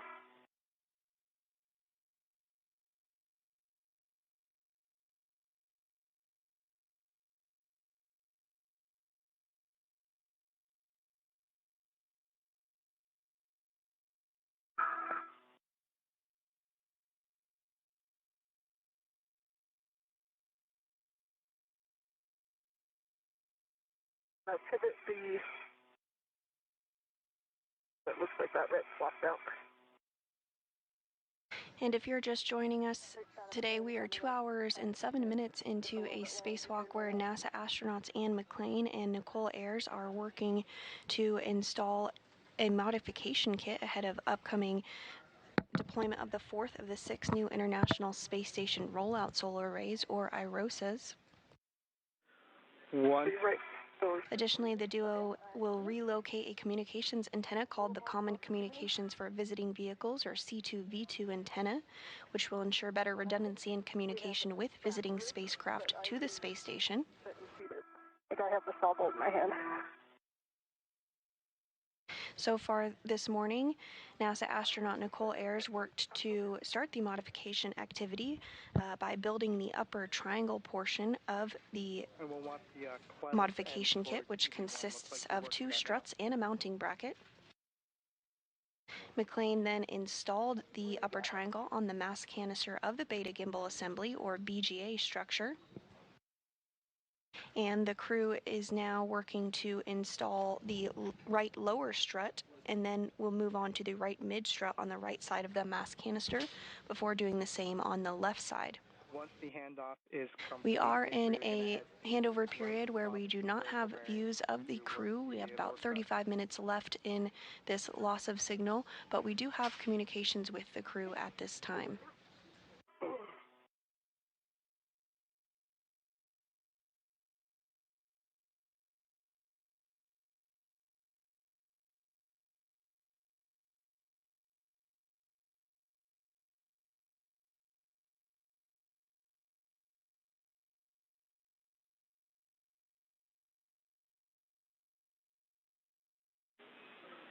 And for you, right now we're just waiting for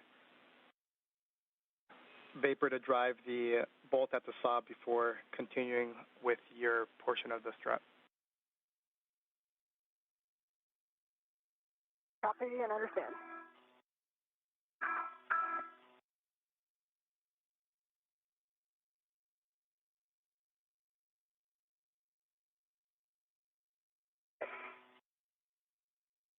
Stop here.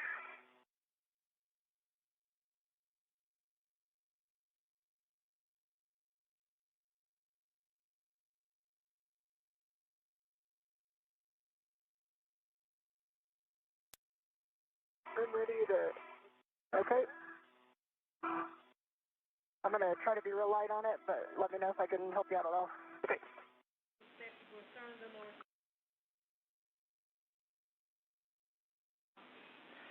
And tilt it towards the bolt for me. Tilt it toward the bolt. Yeah, it's like 3 from the bolt right now. Yeah, thank you. I don't know how much you can down here. Can when I lean back. But here we go. Here we go.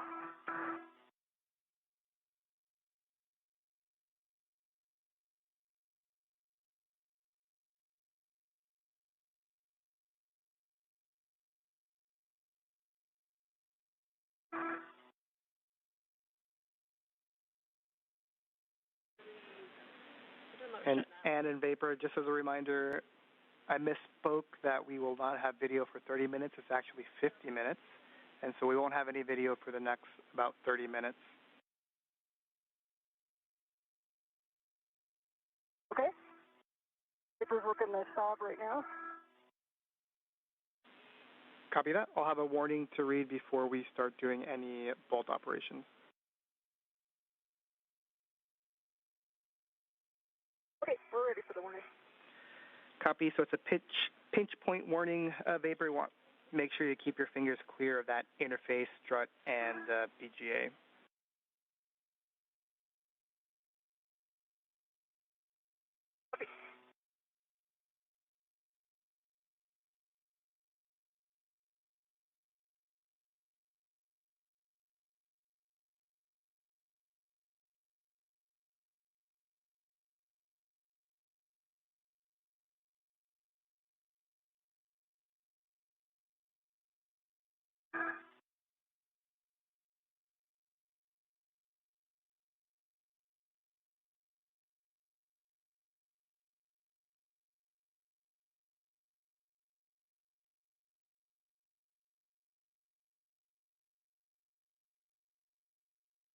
Good job. That's a hard angle.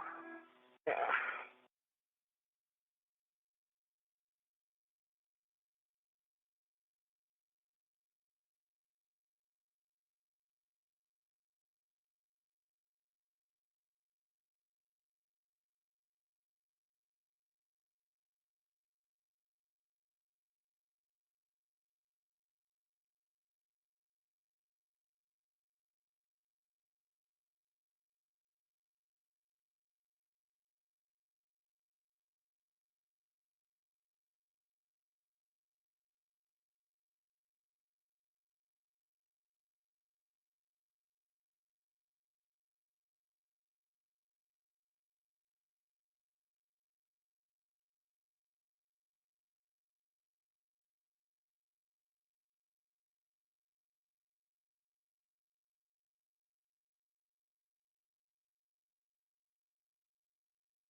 You don't mind, can you just hold it up towards the bolt a little bit? The ret is pulling it back? Yeah, the block for the ret is right next to your left, right next to your Hecka if you want to lock it.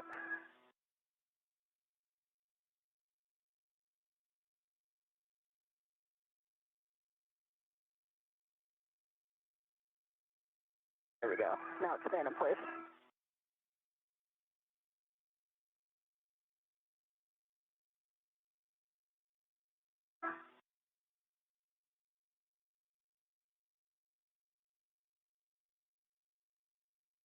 Your end effector on that handrail may also provide you some leverage. It's for the just getting it turned without it popping out. I see. If you're just joining us today, we are 2 hours and 14 minutes into the 275th spacewalk in support of space station maintenance, assembly, and upgrades. This is the third spacewalk of the year, and also the third spacewalk for NASA astronaut Anne McClain, and the very first for Nichole Ayers. This is the first spacewalk of Expedition 73. The primary tasks for the spacewalkers today is to install a support bracket called a modification kit, which will prepare for future installation and deployment of the fourth of 6 new solar arrays called Irosas. The crew will also work to relocate a communications antenna called the Common Communications for Visiting Vehicles, which will provide better redundancy and communication with visiting spacecraft to the International Space Station. Once Vapor is done finishing with the turns, you'll be driving M20 exactly 2 turns. Copy, exactly 2 turns on M20 until 6. So far this morning, the duo has worked to build and install a upper triangle portion of the modification kit and are now working to install the right lower strut and the right mid strut on the right side of the mass canister. 2 additional turns.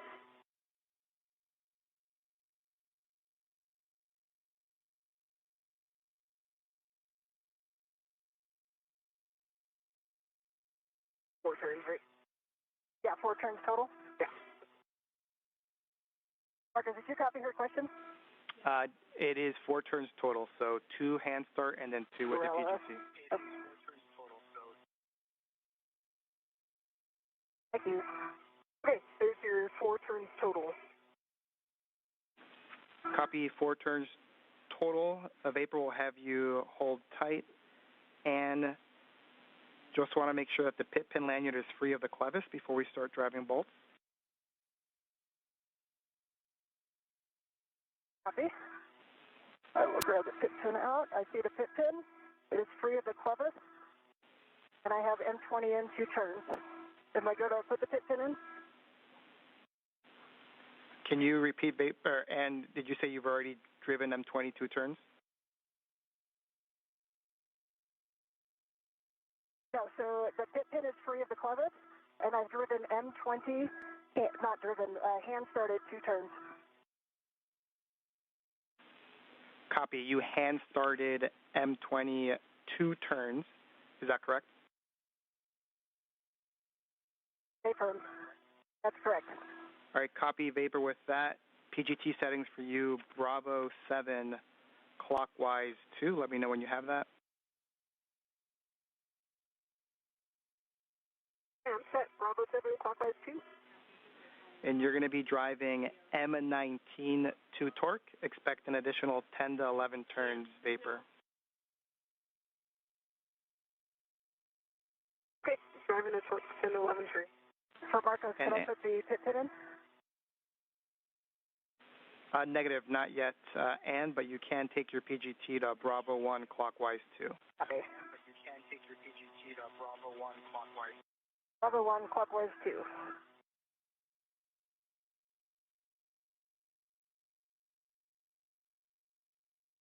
Okay, that was 8 additional turns on the stop bolt. Got the green light. 55.5 on the torque. I copied 8 additional turns. Standby.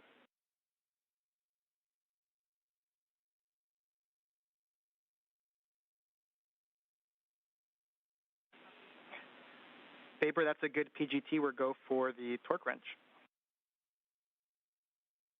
And those words from the ground IV there on the center of your screen, NASA astronaut Marcos Barrios, relaying up to Nichole Ayers, who is working to install the right lower struts. Well, last check, I've got a torque. Ayers is using the PGT or pistol grip tool to secure the strut. And I'm ready to drive when you guys are. Copy. Thanks, Ann. We'll wait until we're done with Vapor's bolt and we've done all the checks. See, I am And a bye.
Marcus, that was 2 breakovers, like a quarter turn. 2 breakovers, quarter turn, we'll discuss.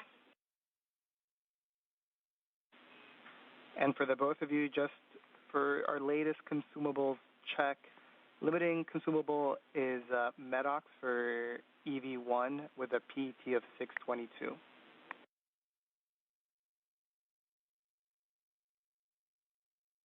If you want copies. Copy. And what total time are we at right now, Marcus? We're at 221, and then we expect this number to get better, the limiting consumable, as time goes on. Copy.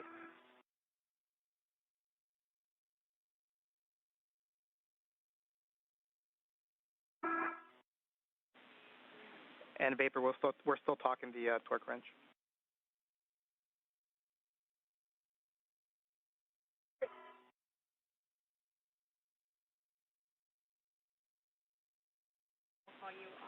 In Vapor, we're going to do the additional checks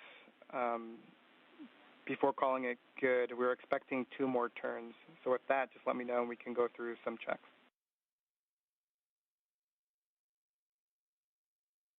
I see the black line is flush. The gap check actually looks good. And then, Ann, can you give it a wiggle? Yep. Again. Yeah, and the wiggle test is good too. Copy black line, no gap, good wiggle test, just looking for the lower strut MLIs covering the strut pad.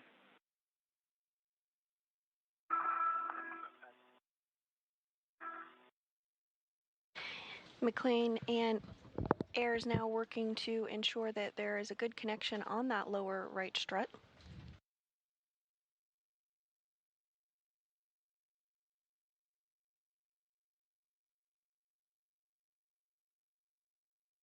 Okay, the lower MLI is covering the strut pad.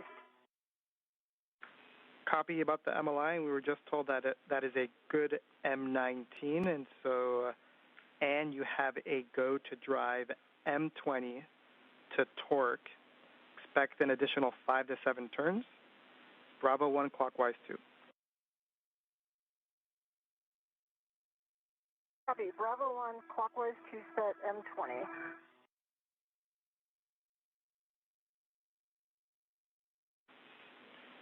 And Vapor, you can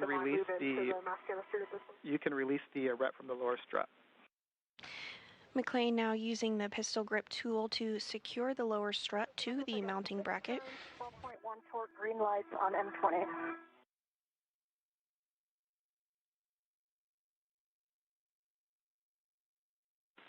And we copy Ann and we're checking. And Ann, can you confirm that the black line is flush? Following this, the next step will be to cover the strut with multi-layer insulation, or MLI, and then route cables of the solar array in support of future spacewalks. Until we get a heck of view. It is black line is flush. Copy, that's a good M20, and you can stow your PGT, and then you now have to go to install that pit pin to the grounding block. Copy and work. Mark is released from the lower right strut. Copy, Vapor. You can go ahead and translate to the right side pad location for the mid-strut.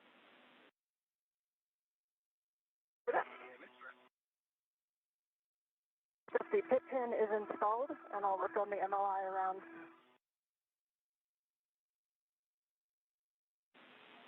Copy, and just let us know.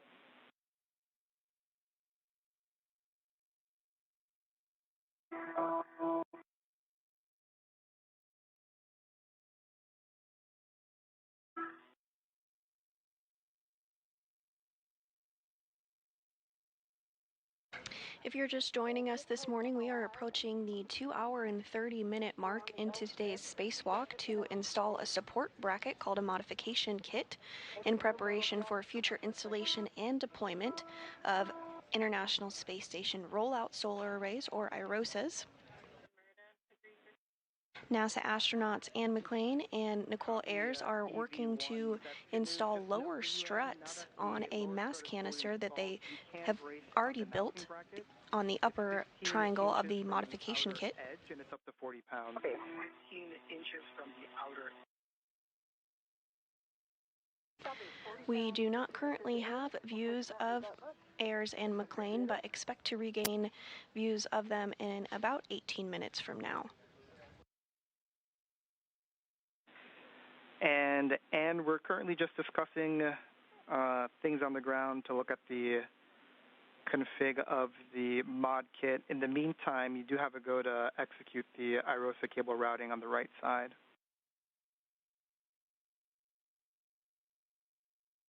Okay. And Vapor once. And I do have the IROSA's wire tied with 3 wire ties. Go ahead. Nope, just going to give Vapor more words that once she's on that right kind of mid-strut location, just to hold still.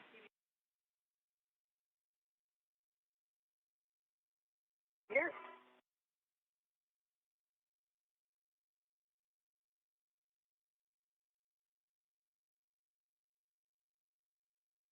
Marcus, the wires, IROSA wires, released 1 coil turn. So the black mark is now wire tied with 3 twists and set to low profile on the LR handrail at the lower strut. That's great, Ann. Appreciate it.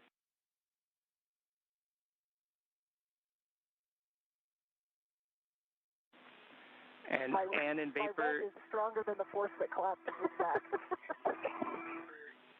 Ann and Vapor, just wanted to give you an update for the day. We have reached min config. The target was 2:30 PET, and we're at 2:27, so we're about 3 minutes ahead of the timeline, and so we're going to proceed.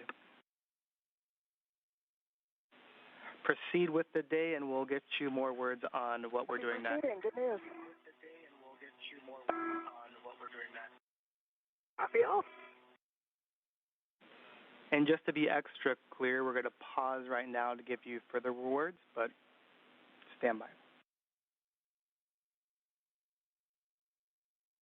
Okay, pausing.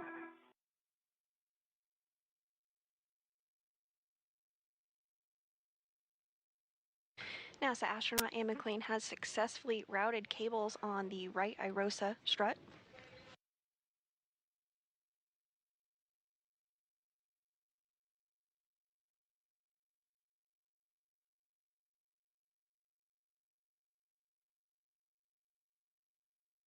The crew is about 3 minutes ahead of the expected timeline for today.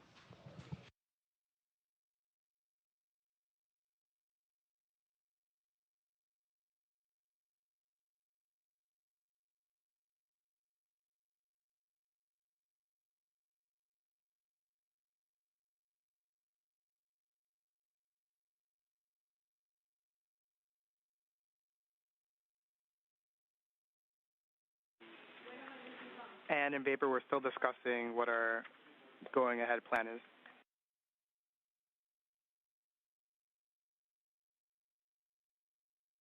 Okay.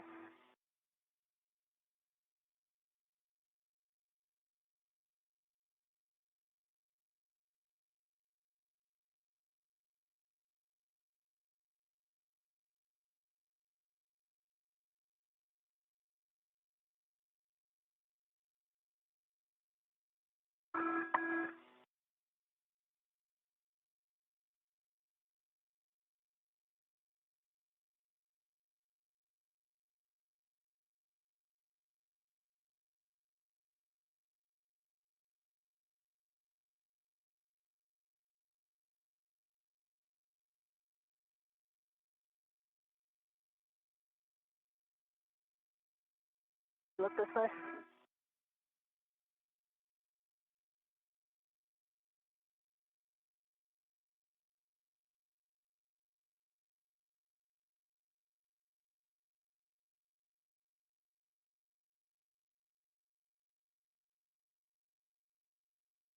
I can lock this right out so it's not pulling it.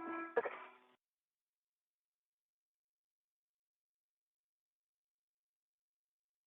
All right. Go.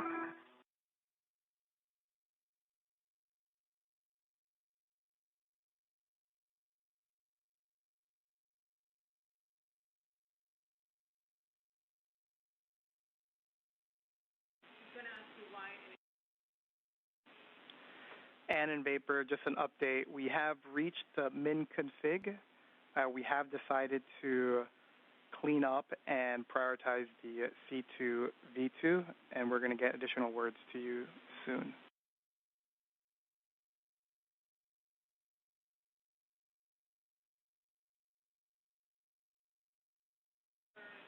And in Vapor, the rationale behind that is current limiting consumable is MEDOX for EV1, which is right now at a 630.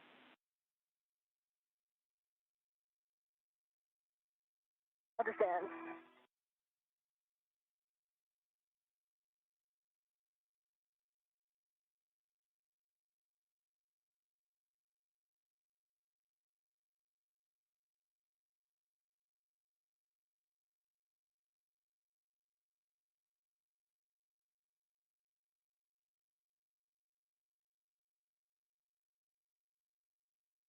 My way back down the meth chemistry.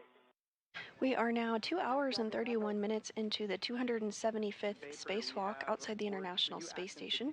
At this time, we'd like the mid-strut back in the strut bag, any free rets back in the cable bag, and the PGT and torque wrench in the cable bag.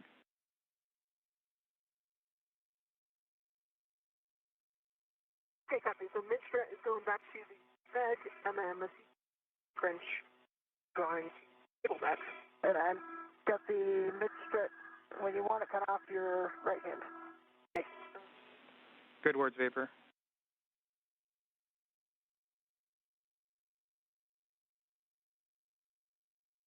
And I'm ready for it in. Got it. Okay, and my DRT ret's still on it. Okay. If I can get a red on it. Okay. And those words from the ground IV up to NASA astronaut Nichole Ayers, walking through some procedures to get the mid-strut cables and PGT put back in the cable bag ahead of the next steps in today's spacewalk. Got a bag ret on the mid-strut. Okay, I'm ready to send it back. I can just let go of it. Okay, I'll let it go.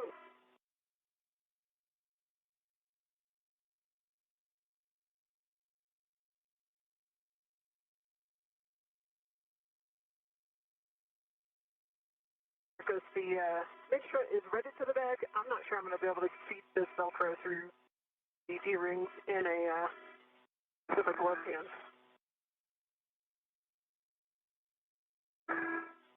Make sure that's okay. Yeah, Vapor in it. The strut does not need to be inside the Velcro. As long as it's inside the bag and secure, we're good with that. Okay. And Marcus, I assume I'm not staying up here anymore and go to hop off?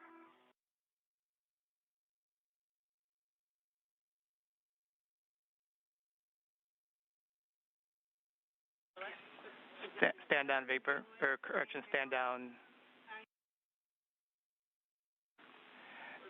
And you can go ahead and get out of the APFR. Copy, I'm pausing.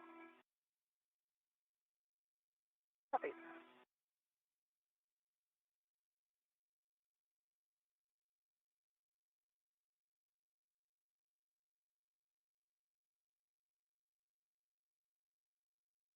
Yeah, I'm out of the APFR.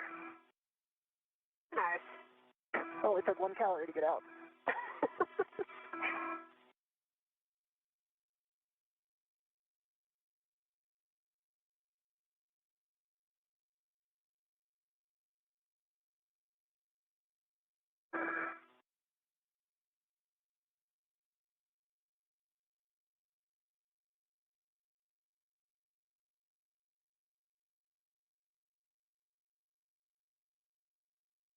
unlocks my reel, I'm thinking about it.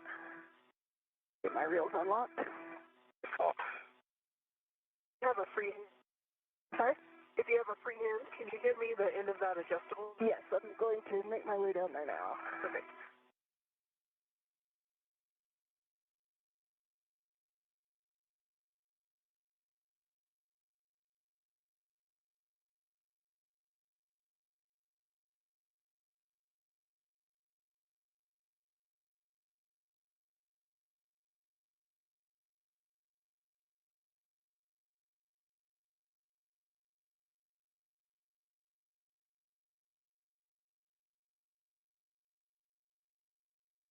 All right, here it comes.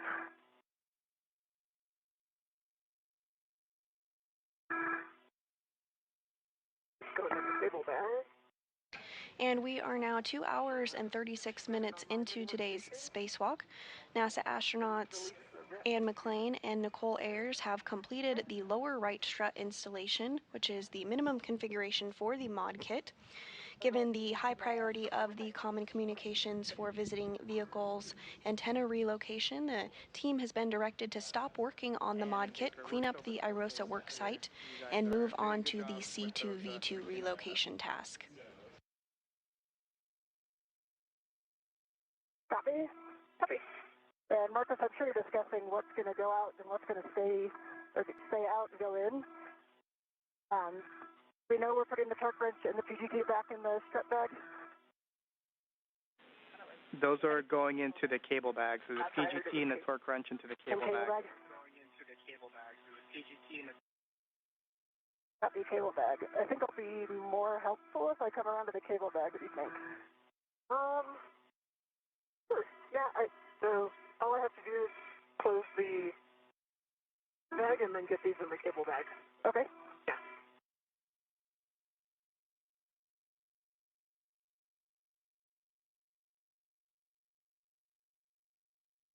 Probably be taking this HFR and with extended S.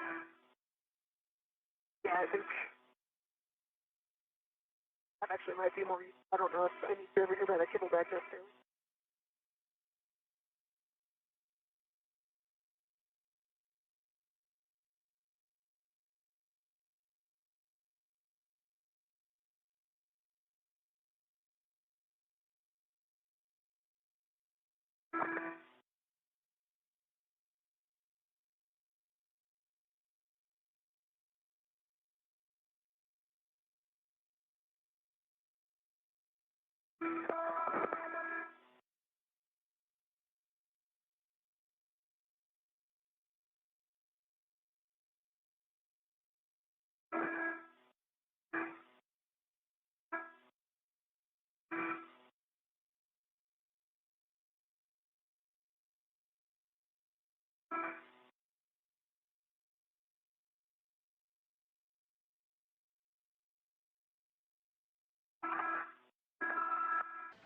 At this time, NASA astronauts Anne McClain and Nichole Ayers are working to reconfigure the worksite, including adding the mid-struts, cables, and PGTs back in the cable bag as they clean up this worksite and prepare for the common communications for visiting vehicle antenna relocation task.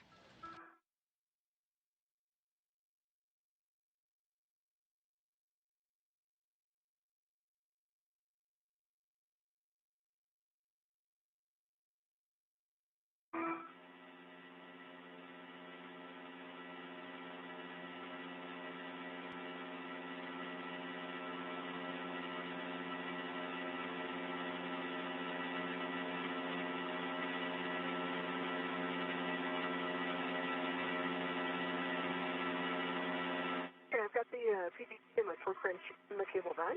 Copy.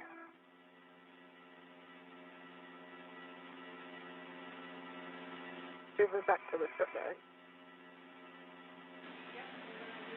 And in vapor in about 4 minutes. And the HFR to lower profile for transmission. In about 4 minutes, we're going to have a TDRS handover of approximately 18 minutes. During this time, we're just going to ask you to enjoy the view and take pictures. If you both can right now, turn off your HECA and we'll pick up with C2V2 once we're done.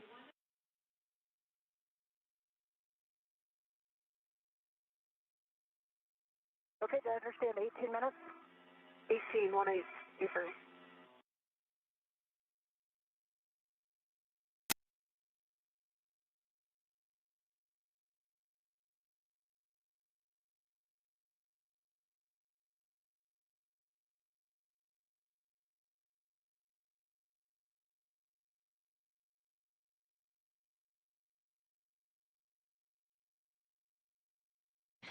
McClain and Ayers are continuing to clean up the ModKit worksite ahead of the C2V2 or Common Communications for Visiting Vehicle Antenna Relocation task.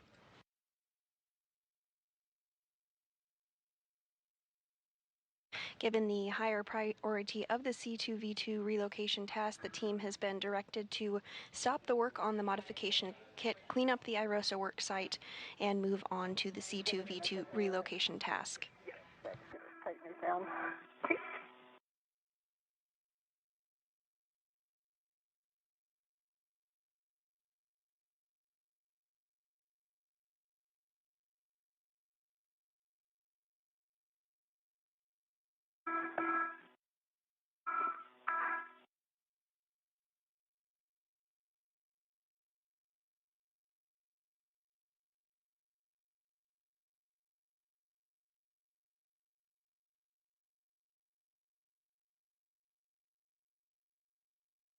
May want an inventory before we close that out.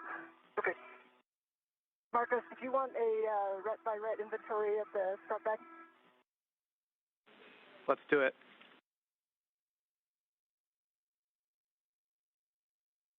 All right, I'll sit on this end. And we've got 2 minutes until that handover. That's going to last 18 minutes.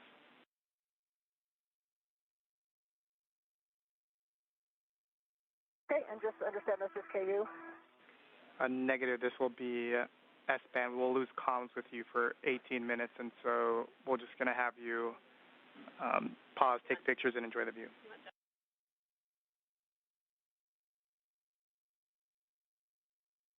Okay, we have number 14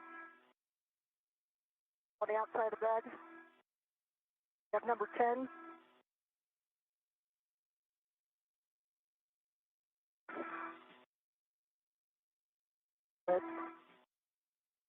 Number 4.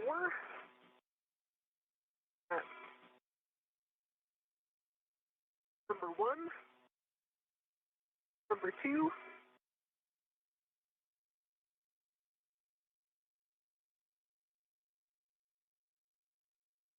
Number 3. F13.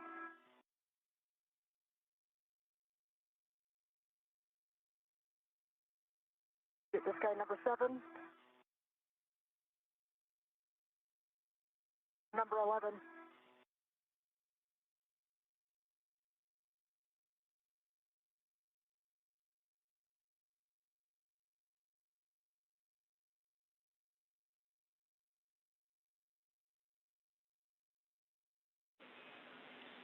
Handover in 20 seconds.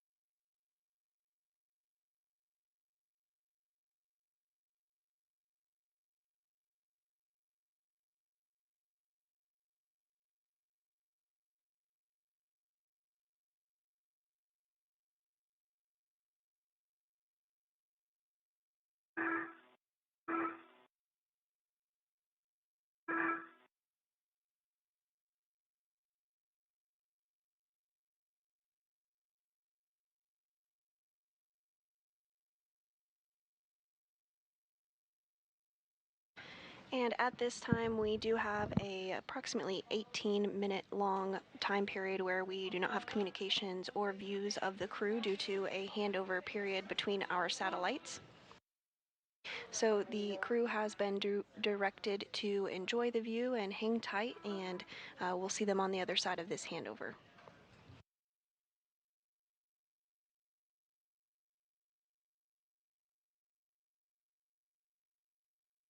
If you are just joining us, we are 2 hours and 45 minutes into today's spacewalk.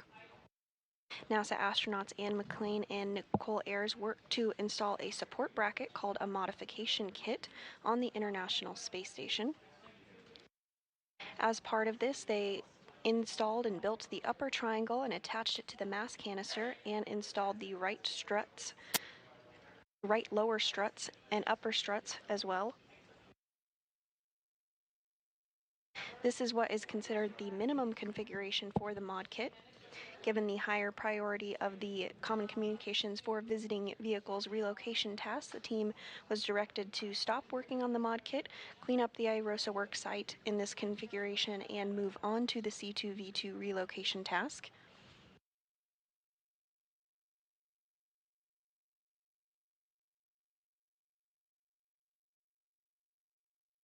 Today's spacewalk is the 275th in support of space station maintenance assemblies and upgrades. It's the third spacewalk for NASA astronaut Anne McClain, who previously has conducted 2 spacewalks totaling 13 hours and 8 minutes. Today's spacewalk is the very first for Nichole Ayers, and this is the third spacewalk of the year and the very first of Expedition 73. Sorry? 18 minutes is a long time. It really long time. The airport's really cool right now.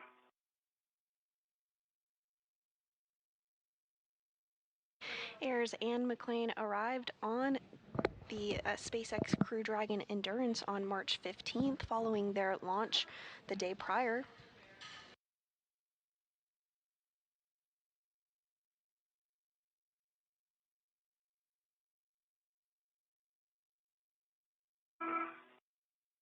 Doing it with your visor up? Yeah.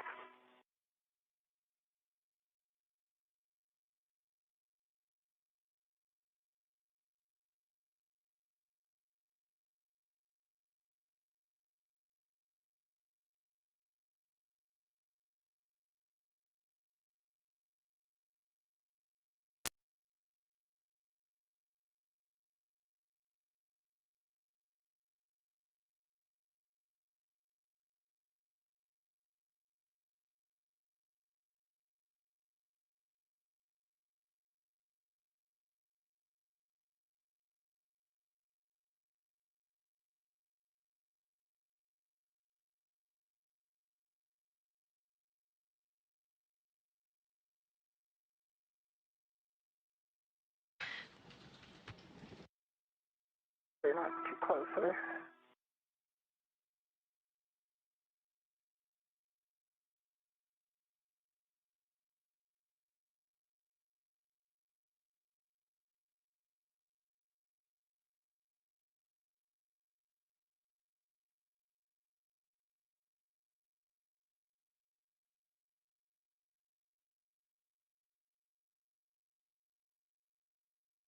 While NASA astronauts Anne McClain and Nichole Ayers are enjoying a break between a handover and our satellite communications, let's take a look at the crew that is on board the International Space Station. Seated in the front row from left are, of course, NASA astronaut Nichole Ayers and Anne McClain, who are our spacewalkers for the day. In the back row from left are Roscosmos cosmonauts Kirill Peskov, NASA astronaut Johnny Kim, Roscosmos cosmonauts Sergei Ryzhikov and Alexei Zubritsky, and JAXA, or Japan Aerospace Exploration Agency astronaut Takuya Onishi. Onishi and Kim helped assist Ayers and Nichole Ayers and McClain this morning as they got suited up and stepped through procedures for depressurization.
Go over the back.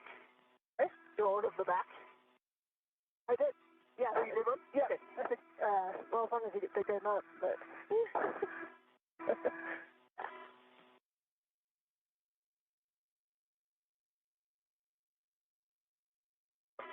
Roll it around. Is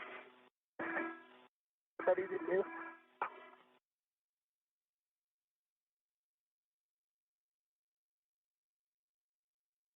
And we are getting a view there on our screen of NASA astronaut Anne McClain in the spacesuit with the red stripes, as well as NASA astronaut Nichole Ayers on the left, wearing the unmarked spacesuit and that strut bag that they were working to reconfigure ahead of moving on to the relocation of the Common Communications for Visiting Vehicles antenna.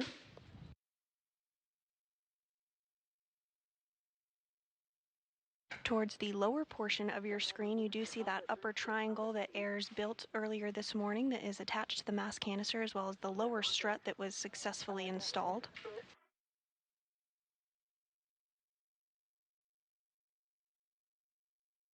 Again, this is considered to be the minimum configuration for the mod kit, and given the higher priority of the C2V2 relocation task, the team has been directed to stop work on the mod kit, clean up the IROSA worksite, and move on to the relocation antenna task. Tried to get a bunch of pictures of the bombs of the solar arrays. They're showing their age. Yeah, they are.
I think it's going to be impossible to get a selfie with two of us. Yeah, I guess. I think it might be impossible to get a selfie with two of us. You could peek over that bag. Oh, maybe not.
And as we have mentioned, Anne and Nichole have completed the lower right strut installation, which is the minimum configuration for the mod kit today. And given the higher priority of the Common Communications for Visiting Vehicles relocation task, the team has been directed to stop the work on the mod kit, clean up the IROSA worksite, and move on to the C2V2 relocation task.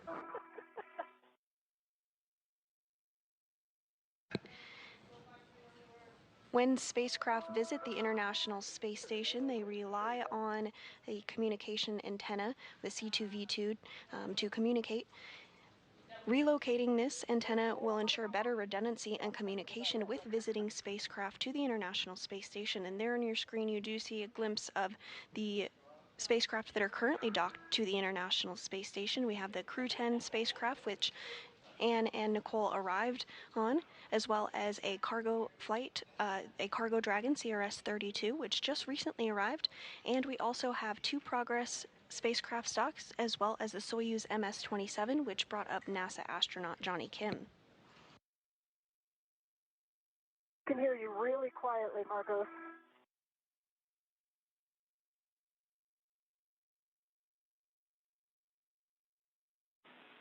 And in Vapor, this is Marcos, radio check. Very quiet. How do you hear him, Vapor? I've got you, yeah, very quiet.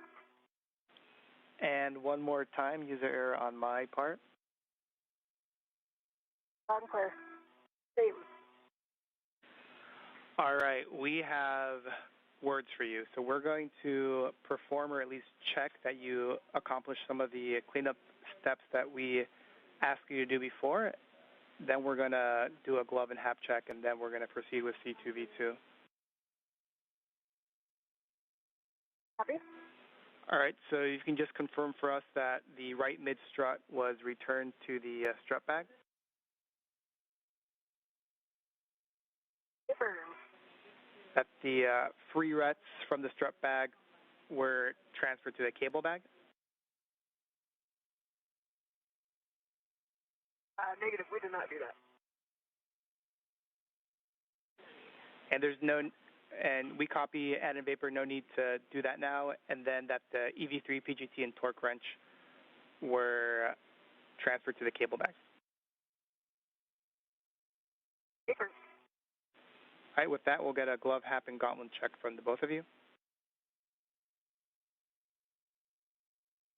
Hey, EV1.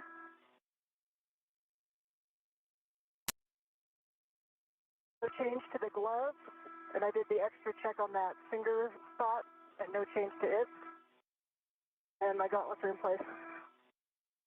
And half is dry. No change to the glove. Half is dry. Both are down.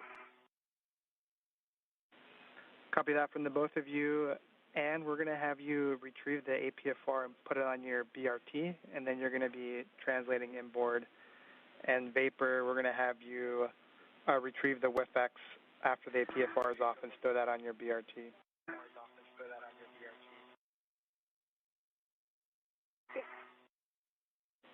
And so just for your situational awareness, we're essentially executing C2V2 as written, and we'll come back for more cleanup.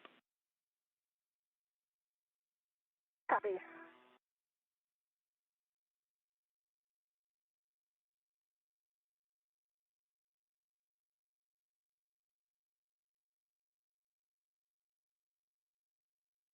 And those words up to the crew, letting them know the plan forward. NASA astronaut Anne McClain is going to work to retrieve the articulating portable foot restraint, which you see her doing there on your screen now.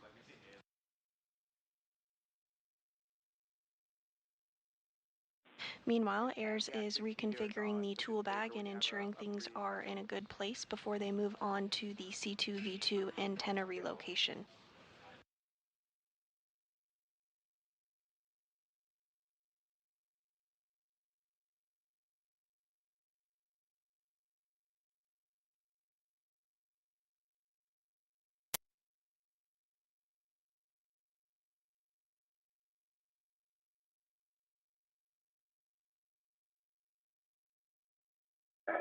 Get out of your way here. HFR set.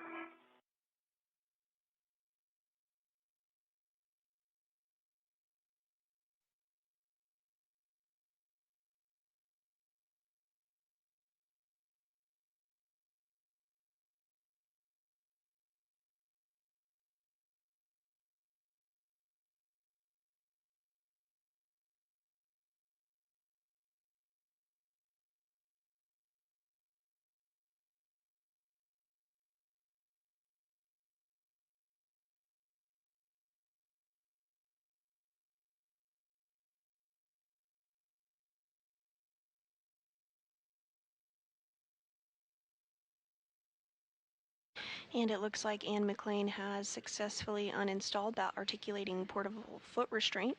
She now has it tethered to her. You see it floating just behind her. We are now 3 hours and 2 minutes into today's spacewalk. Today's spacewalk is the 275th in support of space station maintenance, assembly, and upgrades.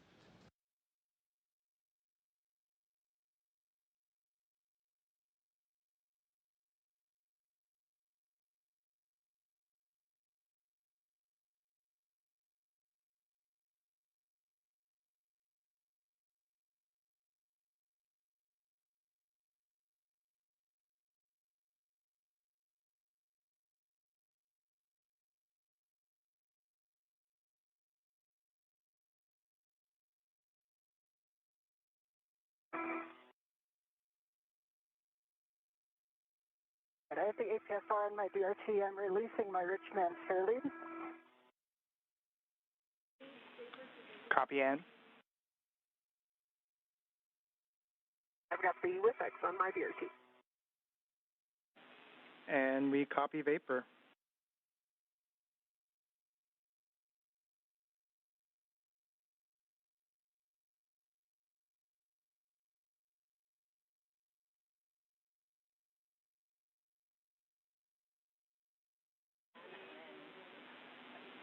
And in the Vapor looks, next for you is going to be translating to the Worksite, but we'll want Ann to lead first to deconflict safety tethers.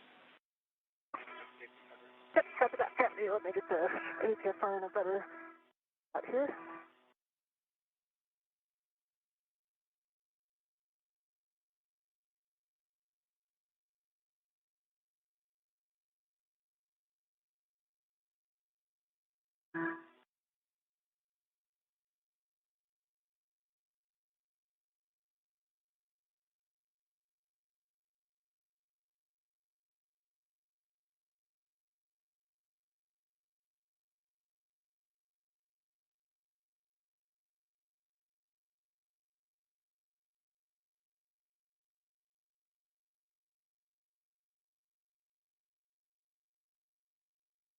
Your legs are under a cable, so you have to go. Oh, okay. Copy up first.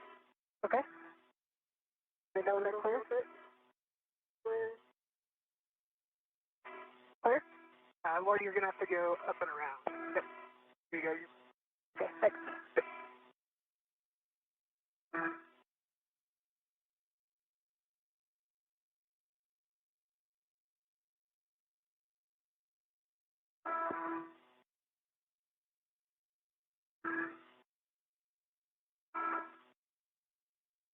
I like how my safety tethers are on the HFR standby one. And at this point, NASA astronauts Anne McClain and Nichole Ayers are just working on completing the cleanup tasks ahead of moving into the Common Communications for Visiting Vehicle Antenna Relocation task.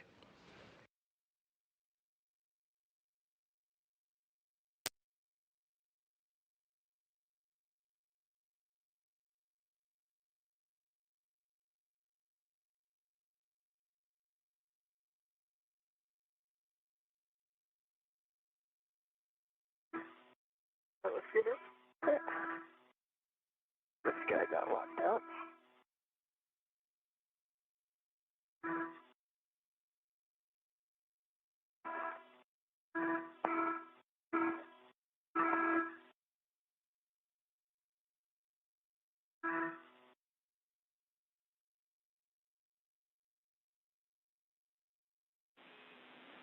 Good job, Ann. With that complete, you'll be headed inboard.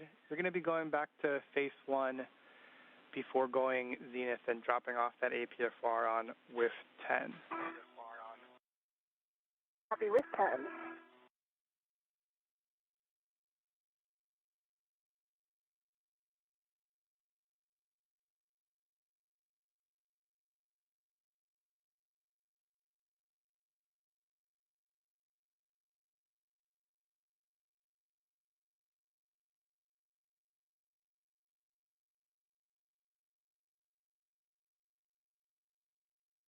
And NASA astronaut Ann McClain is now beginning her translation. It looks like you're already doing it. You're going to follow Ann, but you're going to then continue aft of station to get to the worksite. Copy. Yeah, I've got the CC antenna in sight. Ann McClain is continuing her translation process to install the articulating portable foot restraint at the new location. Meanwhile, NASA astronaut Nichole Ayers is also beginning her translation process.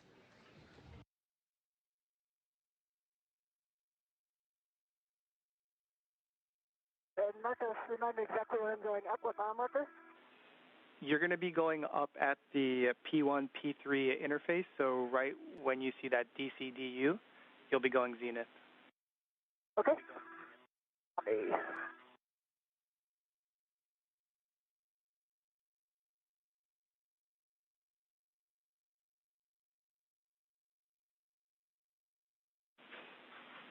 Vapor, looks like you're making your way to the work site. Just real quick for you, since it's on your way, do not translate on the CAS, the Common Attachment System. That should be just outboard of the C2V2.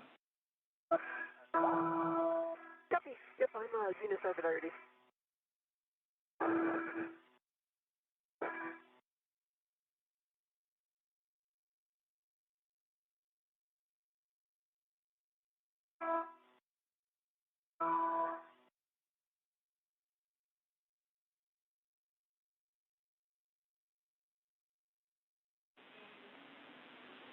And we see you, and that is the correct translation.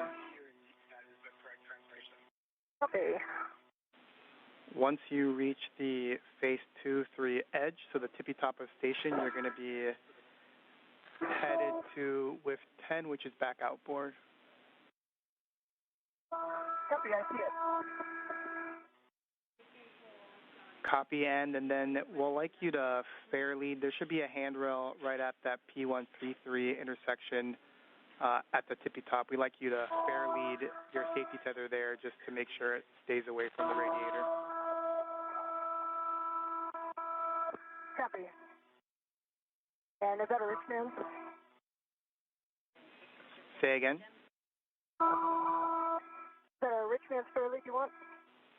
Negative. It could be a poor man. Okay.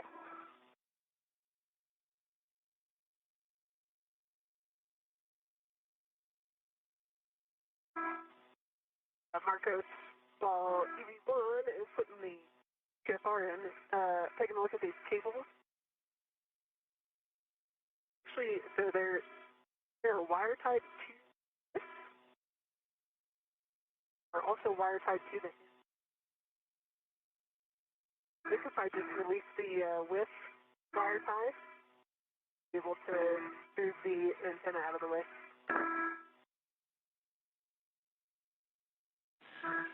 And Vapor, thank you for the view and those words. We concur with your plan where you're going to untie the cables at the base of the antenna, and that should give you enough room.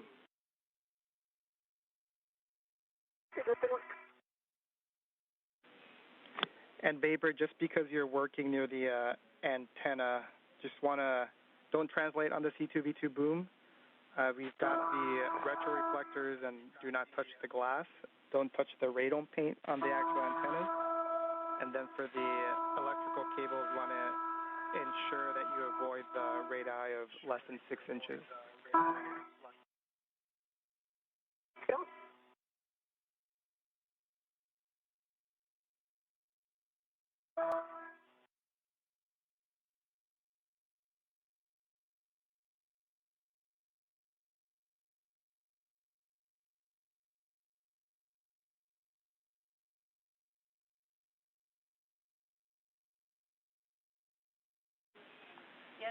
And we see you working the APFR. Once that's secure and you think it's out of the way, you could head aft to the worksite. Copy. And does it matter if we just set it low profile? I know we have settings.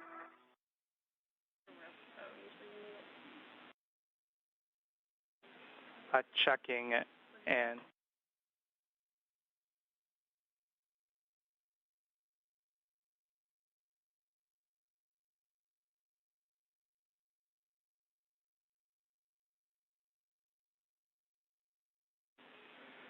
and those were good words. The actual settings don't matter as long as they're out of your way. Copy.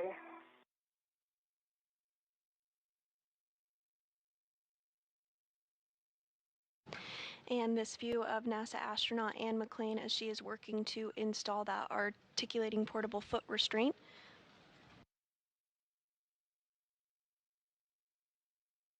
You can see she has the PGT or pistol grip tool attached to her side. This has been utilized quite frequently today during the spacewalk.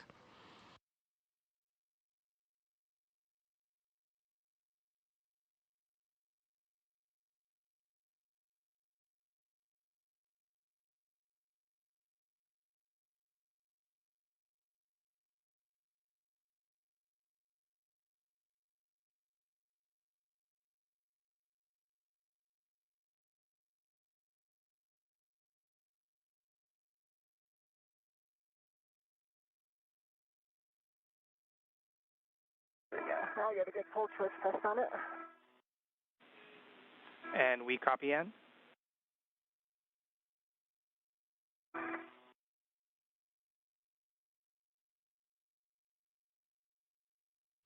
And we are in another handover period between our satellites, but we are getting a view inside Mission Control Houston. You came in broken. Can you confirm that the locking collar is black on black? The team in the room today during this Orbit 2 shift is being led by Flight Director Deanna Trujillo. This now could be depressed, and locking collar is black on black, and has a good pull twist test. And we copy that. So you can head aft to the workstation, and just for both of your essays, we currently don't have a video feed. Copy. And for you, I read some of these for vapor. Just want to repeat because there are a lot of no-touch zones in this area. You want to avoid the dry lube that's on the shaft of the grapple fixture. For the C2V2 boom, don't translate on it, don't kick it, don't touch the glass on the reflectors, and don't touch the radome paint.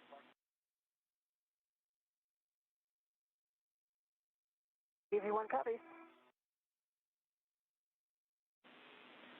And then a warning for you, and you have the radiator just to your back, so you want to avoid contact with the radiator. It's got sharp edges, thermal paint, etc. Copy.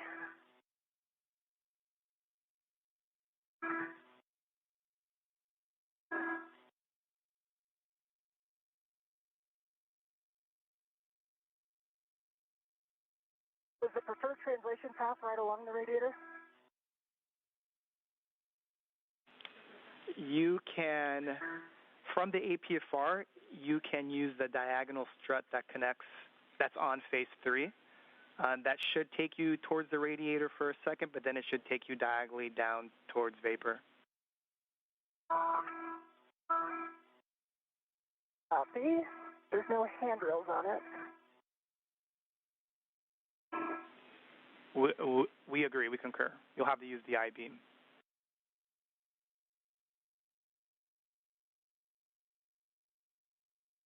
And with NASA astronaut Anne McClain successfully installing that articulating portable foot restraint, she's now working to translate to P3 ahead of the Common Communication for Visiting Vehicle Relocation task.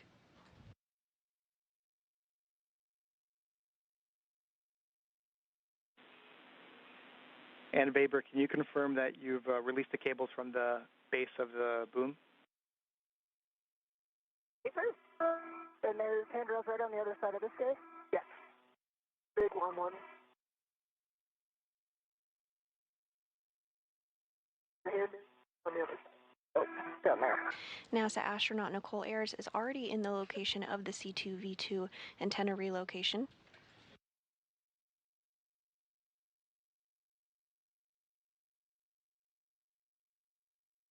Good one.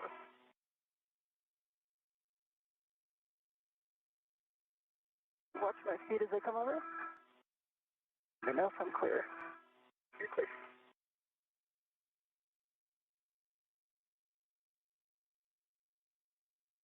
The Common Communications for Visiting Vehicles, or C2V2 antenna, is being relocated 1.5 feet to ensure better redundancy and communication with visiting spacecraft to the International Space Station. And then release it from WIF 17. And if you need to use your BRT, we've got a handrail for you. Yep, I just put one down, so if you can release, I'll be able to hold it. Okay.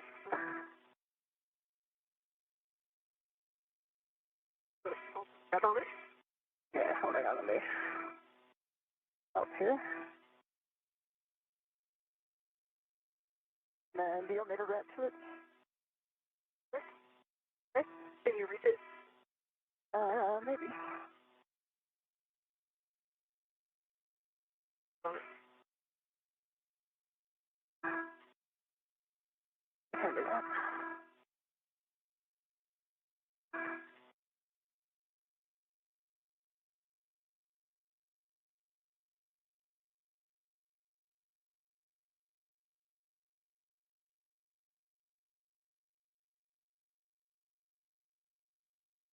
And we are getting some views of the Earth as the International Space Station flies 268 statute miles over Argentina.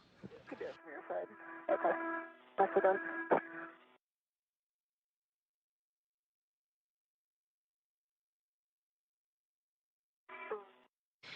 This view showing NASA astronaut Nichole Ayers on the right of your screen and McClain on the left working together to relocate that Common Communications for Visiting Vehicles antenna.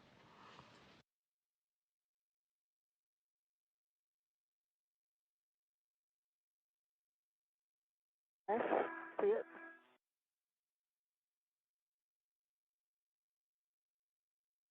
Soft there.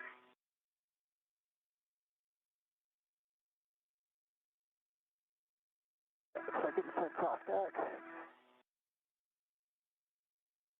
Might work better from the other side, or I can try to come in from this side. There you go, nice job. Nicely done, Vapor. And we're going to have you tend the boom and kind of head inboard, and then Vapor, you'll be grabbing the WIF-X from your BRT.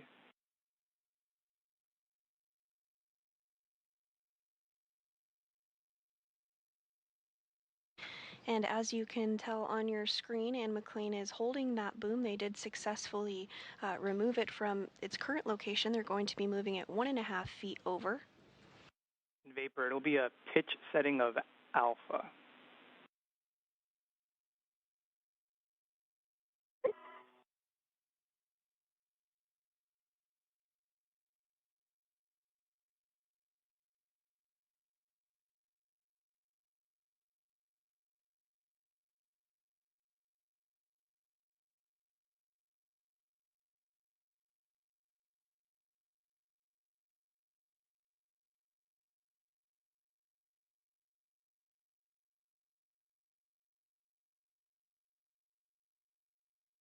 Yeah, I've got alpha set. Copy. Alpha clocking is going to be 3, which is just pointing towards N in the same WIF 17. Copy. And extension of 1, which looks like you already have. Paper.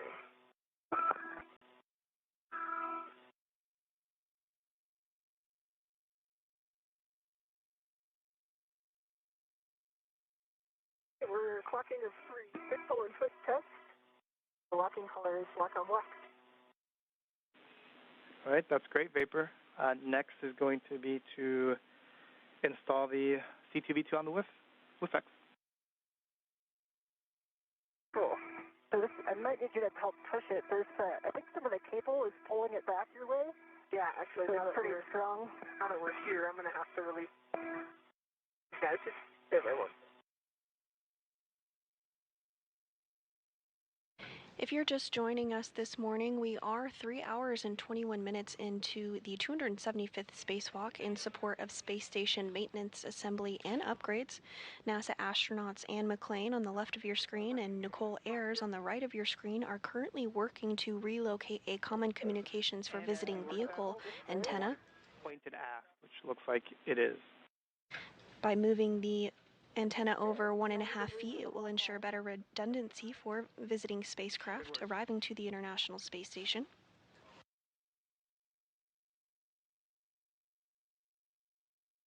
Wire tie might be causing some friction.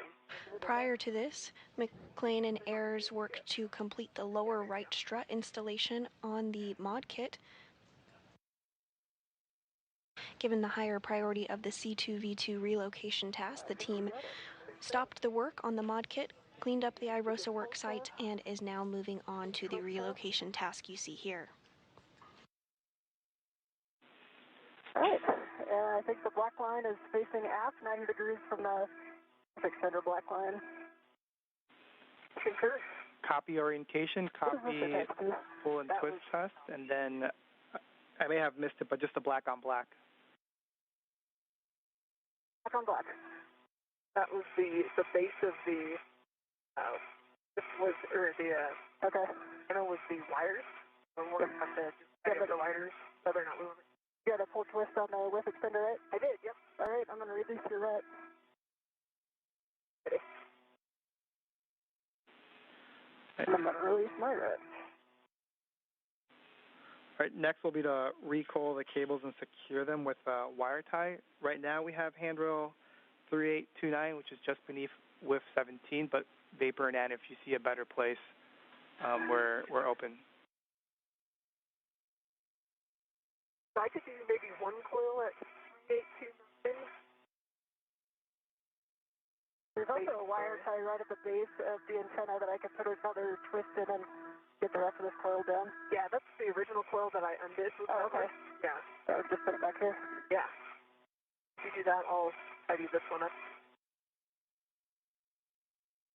McClain and Ayers are now working to recoil cables and secure them with wire ties following the relocation of the C2V2 antenna. And then there will be 1 to 2 coils at 3829 as well.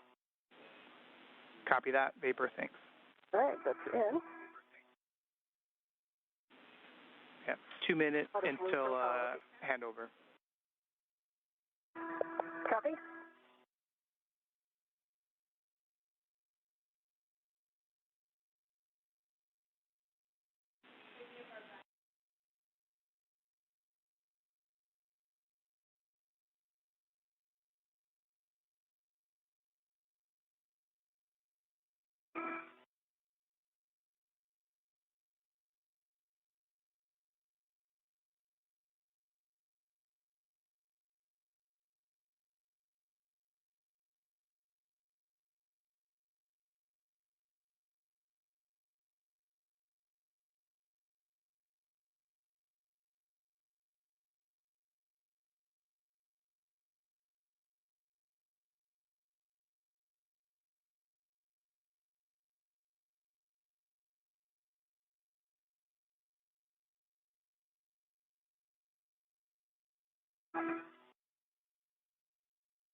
Once that's complete, we'll get a glove and hap check from the both of you.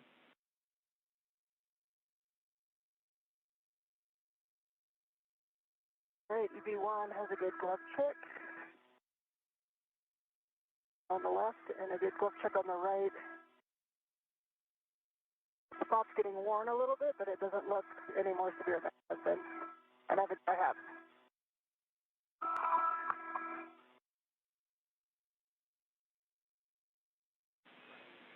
And EV2, there is no change to the glove. Use your I have.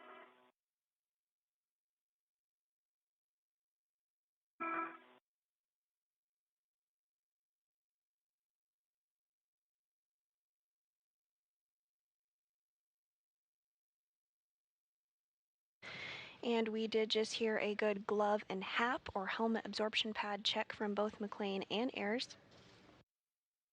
These checks are done periodically throughout spacewalks to ensure everything is looking as expected.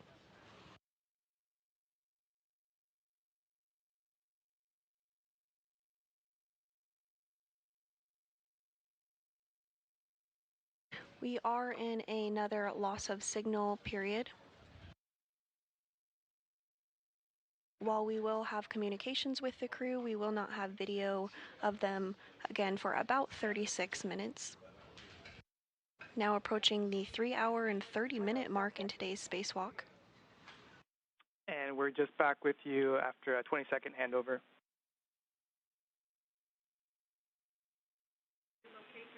Great, we'll get you some words here in about 30 seconds.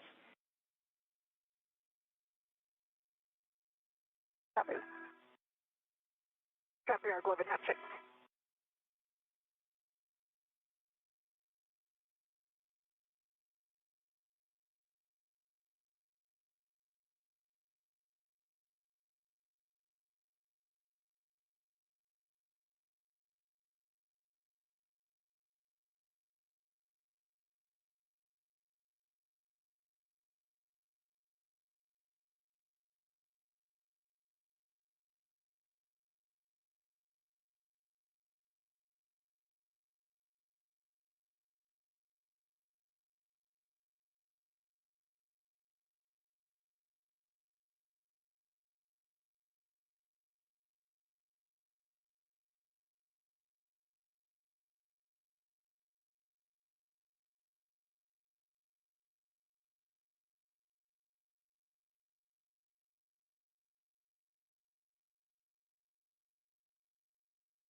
And in Vapor, we're still discussing. We'll get back to you. Okay, copy.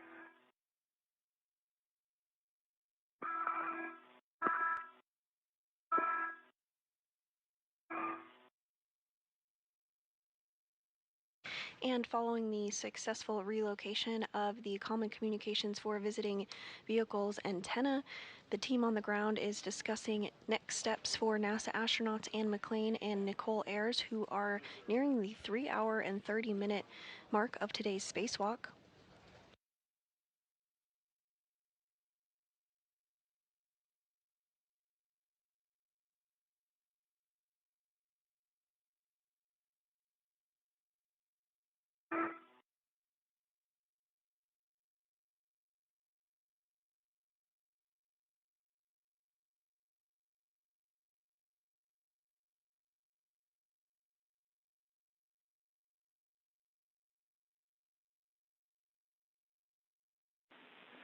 All right, and in Vapor, we have some big picture words for you. Vapor, you're going to be going back to the Worksite, and you're going to be going back to the APFR and then translating inboard to the port feeder cart. And we'll continue to get you more words. We just want to get you moving.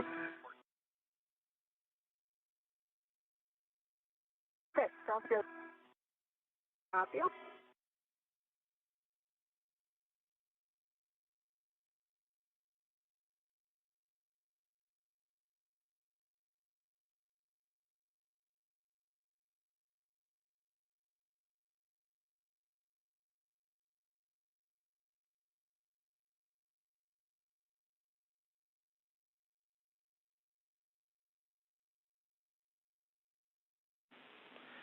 And Vapor, you'll be translating to the cable bag where we will have more words for you. And I'm assuming you've started, but you'll be headed to the APFR and WIF 10, putting that on your BRT, and then picking up your green hook.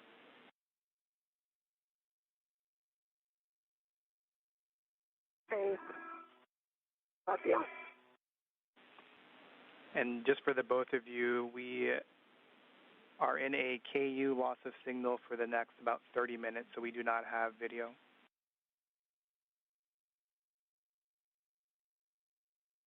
V1 copies. Okay.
You're looking at a live view of Mission Control Houston as we are 3 hours and 32 minutes into today's spacewalk. This is the 275th spacewalk in support of space station maintenance, assembly, and upgrades.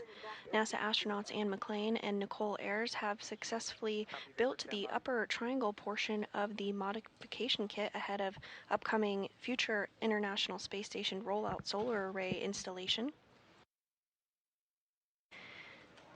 Additionally, they have successfully relocated the Common Communications for Visiting Vehicle antenna.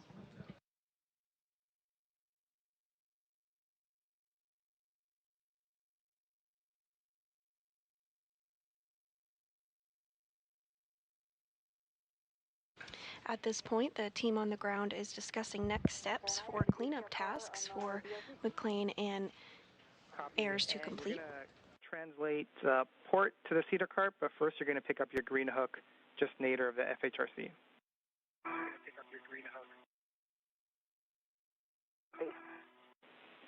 In Vapor, we're going to want you to translate to the strut bag. Very generically, we want you to clean it up, so we want it in a config that it's ready to take to the airlock. Just obviously ensure that it is still strapped down to the IEA.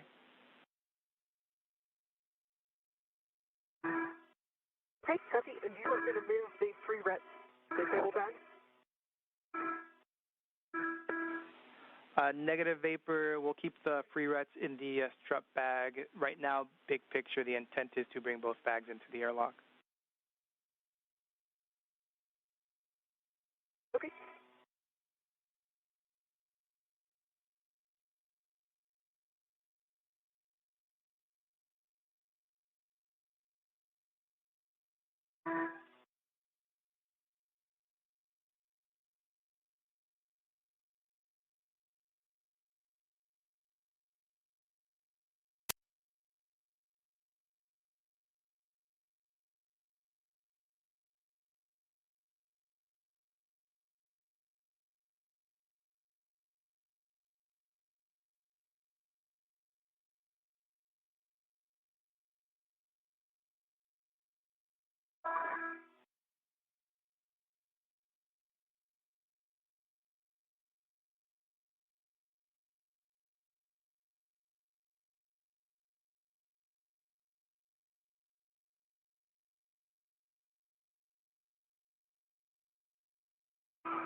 Okay, Marcos, the strut bag is cleaned up and closed, and it still has all three of its tie-downs, all three handrails. We copy Vapor. That's a good config, and we'll have you stand by. And I've on phase one. Right, I'm on phase 1 heading in toward the port seater cart. Are you worried about the hardware here? Copy that. Port seater cart with 03, upper left-hand corner. Copy.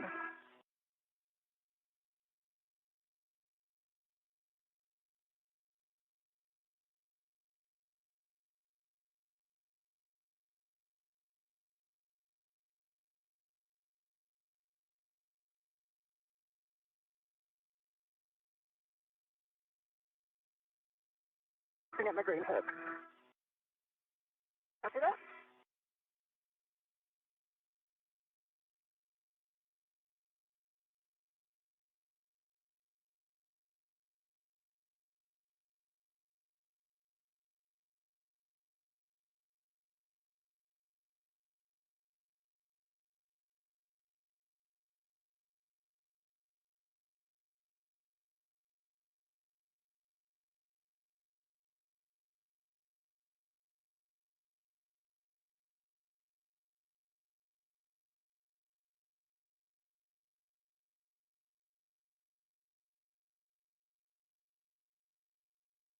All right, my green hook is on my red reel, and I'm continuing translation.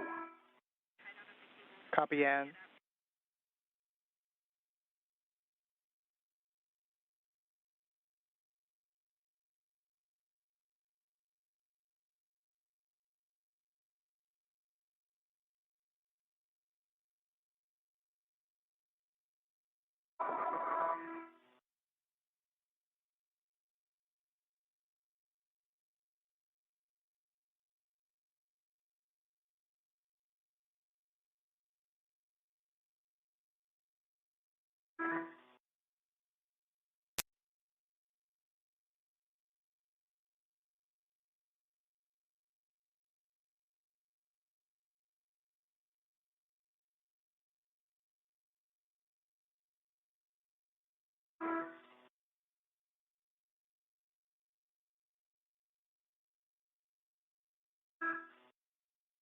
We do have about 24.5 minutes left in this time period where we will not have visuals of the crew, but we do have communications with them.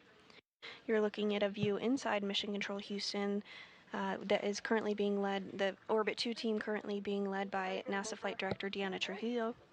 Hanging out with my cable bag, just in case I want to do a jumper or something. And Vapor, we got words for you.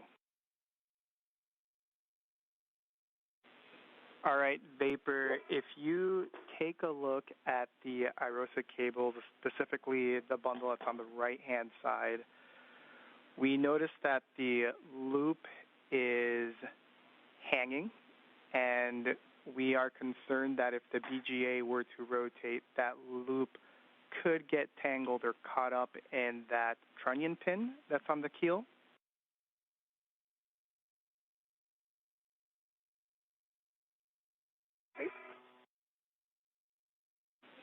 And so we have some words to have you tie down that bundle onto the lower strut.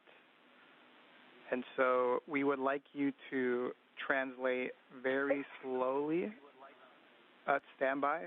That's just big picture, and we'll give you a final go here in a second, just so you know what's coming.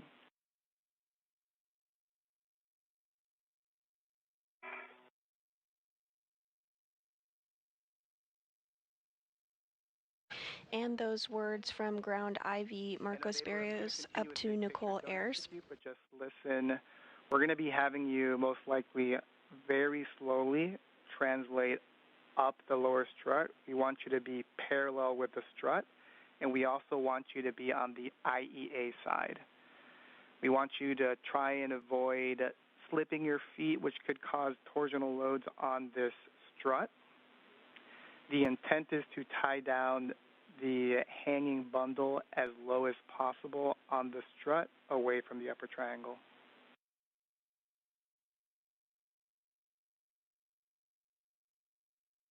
Okay. Well, if it doesn't work. And I'm just getting to the port not yet, Vapor. And copy, Ann, you're at the port seater cart with 3, upper left-hand corner. It'll be clocking up 6, Papa Hotel 12. Copy the left.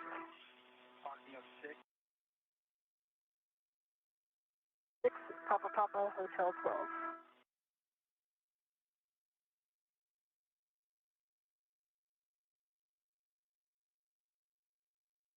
And with those words up to NASA astronaut Nichole Ayers discussing the next steps of today's procedures to clean up the IROSA cables. The handrails on the mod kit are illegal.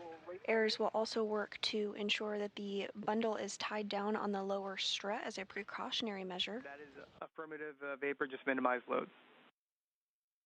Meanwhile, NASA astronaut Ann McClain is working to install the articulating portable foot restraint in a different location on the International Space Station.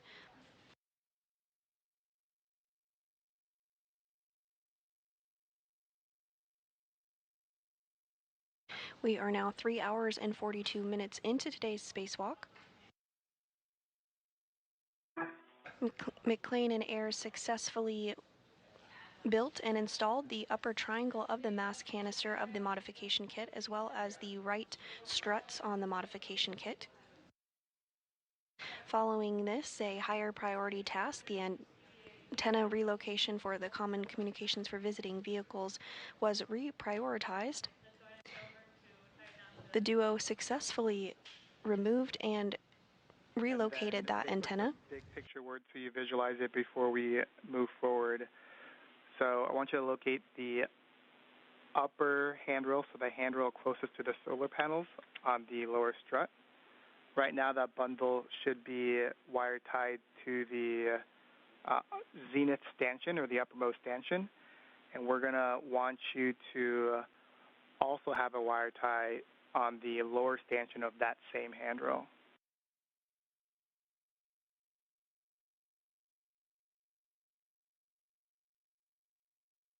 I see that the right upper handrail already has the cable wire tied to it, so you just want me to add a second one to bundle the cable bundle to the bottom handrail. Those are good words, Vapor, and you have a go to proceed.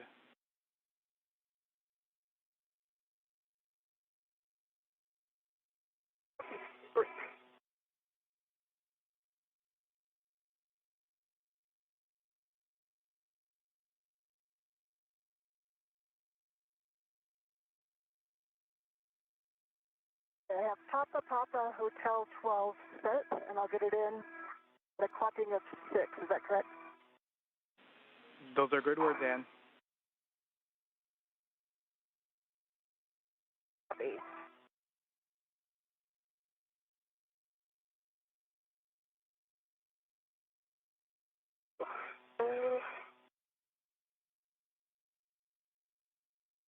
We do have about 19 minutes remaining in the loss of signal period where we do not have visual of the crew, but as you can hear, we do have communications with them. Not sure I can reach from handrail to handrail without moving my...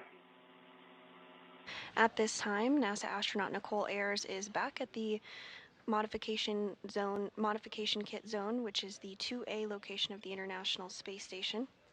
And the Vapor, she's currently stepping through procedures to clean up some of the cables that were left out following the reprioritization of the C2V2 antenna relocation. Get one on both handrails. And we copy. By tying down the bundle on the lower strut portion of the modification kit, this is being done as a precautionary measure.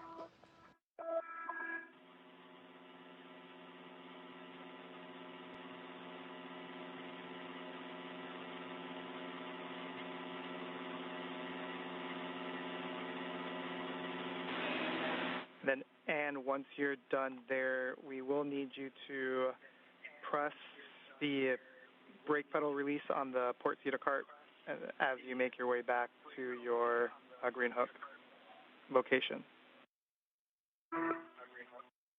Copy. And hey, at 6 Papa Papa, if I try to get it at clock at 6, the Ingress aid is coming into contact with structure. Can I put it at 7 or 8? Checking.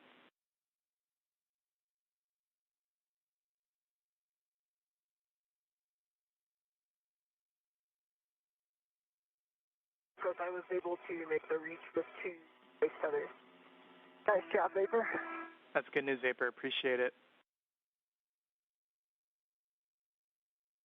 And while Ayers continues to work on the cleaning up of those IROSA cables, McClain successfully installed the articulating portable foot restraint.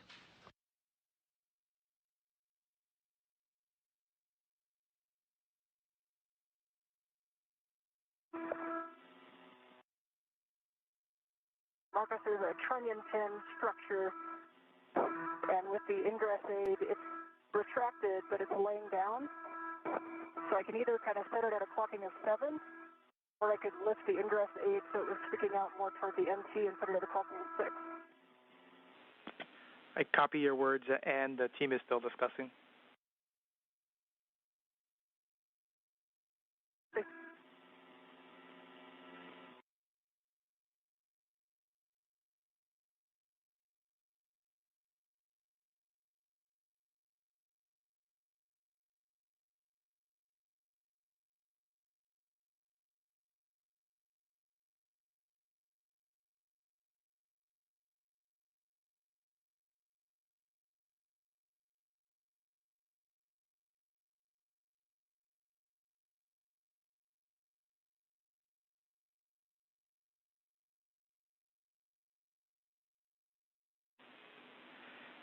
And we would like you to yaw the boot plate 180, and we're being told that that should get the ingress aid out of the way. Copy, yaw at 180.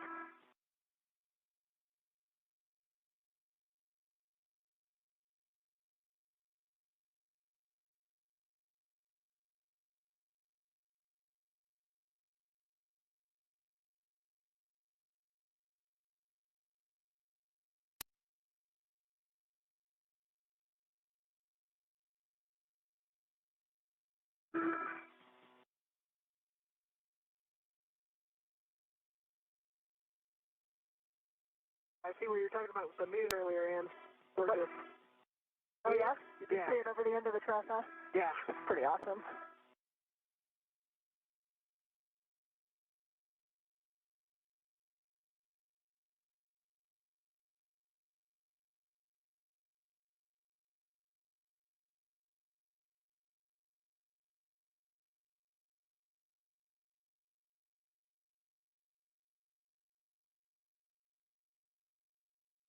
Okay, Marcos, we are at a clocking of 6, and we are now at a yaw of 6 also. I have black on black and a good pull twist fit. Copy that. And if you actuated the pitch axis, just make sure the knob can be depressed.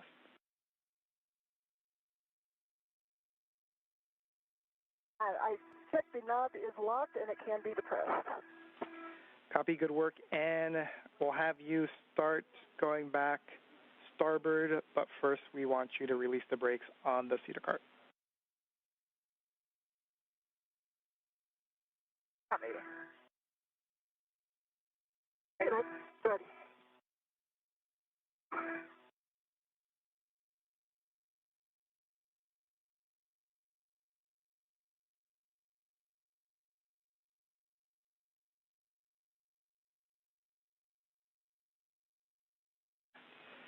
And Ann, I'm going to have you pause. I apologize. Okay, pausing here.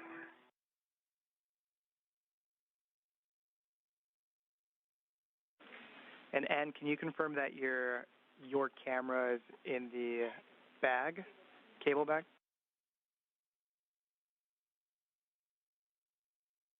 My camera is on me.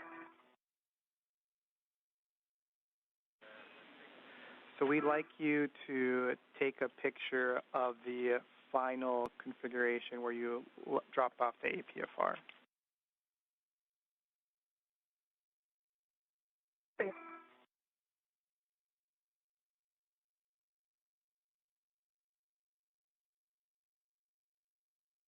Marcos, I have the cable bundle on the right lower strut, upper handrail. I'll tie down the boat skin.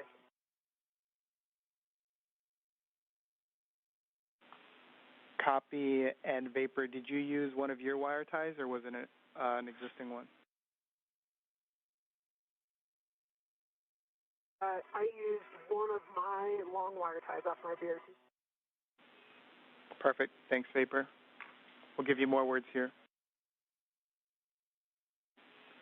And then, Vapor, we'd like a photo of that final config if you could.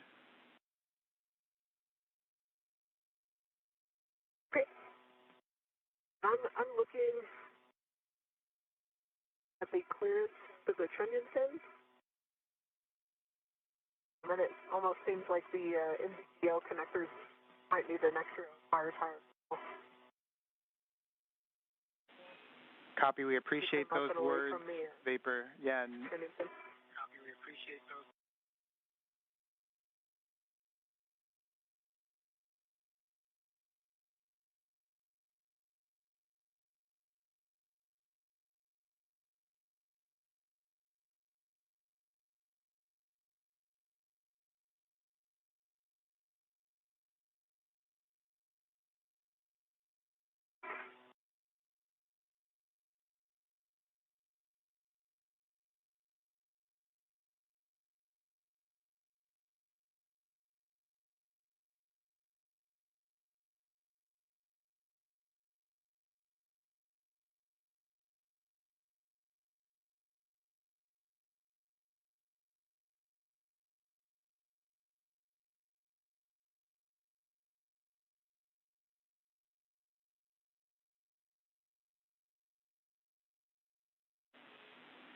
And Vapor, after discussing here on the ground, we don't need you to proceed with tidying up the NZGLs because they're free. We don't believe that they're going to catch with anything, but if you're already complete, that's okay as well.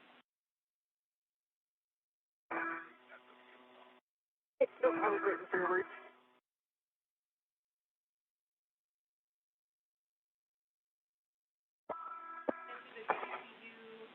Copy, Vapor. We'll get you more words. Okay, and photos are complete, Marcos. Was that you, Vapor? Sorry, EV1, photos are complete. Copy, photos complete. Release the brakes on the cedar cart. Translate to your green hook location. Green hook. And I'm going to translate back down the strut here in order to the picture. Copy, Vapor. You can translate to the cable bag and hold.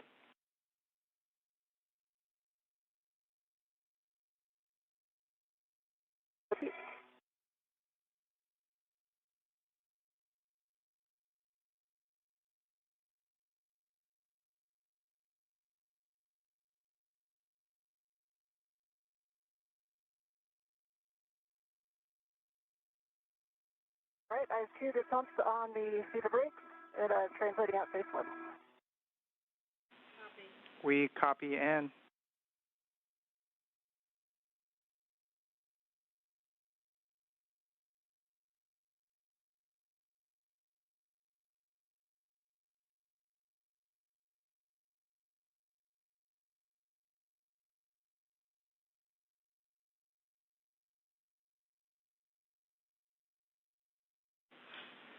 And in Vapor, just big picture so you're aware. Vapor, you're translating to the cable bag. We'll have you hold, and you're going towards your green hook. We'll eventually have you go to the cable bag as well and hold. Right now we're deciding if we're going to continue with the jumper get ahead or if we're going to finalize cleanup and come back into the airlock.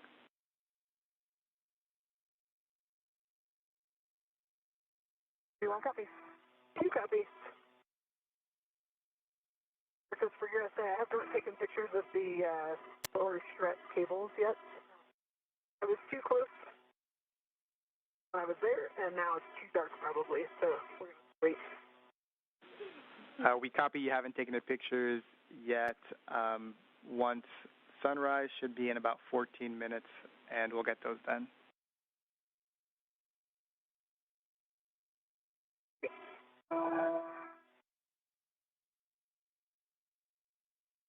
Marcos, for bags, did I hear right that we're taking both the bags in? AFIRM, right now that is the current plan.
again at the Green Hook location.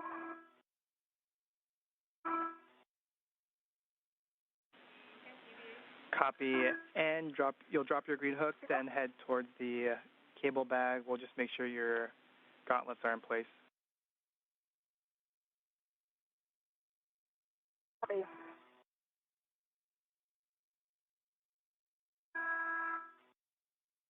We are now at the 3-hour, 58-minute mark of today's spacewalk, and NASA astronaut Nichole Ayers has completed work to secure cables near the IROSA location, as well as tie them down on the lower strut as a precautionary measure.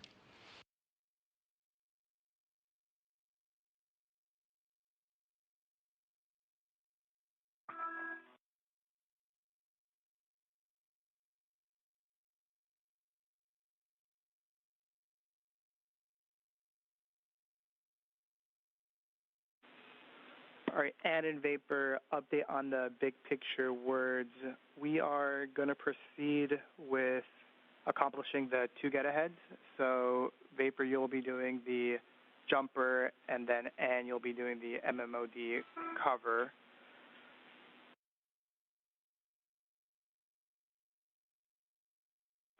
Copy.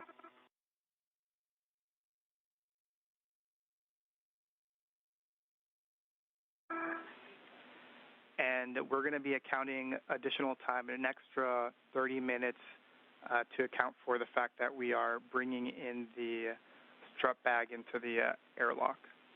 And so all this together puts us at a PET of 610 with that extra margin. And right now, our limiting consumable continues to be the MEDOX, and it's about a 630, 645, almost 7 now.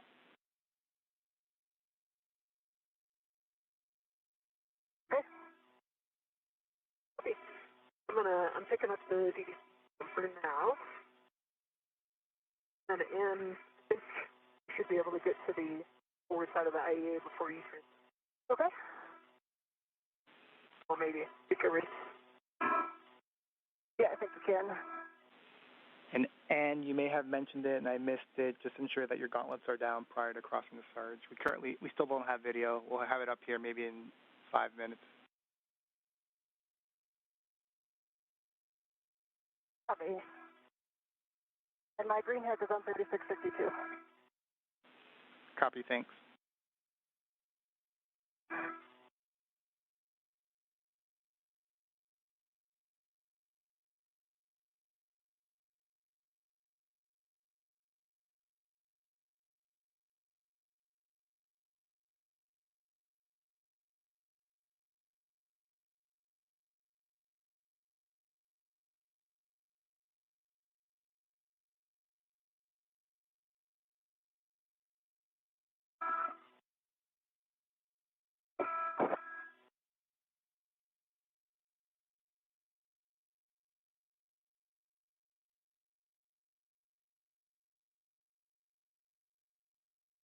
All right, what's your status, Vapor? I am about to start translating.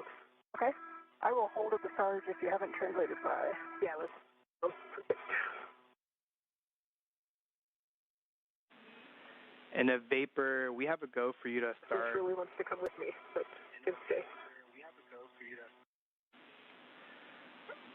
2 minutes until teacher's handover. We have a go Vapor for you to get the jumpers, put them on your mini workstation, and start translating for the get-ahead, and we'll get those pictures of the lower strut once you're complete with the get-ahead. Okay, copy that. I am sitting now.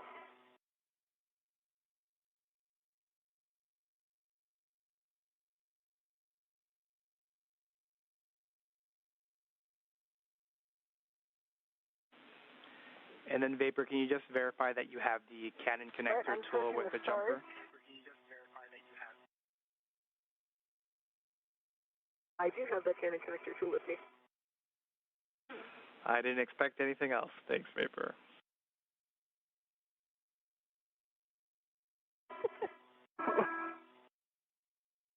Hello. Hi. Make this corner and then out of your way. Sounds good.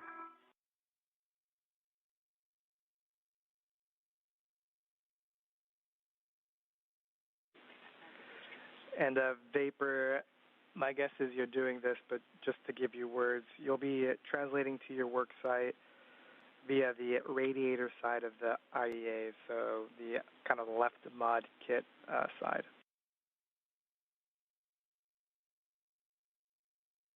Okay, then what? It's better tachometer. Right, so it's not quite as big. It is low. Yep. It looks fine at the green hooks. I'm going to airlead it here so it's like that. Okay? I'll take a look at it as I come down. 10 seconds until teacher's handover.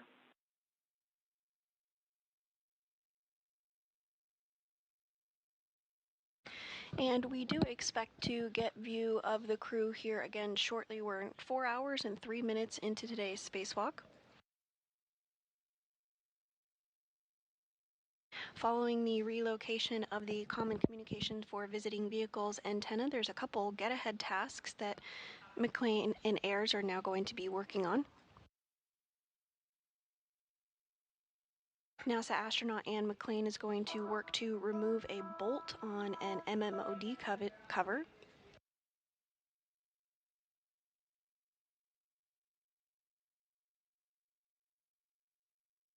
MMOD stands for micrometeor or orbital debris. She's going to remove this bolt using the pistol grip tool. Vapor, I saw it was cut on and got it off. Thank you. Yep. Meanwhile, NASA astronaut Nichole Ayers is going to work on a jumper cable installation, which is a DC to DC converter, converting power from the P6 truss to the acceptable voltage for the Russian segment of the International Space Station. I am back with you. Give me 10 seconds and I'll give you some more words. See, I'm going to work a socket swap. If they are 7/16, right? A-firm, 7/16 by 6-inch wobble. Copy. I will work a socket swap.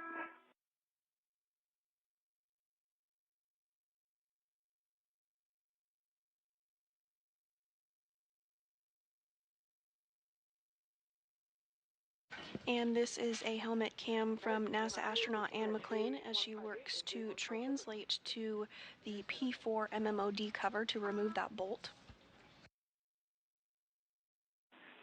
Copy, Vapor. That's the correct location. Just want to give another big picture for both of you, Ann and Vapor. Vapor's working the jumper cable get-ahead, and we're going to have you work the MMOD cover, and we might call you off when Vapor is complete with her get-ahead. So we may not complete the MMOD cover, but right now the intent is to finish the jumper. Okay, did you want me to not do the socket swap and go do like the push test on it so we get some data out of it?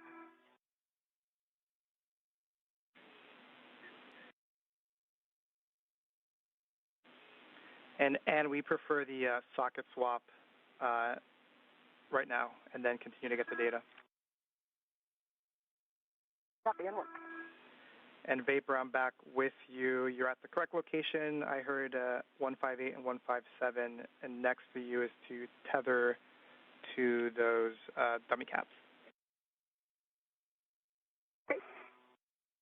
And I'm going to tether one at a time. I have one free in. Copy that. Recommend copy. Does the order matter?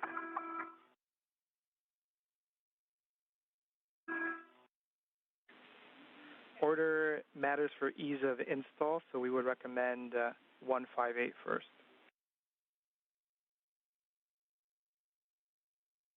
I'm 3258 cap.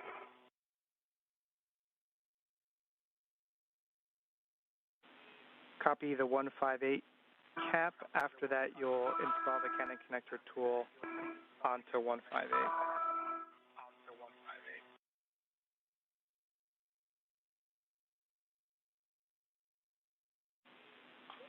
There should be a white... Canon connector tool is installed to the...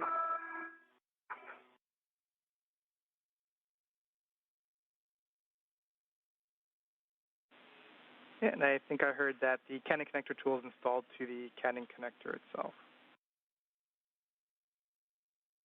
It's installed to the Canon connector cap to release.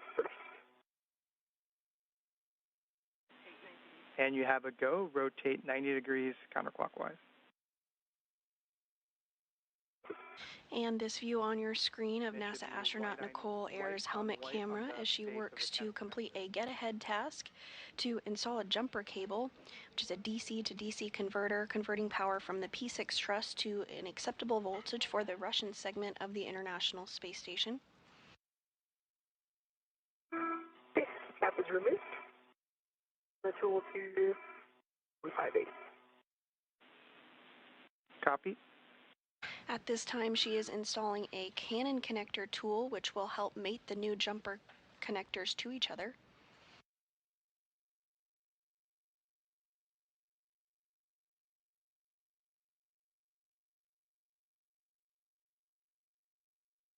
Marcus, I have a 7/16 swallow socket on my TGT. Good full test.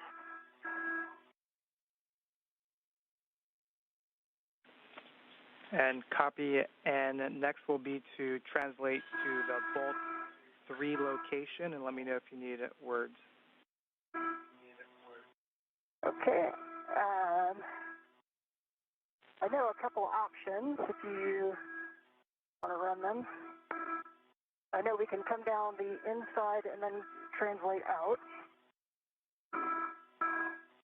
And that there's not a lot of handrails, if I remember. We concur.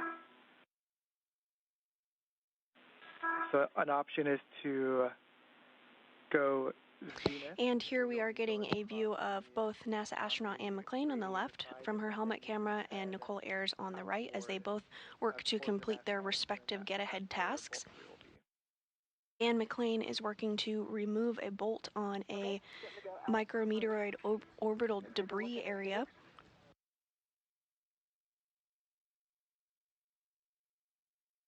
So she does that. I have good pins to be in my bin. She is going to use the PGT or pistol grip tool to complete that task. Copy that.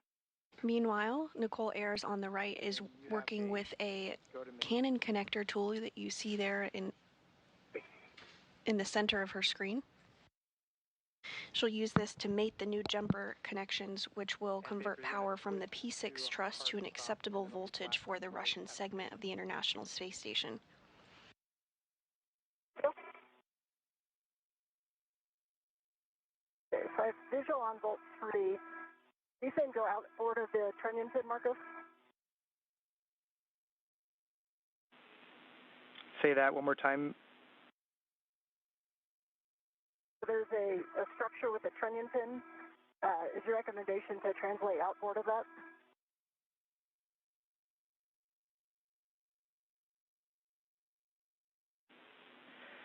And right now, we're being told that the recommendation is to first go inboard along the edge of the IEA, then go zenith, so it's in between the Sarge and the IEA, and then go outboard towards the Bolt 3 location, which is more or less midway. So I was just able to come across shield fingertip to fingertip. Got it. And that works for us, Ann. And we are getting a view there of NASA astronaut Nichole Ayers, who is working on that jumper cable installation. And we copy. And then just a note for you, Ann, that the bolts will pop up when they are fully released. Okay, and so I'm ready for my Bolt 3 action. Well, first we'll have you get stable, so BRT to handrail close by. We've got 5124, and we're going to perform the cover rigidity test. Okay. And it's a 5125. 5125 on there. Marcos, I've got the P158 mated to J158. Good full test Black. And we copy Vapor. You have a go to continue with 157. Okay, Marcus, I am VOT'd to 5125. I have a hand in the middle of the shield. And Ayers is working to mate those new jumper and connectors. We are ready for you to press inward on the MMOD covered. So center between the micro squares like you have between the rivet lines. And then we'll ask you to describe the reaction. Okay, let me go a little bit more if I'm going to get centered on those rivets. Copy.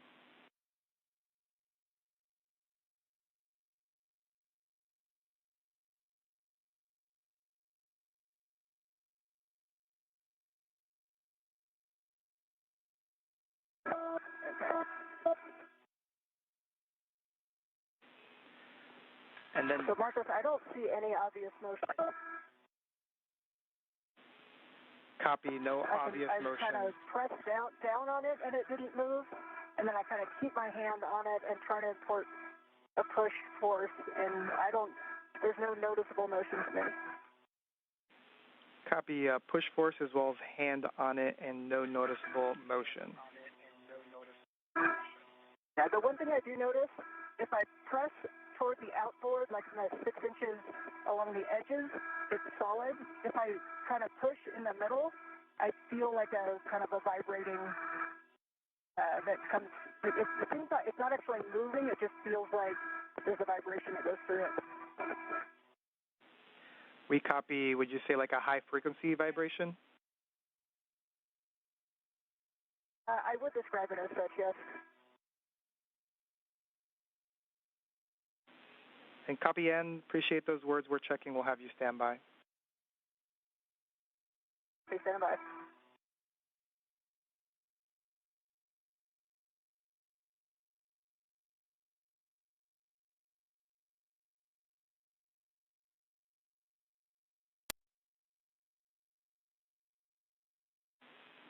And Vapor, just as a reminder, because I did not give it to you, on the demated Canon connectors, we don't want you to rotate the collar or manipulate the cable or the connector using the collar or the connector tool. Look at that. And the hook on the inland connector cap interfering with taking it off, so I'm swapping over to one of my rats. Leave some room here. Vapor, we copy it. You have a go. And Vapor, we have video back. Copy. And NASA astronaut Ann McClain is working through procedures to inspect the MMOD cover. She reported out her findings to the team here on the ground, who are discussing. And we're still waiting on. Meanwhile, Nichole Ayers on the right continues work to install the jumper cables.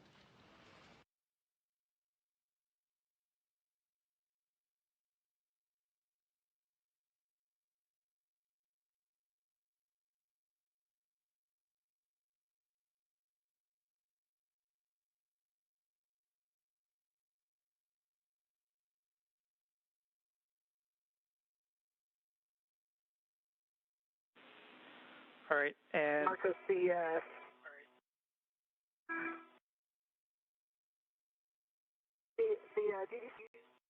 cable has quite a bit of memory in it, so it's not going to lay flat like the picture had.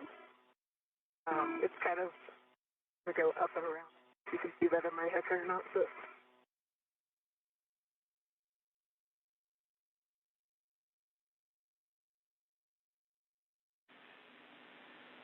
And Vapor, we have a good view on your HECA. We see it, and we might need to use a wire tie to secure that. After the installation. And we have a Kitchen, no file, the city in my down. copy Vapor. You have a go to install. And we have a go to proceed with you. So first is going to be to inspect the base of the Bolt 3 micro square. And we're going to be inspecting for FOD or debris. Copy. I see no FOD or debris on the inside of that bolt anywhere. And Ayers has successfully mated one set of the jumper connectors. She's now working on the second. Bravo 2, counter 2.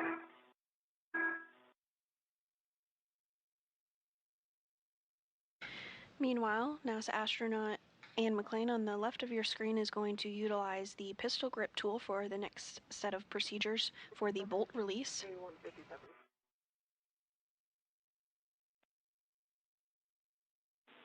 And copy vapor.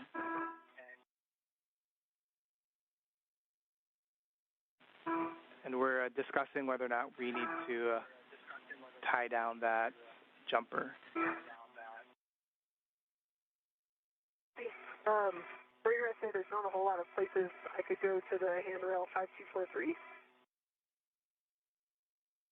That? And vapor, we like that location.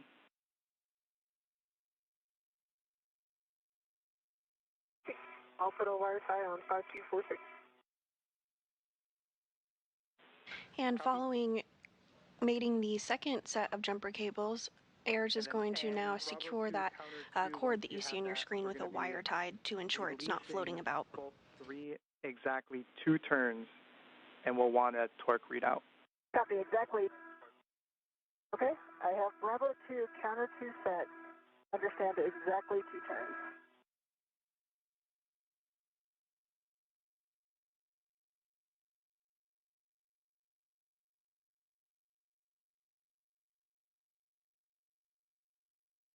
There's exactly 2 turns on bolt 3. It did not release. Copy 2 turns, and we'll get your torque reading. And Torque was 0.5.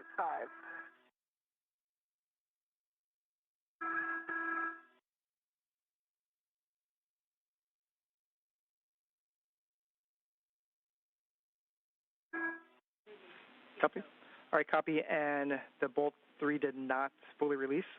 We're going to be translating to bolt 4, which should just be inboard of bolt 3. Okay.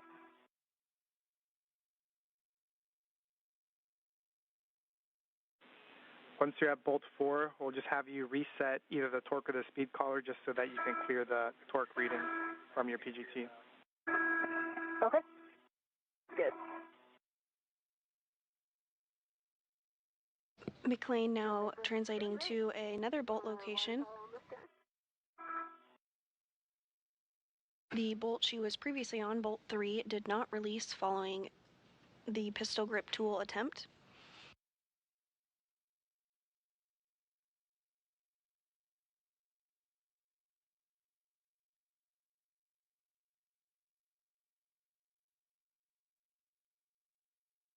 All right, I see bolt 4. Copy bolt 4. We'll have you inspect the base of bolt 4 for FOD and debris as well. Okay.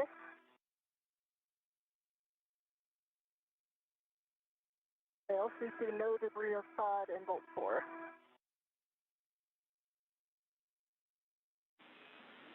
Copy, and we'll have you reset the torque or speed collar just so that we get accurate torque reading. And we're going to have you release bolt 4 approximately 9 turns, and it should be popping out. 9 turns. And this view of NASA astronaut Nichole Ayers as she works to secure that cable there with a wire tie following the successful mating and connection of jumper cables to provide power from the P6 truss to an acceptable voltage for the Russian segment of the International Space Station.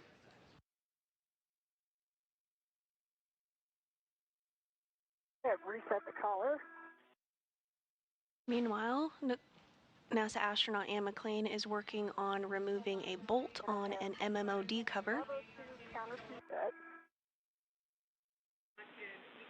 Copy. Bravo 2, counter 2, approximately 9 turns. Bolt should pop out. And Of course.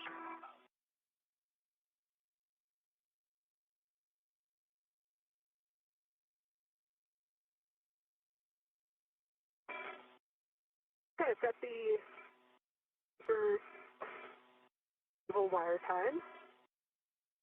243. For me to call Johnny. And Vapor, that looks good. We're going to have you make sure you have your Canon connector tool, the 2 caps, and any tethers from the jumpers on your person, on your mini workstation. Okay. And Marcos, I did exactly 9 turns. It popped out at 8, and it has a 5.0 torque. Copy. The bolt popped out. 8 turns, 5.0 on torque. We'll have you translate to bolt 1. Copy, bolt 1. Which should be just nadir. I see both. Yeah, I need to go back out just to get my safety tether straight.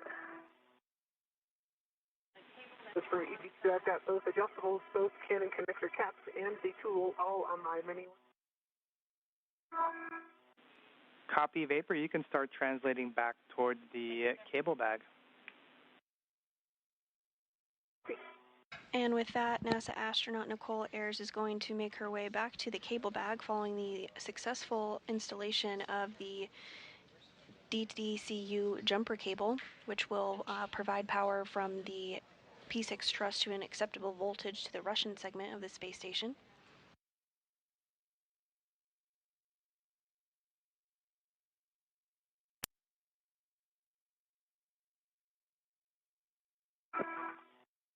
All right, I'm up the strap bag, coming back in.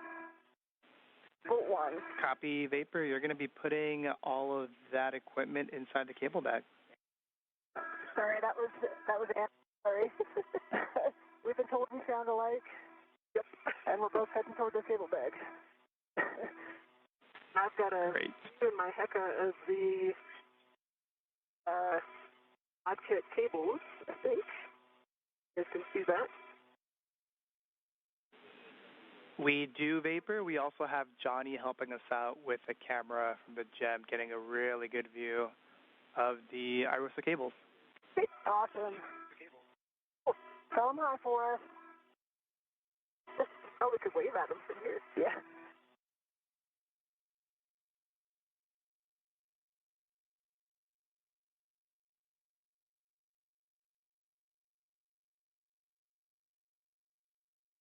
Okay, I'm at bolt 1.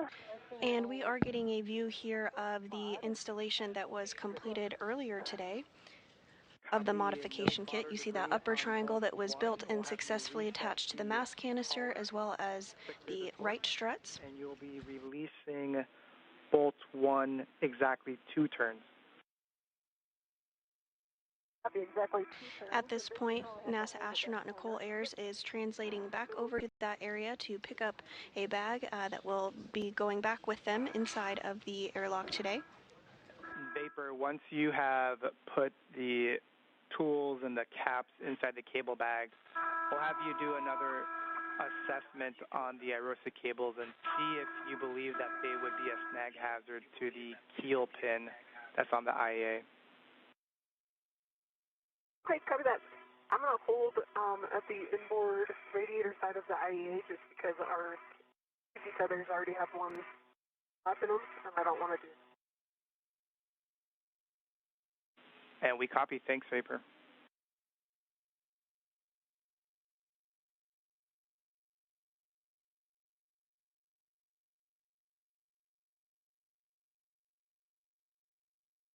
All right, I have counter 2, the Bravo 2, counter 2 set.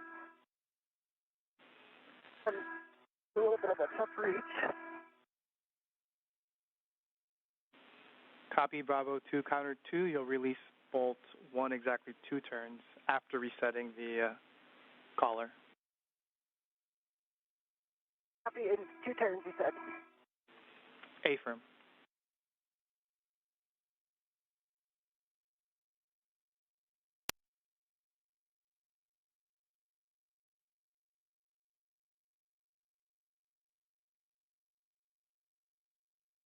Marcos, easy.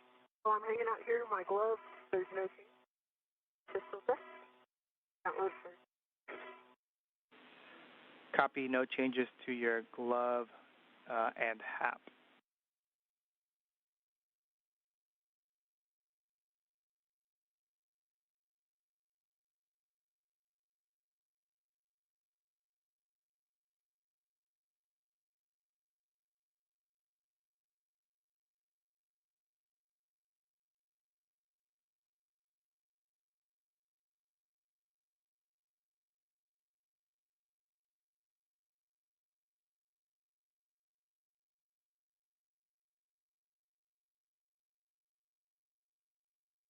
If you're just joining us this morning, we are 4 hours and 28 minutes into today's spacewalk. NASA astronauts Anne McClain and Nichole Ayers successfully built and installed a support bracket called a modification kit on the 2A location of the International Space Station. The crew also worked to relocate a communications antenna called the Common Communications for Visiting Vehicles, or C2V2 antenna, to ensure better redundancy in communication with visiting spacecraft to the space station. Following this, jumper cables were connected to route power from P6 to the Russian portion of the International Space Station. And at this time, NASA astronaut Anne McClain is working on removing bolts from a micrometeoroid orbital debris cover.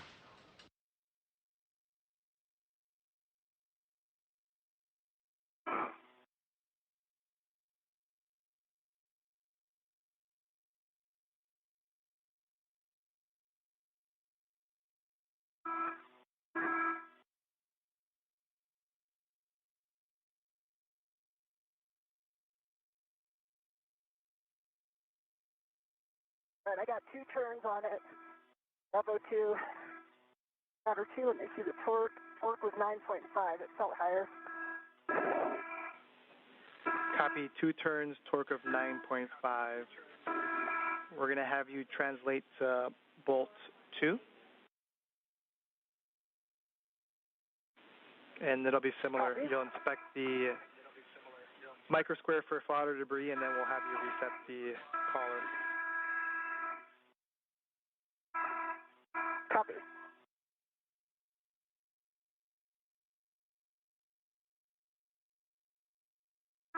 All right, Vapor, I got to check them out. No worries, Marcos, for you guys to say I'm up to the A-frame here. I can get a good view of the cables while I wait. Appreciate that, Vapor.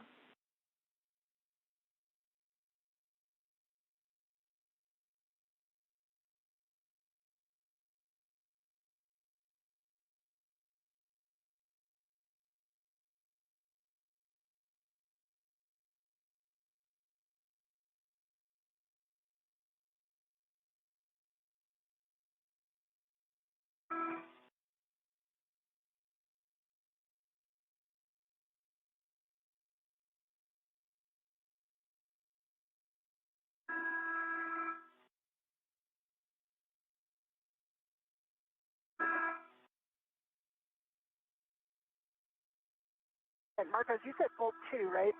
Our last bolt? A-firm, bolt 2 is the last bolt. You would just be heading outboard from bolt 1. Okay, I'm there, and it is 3 of 5, and I've reset the collar.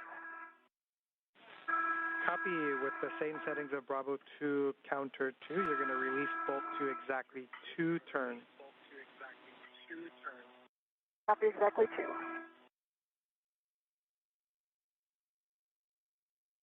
Anne McClain now working to remove the last bolt on this cover. Okay, I have 2 turns on bolt 2. Running torque was 4.8. 2 turns, 4.8. Copy, Anne. Good.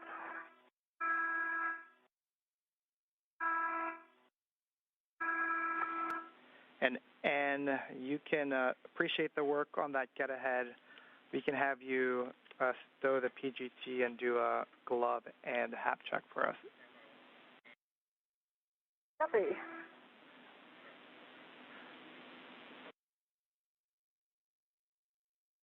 Does appear to be no change. And dry hap.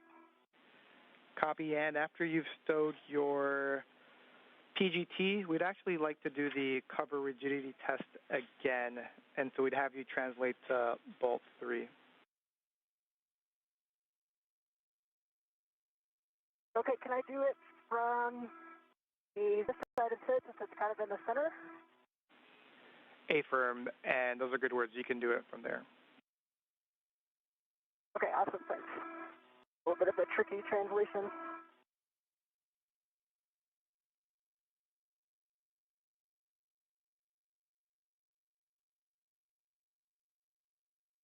Okay, I am there. Copy, and let me give Vapor some words here. Vapor, so we have looked at the Arosa cables, and we would like the end configuration to look like the following. We want both bundles as well as where the NZGLs are. We want those in a more flat configuration and more kind of parallel to the mounting bracket. Yeah, I'm saying what you guys are saying, and they're all breaking the plane of the keel fin. Affirm, that's exactly our concern. I understand the issue. Yeah. You might be able to just translate here over there. That way I can...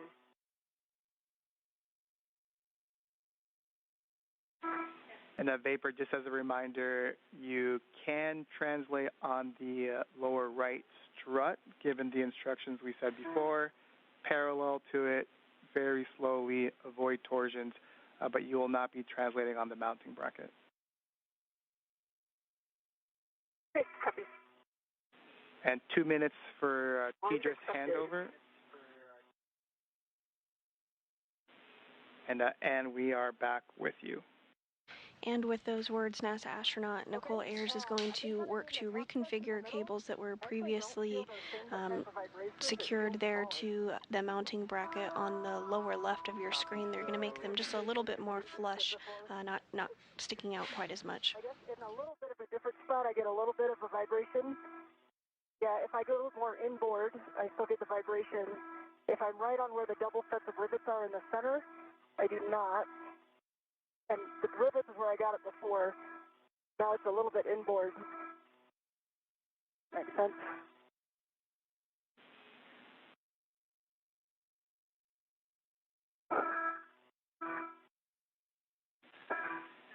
And we copy all. That's a good description, and we are complete with this get ahead. Okay. Is there anything I can do to help? Kind of a one-person job climbing up this stretch. Yeah. If I can get through here. And we're discussing.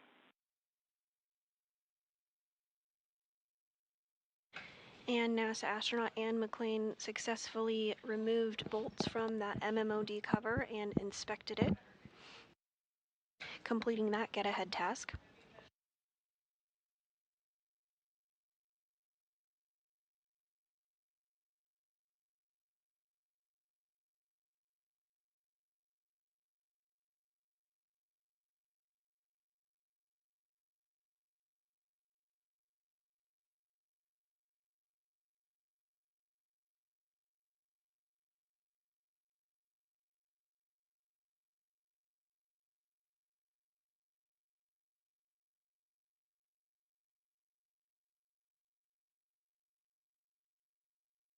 And we are in a brief handover period between our satellites, but we'll regain views here shortly.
And as Vapor completes that task, we're just discussing here what our follow-on plans are. So we'll have words for you here shortly.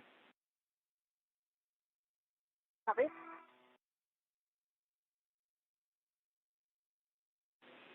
It looks like if you take that bundle that's to your left and just do one more loop on the, yeah. Yeah, I'm wondering the ones on the bracket look like they'll be clear. And now 4 hours and 40 minutes into today's spacewalk, NASA astronauts and McClain and Nichole Ayers successfully completed the lower right strut installation and build of the triangle, which was the minimum configuration for the mod kit for today. Following this, they worked to relocate a common communications for visiting vehicles antenna, completed 2 get-ahead tasks, including a P6 DDCU jumper cable connection, as well as removing bolts from an MMOD cover. At this point, NASA astronaut Nichole Ayers is working to reconfigure cables for future IROSA preparation spacewalks. All right, and in Vapor, so big picture words, once Vapor is complete with this tie down, we're going to have her take the Canon connector tool, the caps, etc., to the cable bag. And we're going to have you we know Vapor already did this, we're just going to have you take a look at the strut bag and make sure that it's cinched up and ready to be taken back to the airlock. Once the cleanup is complete, Vapor, we're going to have you bring the strut bag in, and you're going to be bringing the cable bag in, and you're going to be leading the way back, and we're going to keep you two together. Okay. Yeah, I think the cable bag, the strut bag looks good. For your caps, we can either do them in the cable bag or the strut bag. The problem is I need to leave before you come back around with your tethers. Yeah. So I think maybe if you're okay with it, Marcos, if you could shove those caps in the strut bag, and she doesn't have to wait. We don't have to do kind of the back and forth, if that makes sense. And we're good with that plan, Ann. Thanks. Okay. Did you happen to hear my question about an adjustable out here for these cables? I think he's just donating another cable to get the cables up against the bracket might be the best. No, Vapor, I did not catch your question. Are you asking if you can use an adjustable to further tidy up the cables and leave it out? Sure. We're checking, and while we're checking, Ann, can we have you turn your HECA back on? Yep. All right. Bye.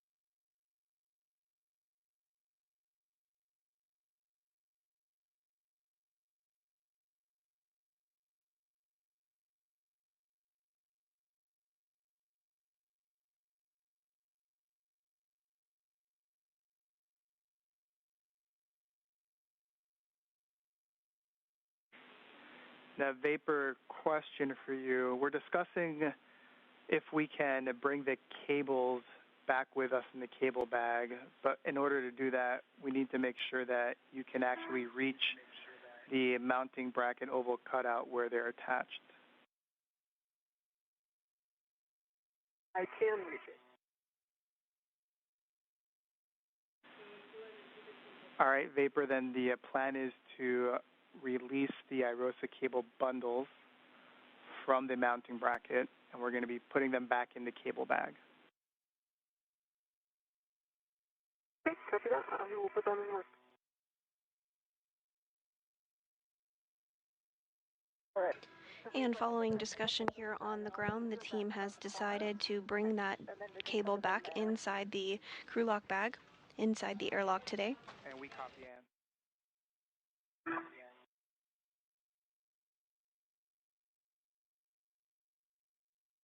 I'm on a risk here. Let's see. I've got one.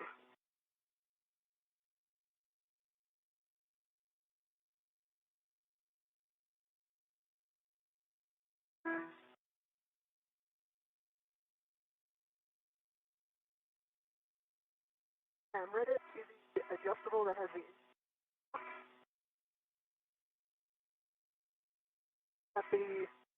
airtime done from the mount. Yep.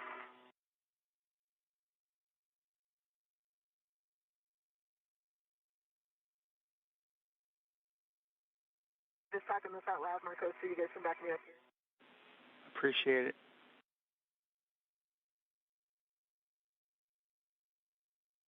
The left cable is released from the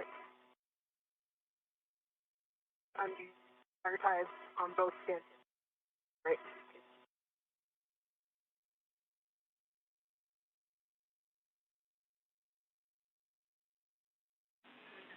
Good work, Vapor.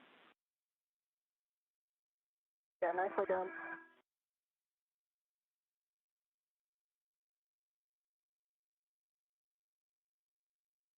Because do you want me to leave the wire ties on the handrail? A-firm. They each have 3 twists on the stanchion. That's correct, Vapor. See that?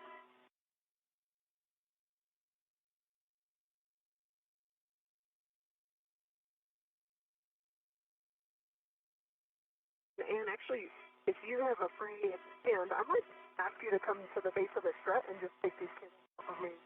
Do what, sorry? And grab these cables from me so I can... Oh, yeah. Hold on, let me come back outward. But I don't want Medusa on me while I'm trying to get that base again. Yeah, for sure.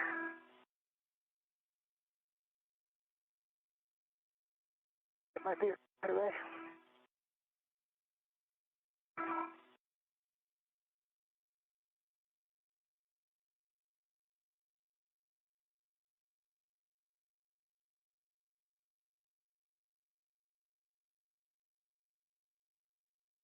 On the way.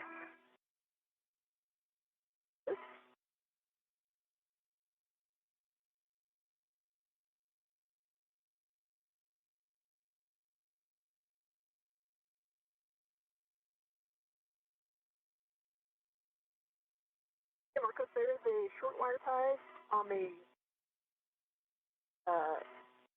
pin that's closest to the mounting bracket. Long wire tie just to the top bolt. And NASA astronaut Ann McClain is making her way over to Nichole Ayers to assist with that cable gathering and putting it in the bag to bring it back into the airlock today.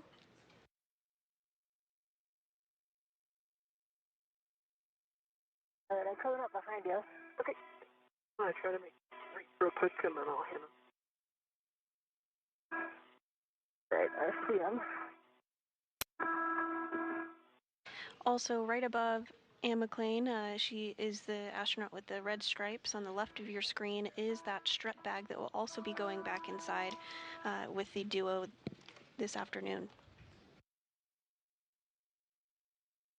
Right here.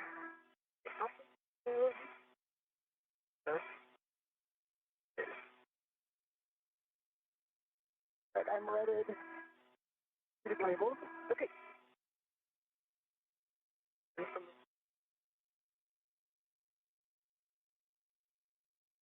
They're not the prettiest, but they're...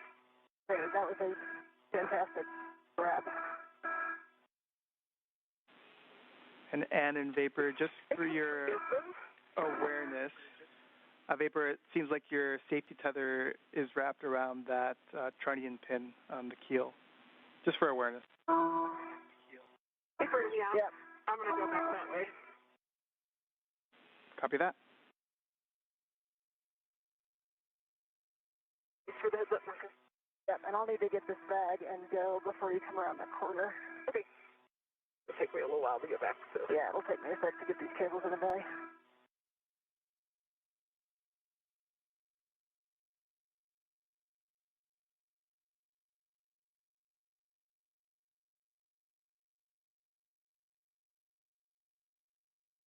And can you just take a look at my safety tether? I've lost where it is. Yeah, it's coming down your left side and then around the trunnion pin. Okay. So I think if you... Oh, left. Yeah. Thank you. And I can get better eyes on it in just a sec.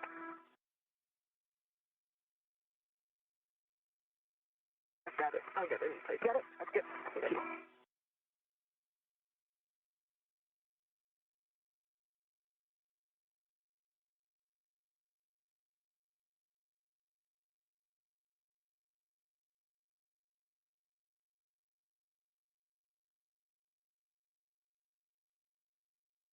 Okay, I'm back at the cable bag. I'm going to work on loading these up.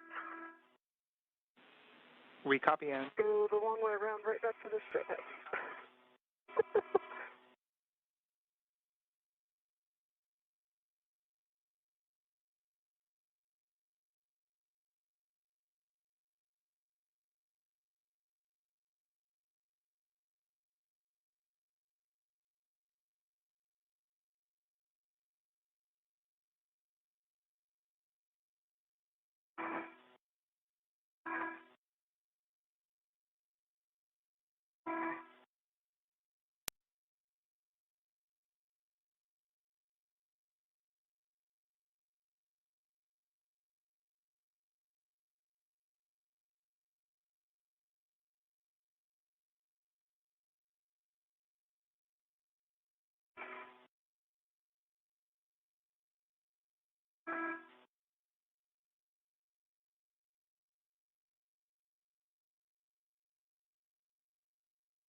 Okay, I've got the bag right to the cable. Around the tree. Copy.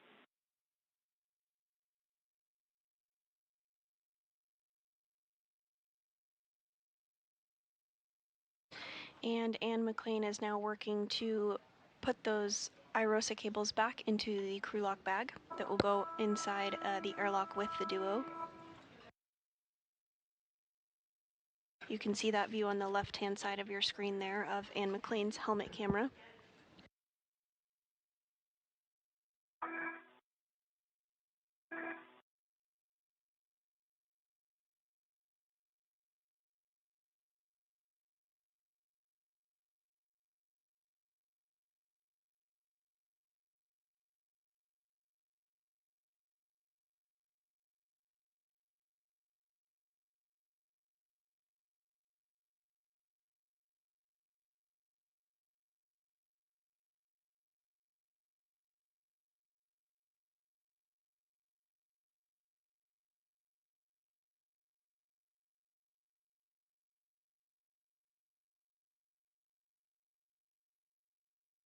Seems like it's 3 times more full than when it came out. Oh, we agree with that, Ann.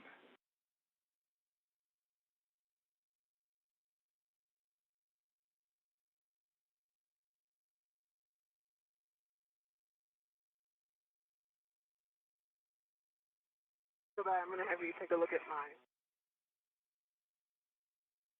All right, I got the bag closed. Good work, Ann.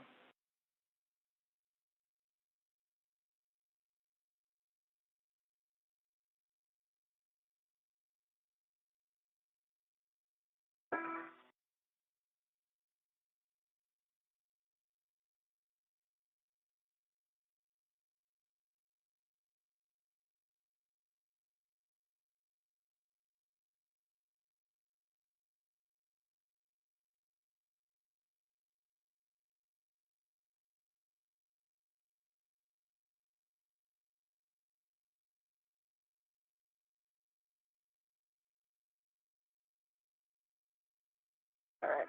Got that tight in. Do you have anything to look at? On my right side for handle, I quite feel whether it's down or not. I just want to do a quick check. It is down. Okay, yep. For all that calling around, Marco's both of my safer handles. If you're just joining us, we are 4 hours and 54 minutes into today's spacewalk. NASA astronauts Anne McClain and Nichole Ayers have worked to build a modification kit that will be used to install an ISS rollout solar array, or IROSA. The duo built and installed the upper triangle on the mass canister and also installed the right lower strut, which is the minimum configuration for the mod kit. Following this, McClain and Ayers relocated a common communication for visiting vehicles antenna, which ensures redundancy for visiting spacecraft to the orbiting lab. The two then completed two get-ahead tasks. One was to install a jumper cable to provide power from the P6 truss to the Russian segment of the International Space Station, and another get-ahead to remove bolts from a micrometeoroid cover. Ayers then returned to the modification kit and gathered IROSA cables, which you see on your screen there. NASA astronaut Anne McClain is working to secure them in a crew lock bag.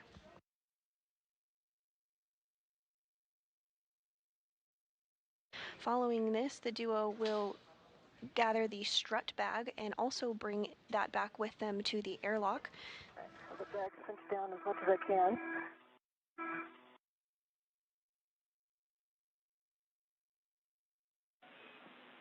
Today's spacewalk is the 275th in support of space station maintenance, assemblies, and upgrades, and is the third for McClain and the very first for Nichole Ayers. I've got 4 of the integral AETs connected to the lid and tightened. Copy that, Ann. We're good with that.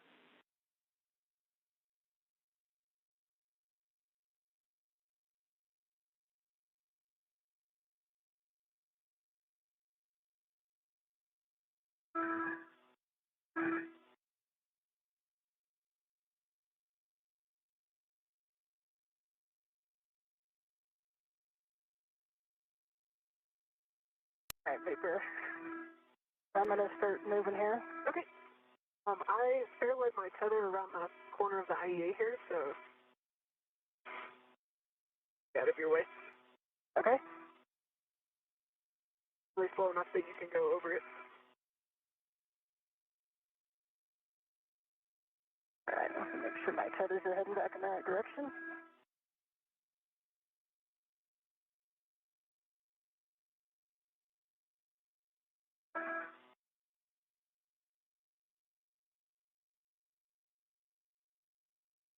All right, I see yours.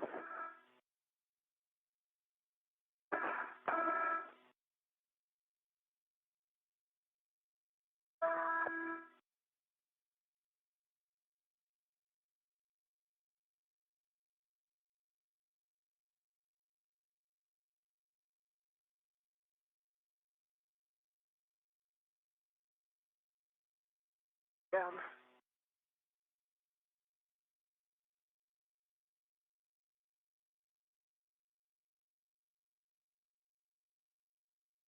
Okay, your tether's free.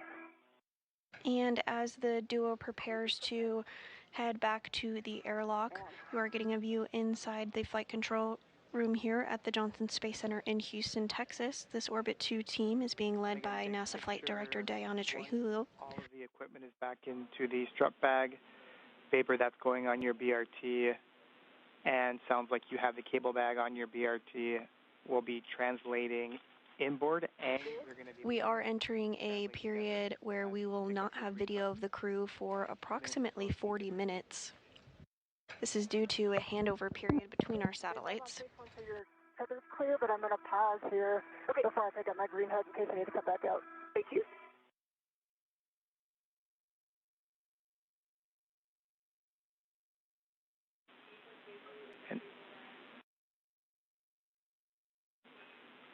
Copy. And Ann and Vapor, in case I misspoke, Ann, you have the cable bag. Vapor, you have the strut bag. Yep, we got him. Thank you.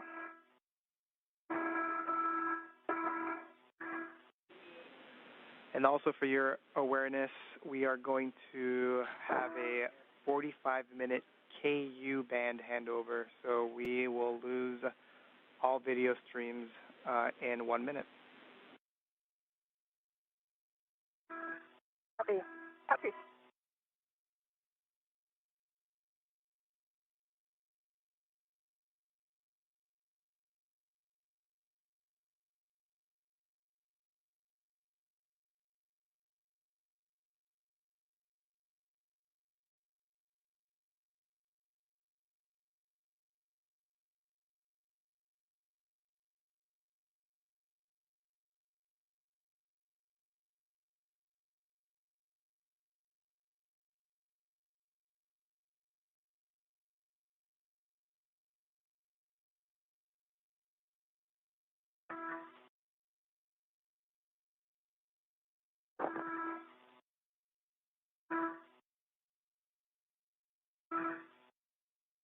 Marcos, for you, I think the 2 adjustables, 1 cannon connector, and 1 cap for bag, and I'll take 1 cap back with me on my MWS. Copy, those are all on your MWS.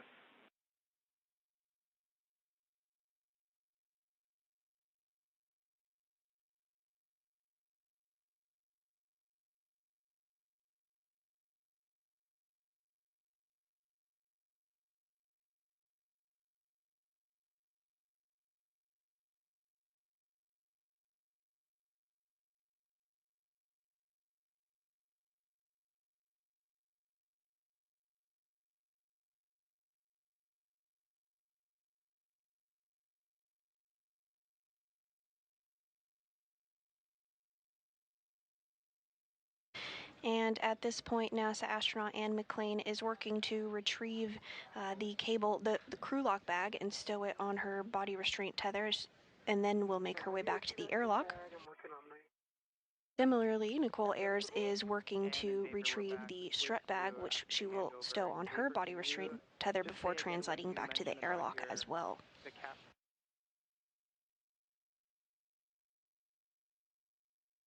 I've got 1 cap on my MWS, and then the 2 adjustables and pool, and the 2nd capper in the back. And we copy all. Appreciate it, Vapor.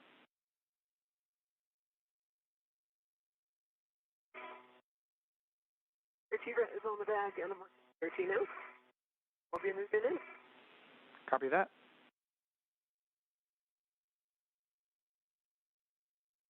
Okay, let me know when you're heading back this way, and I'll continue with my green hood. Okay.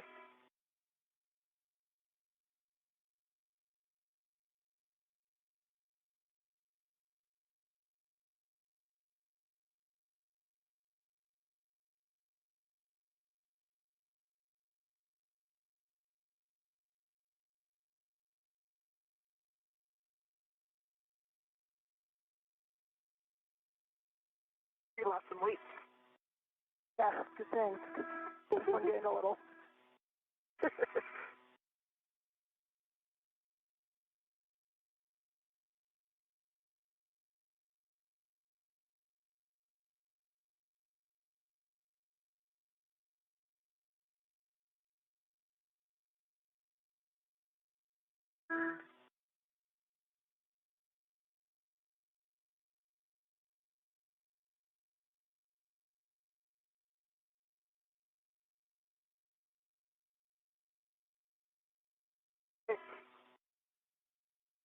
Working my way back inward. Okay. Once McClain and Ayers are back inside of the airlock, NASA astronaut Johnny Kim and JAXA astronaut Takoya Onushi will continue help, just as was done this morning, to get the airlock repressurized and get the crew out of their spacesuits.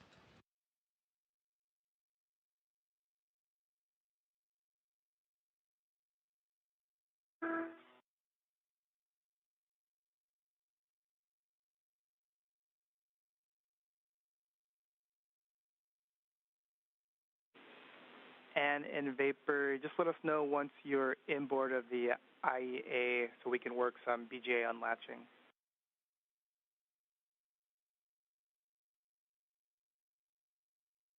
Copy. Okay.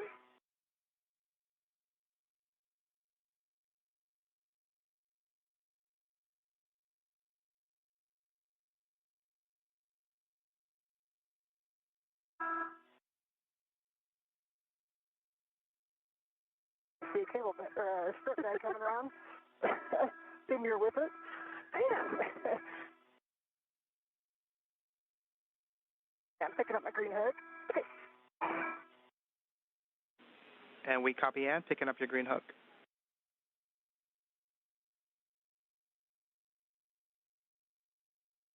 And my green hook is on my red reel. And Vapor, your tethers are nice and clear as you would expect them to be. Okay. I'm going to move to inboard. I'm going to get too far ahead of you. Okay.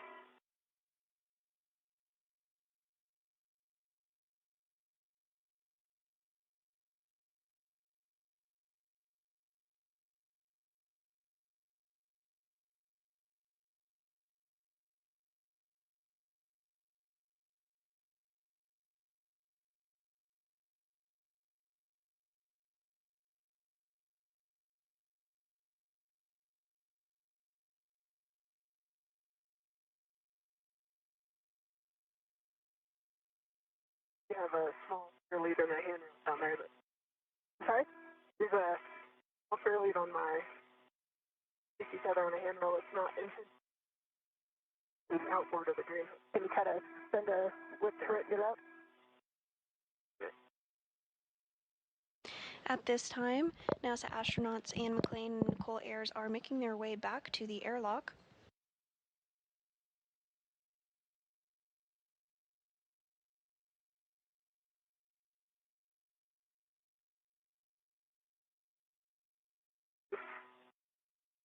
We just surpassed the 5-hour, 6-minute mark of today's spacewalk, which officially began at 8:05 a.m. Eastern.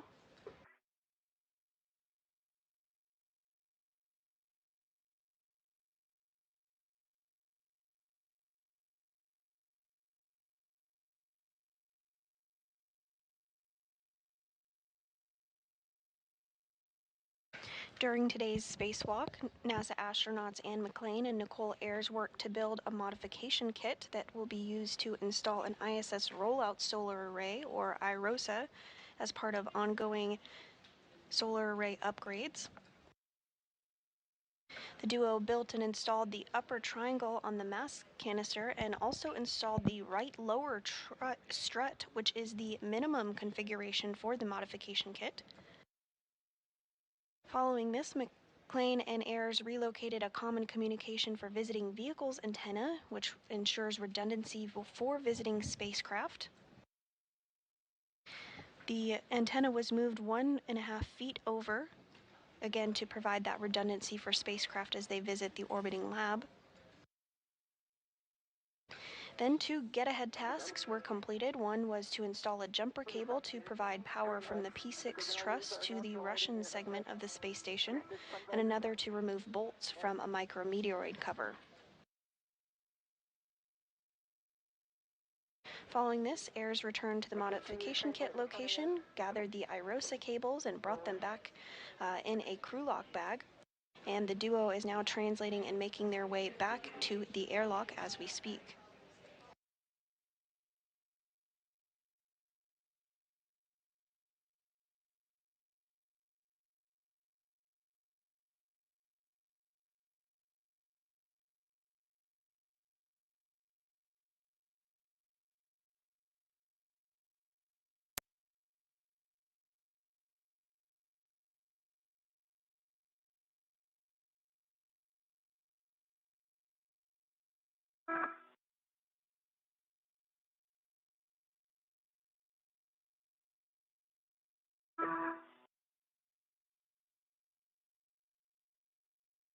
My green hook is back on my red reel.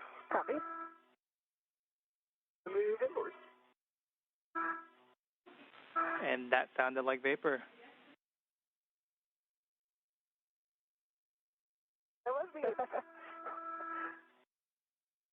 I think you have a head start on keeping our voices apart. I agree, and I think that high pitch ending for vapor is my key.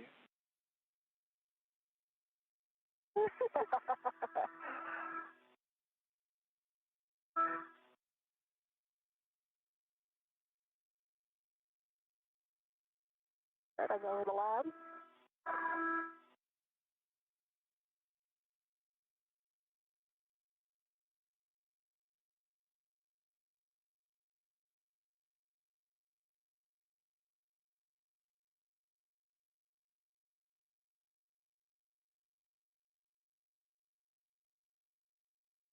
thinking about Ingress vapor, I think almost just reverse of what we did.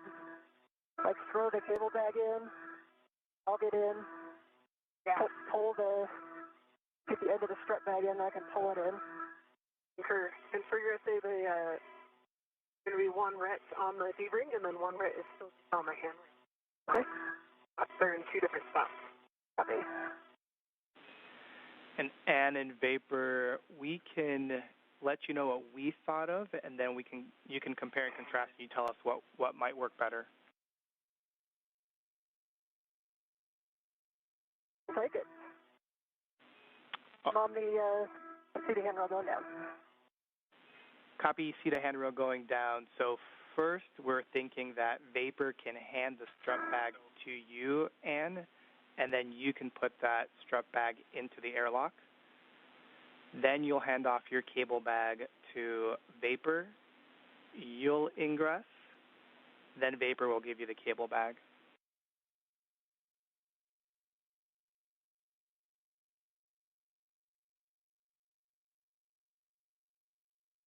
I'm thinking through that. Copy.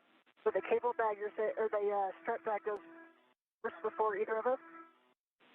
Affirm, that's what we're thinking. So definitely the strut bag first, and then we're thinking put in the bag in before either of you ingress.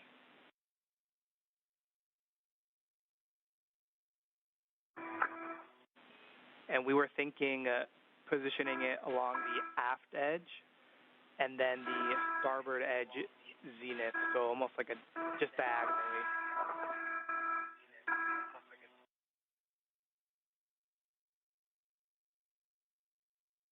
Okay. And number one. Yeah, it's right behind your PG area. Clear? There we go. Yep.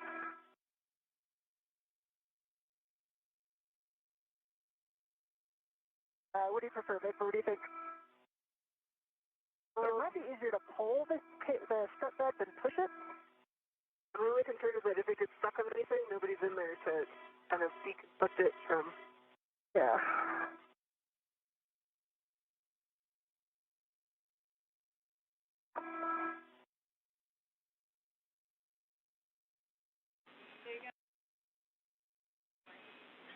And Anne and Vapor, to be clear, we are okay with Anne, you going in first and pulling the bag in. So if you think that is the best way forward, you have a go.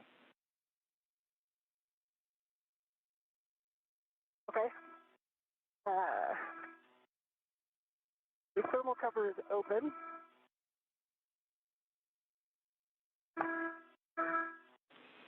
Copy.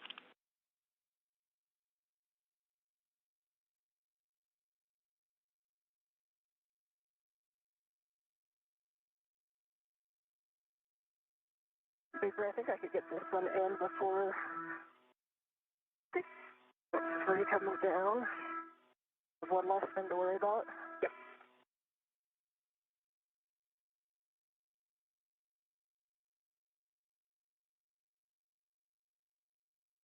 Okay, so you said that one is right here. Yeah, that was the original cable bag. Okay. And then from your point of view, left hand, now that's closest to the hatch, AV hatch. Okay, yeah, that's it. And we do have about 25 minutes remaining in this handover period between our satellites before we will have visuals of the crew. I do have a waste feather out there. However, they are continuing to make their way back to the airlock.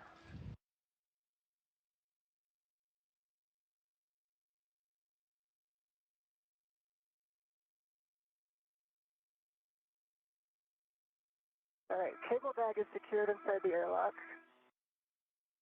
My BR2 right back. Copy.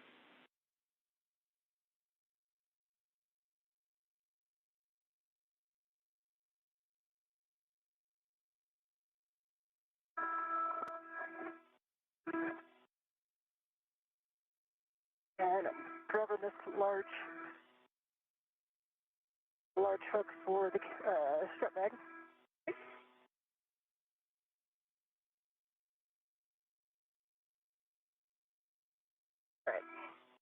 And I'm coming back up.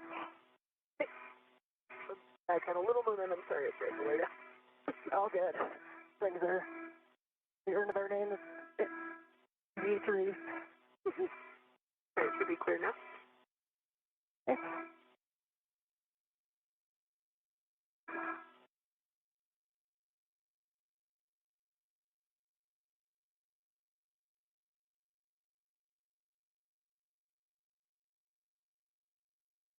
All right, there I come.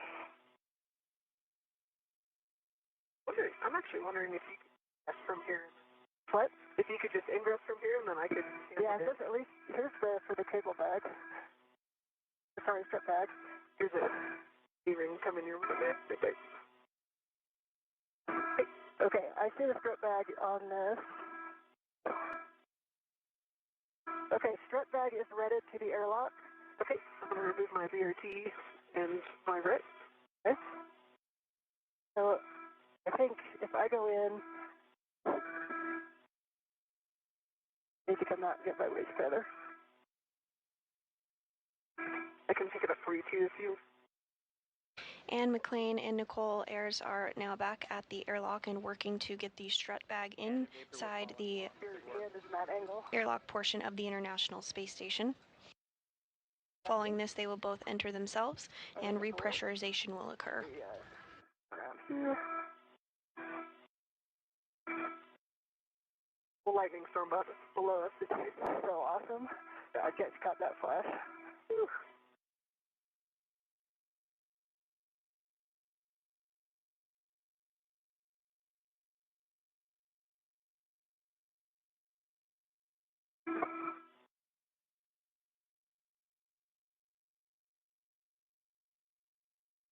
All right, my right waist tether is on the airlock D-ring extender. Big plug slider lock, black on black. And we copy Ann.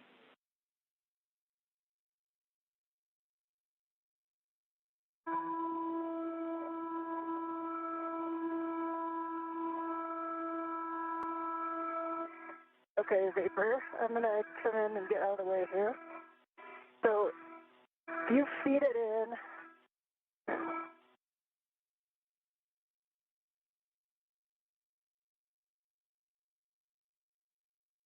Got it. Oh, yeah, that was easy. Oh, yeah.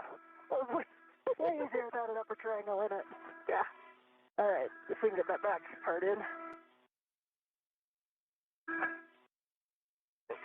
All right, and that'll go high. I'll pull it as close as I can to the IP hatch. All right, and you are there to Ingress. I'm going to go high and give you low. Okay. You have a good load path. Yes, I have my right waist tether on the airlock D-ring extender at check black on black. Okay.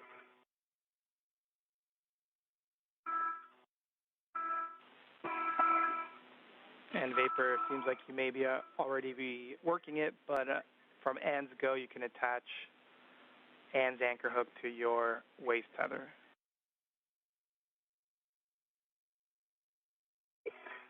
Picking up in from the aft thing.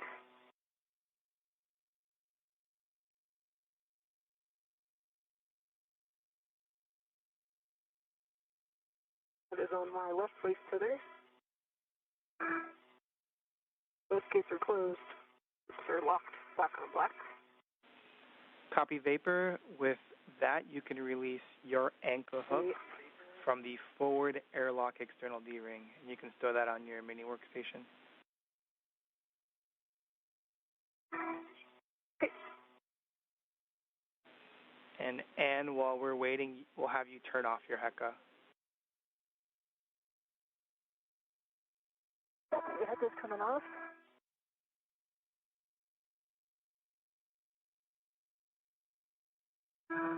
Okay, I'm for Ingress to forward. Yes, and I am biased high and just forward, so that's where I was.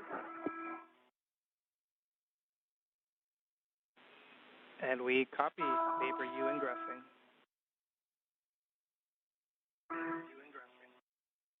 Sure.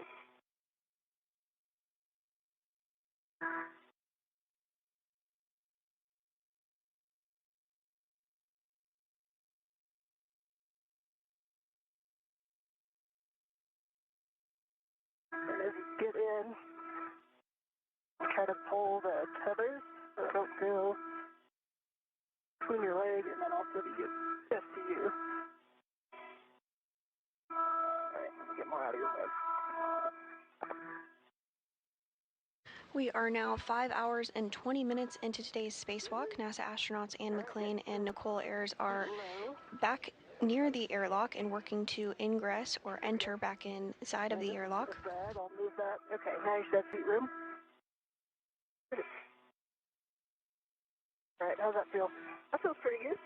Okay, and I'm going to move this guy even more so you can come down when you do the catch. Yeah, I'm going to grab the thermal cover real quick. And as you two continue to work the ingress, just FYI, just make sure you have access to the SCU.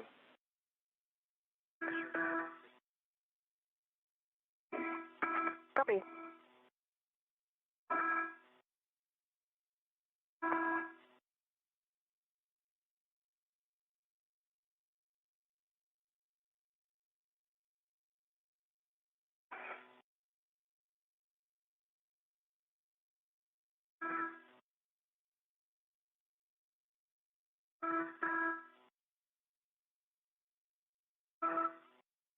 Alright, your SCU is nice and clear, and you're clear to come back in there.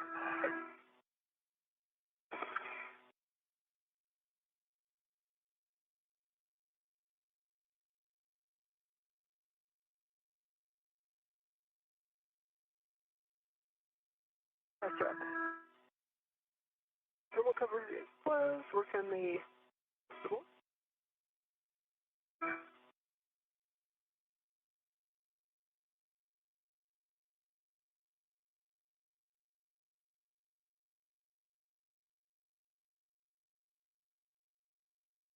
And my right foot feels like it's stuck on. There we go.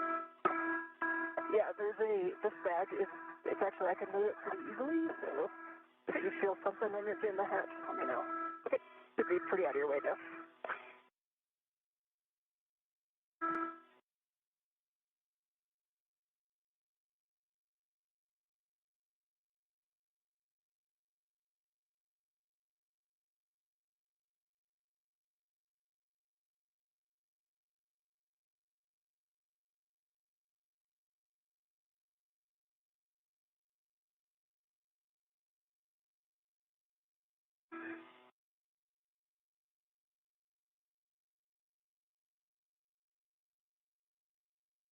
I don't know if you got the camera or not, but I did.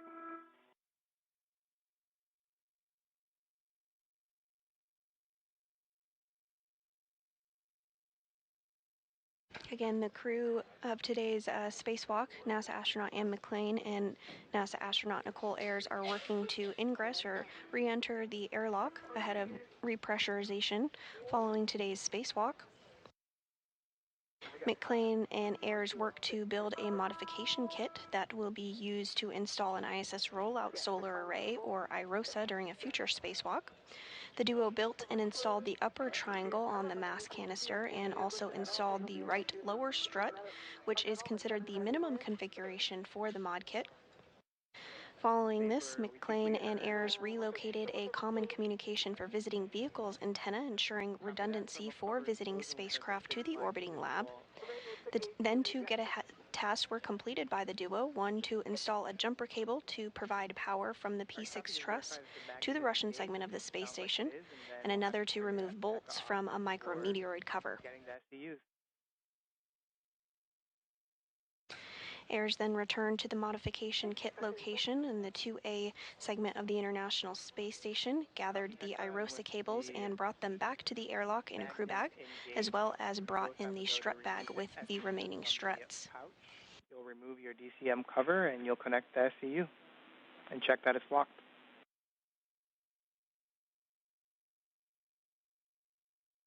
DC would work. EV1 will work.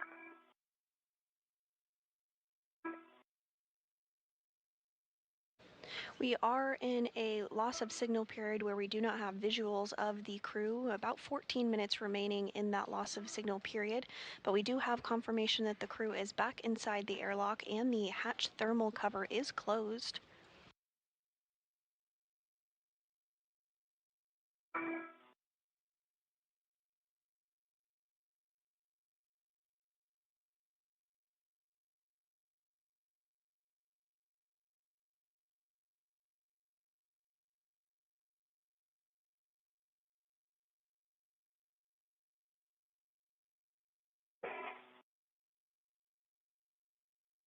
Inside the International Space Station, NASA astronaut Johnny Kim and JAXA, or Japan Aerospace Exploration Agency astronaut Takuya Onishi, will be stepping through procedures to help repressurize the airlock and get the crew out of their spacesuits this afternoon.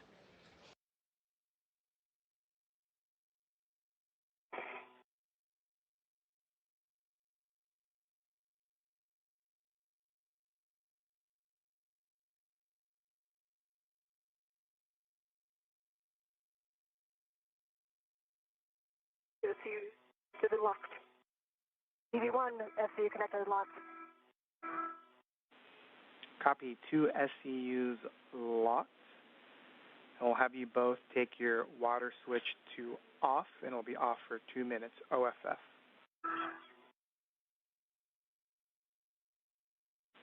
You'll expect an H2 water off, OFF. Copy, expect a EV1, message. water off.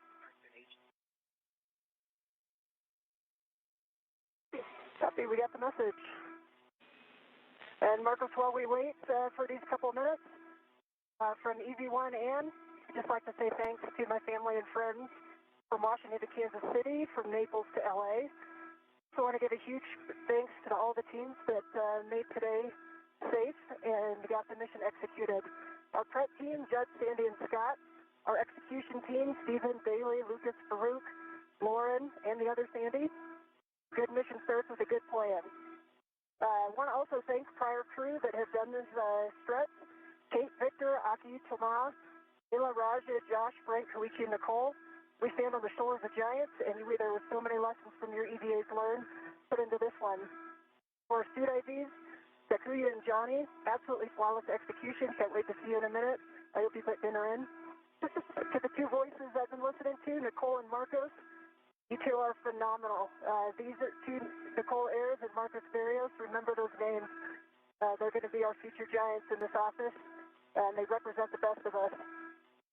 And most of all, I want to thank our flight director, Diana Trujillo. Behind every major NASA accomplishment in space is a flight director who holds ultimate responsibility for the planning and safe execution. Diana, EVA 93 belongs to you. Human spaceflight is absolutely the ultimate achievement of our time, whether you work on the ground or if you fly to space for 6 months or 6 minutes. This incredible legacy is yours. Thank you to everyone. And over to you, Nichole. Well said, Ann. I mean, I think that with this year being the 25th anniversary of human presence in space, it seems fitting that we're continuing to upgrade the ISS to preserve the lives through 2030. We're honored to be a small part of a much larger team that facilitates the groundbreaking science that we perform here on the national lab that is the International Space Station. What we accomplish and learn here not only furthers our efforts toward the moon and onto Mars, but it informs how we do life on Earth.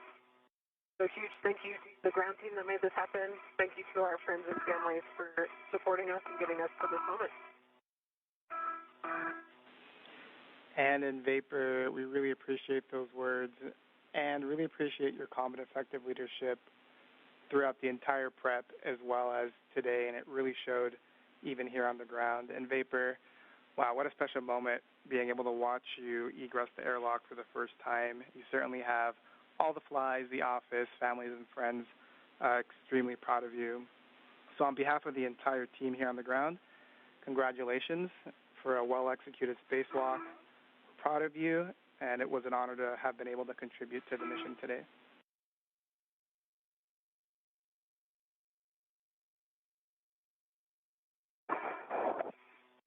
And with that, the 2 minutes are up, so we're going to check that the EV hatch is closed and locked. I'll put that to work. All right, let me know how you want me to move. Okay.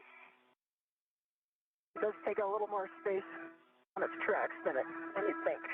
Yeah. And we'll just... I'm going to get this bag out of your way so your feet can move. Yeah, that'd be awesome. There we go. Now you got the room. Thank you.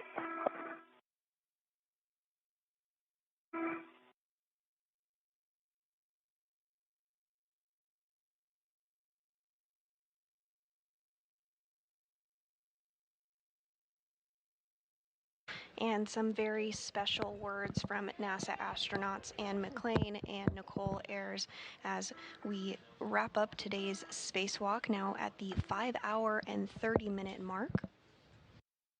The crew is back inside the airlock and is going to work towards repressurization here shortly. And actually, if you just move it more centered, I'm sorry? You just pull it more centered. Pull it center? It's actually at the end it's going to go up my end. Your end needs to go, okay, good. Let's see, my feet are right above it.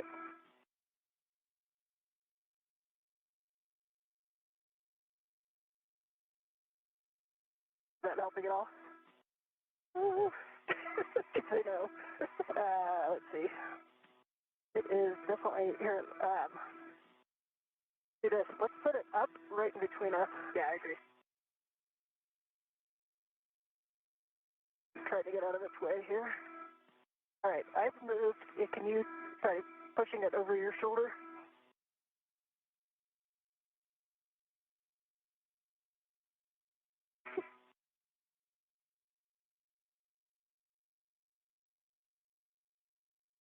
How big is it? That actually might be okay if you can hold there. Yes, I can hold it. You have about 2 feet. You can come down from your feet if you need to. Okay. Yeah. Try to get this guy out of your way. There we go. Now you got all the room. Perfect.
On the bag again. Up on the bed. Good. It needs to basically go up behind you. That happens. You can also pull individual pieces and out of the way the entire bag because I think they're laid end to end, which is making it immovable.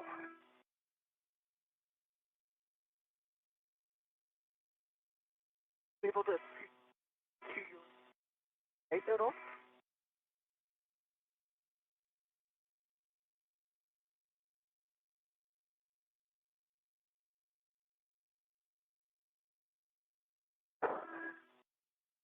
Did that do anything? So that might be okay. There. Okay, I'll try to hold it there.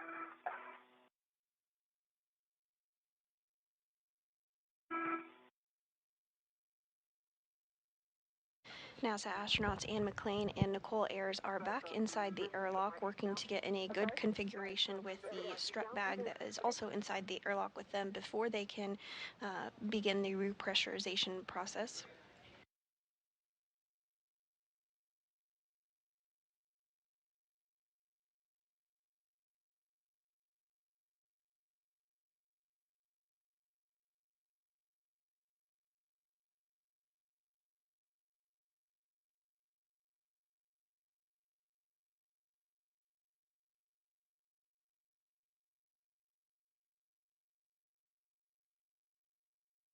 It's not. Oh, okay. The bag's got to do something. Yeah. We're going to have to move it. So the SC, all right.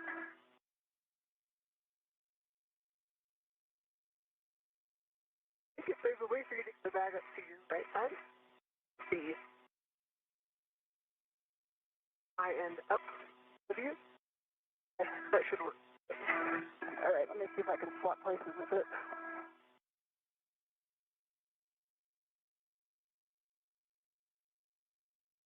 All right, actually, let's try again, pushing it up in between us to the ceiling.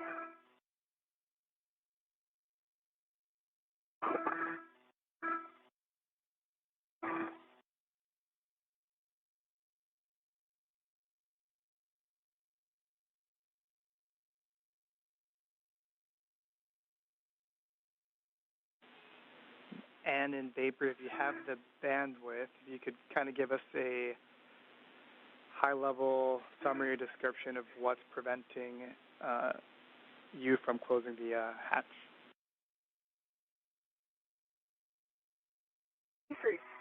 EV3's strut legs are on the hatch. Okay, let's pause there. I think that's a decent spot. Okay. I can actually pull it a little more even like that. Okay. I did open it up and pull one of the strips. Also.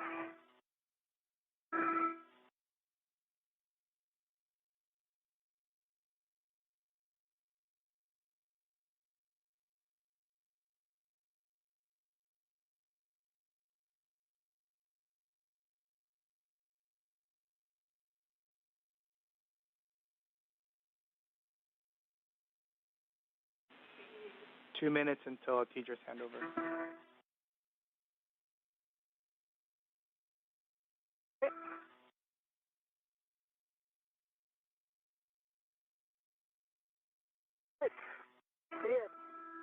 That works.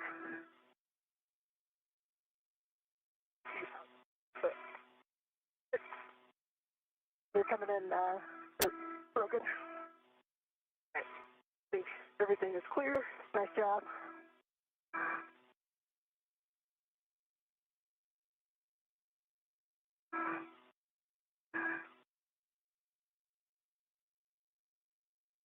All the tethers clear. Hatches are clear. Okay. We're closing. Copy.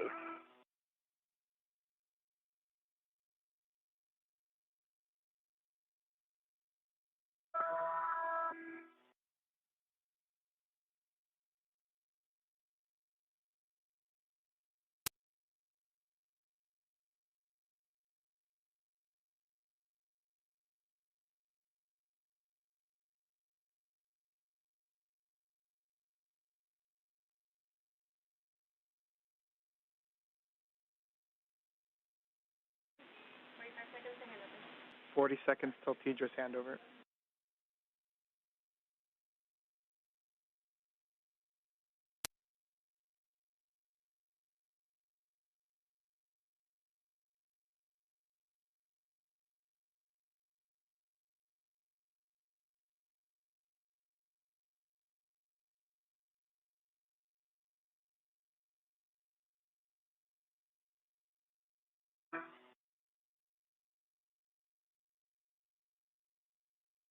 The hatch is closed and locked.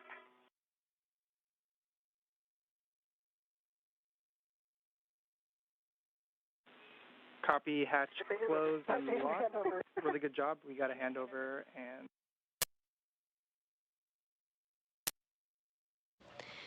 And with that call that the hatch has successfully been closed, we will begin repressurization here shortly.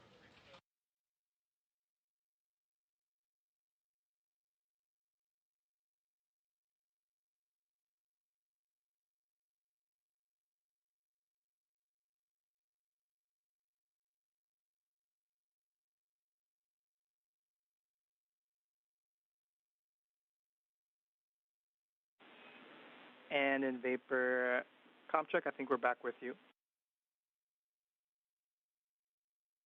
We're back. Hatch is closed and locked. Copy. Excellent work. We're now going to get into the pre-repress. cuff card, and so quickly we'll just check that both of your SEUs are still connected to the DCM.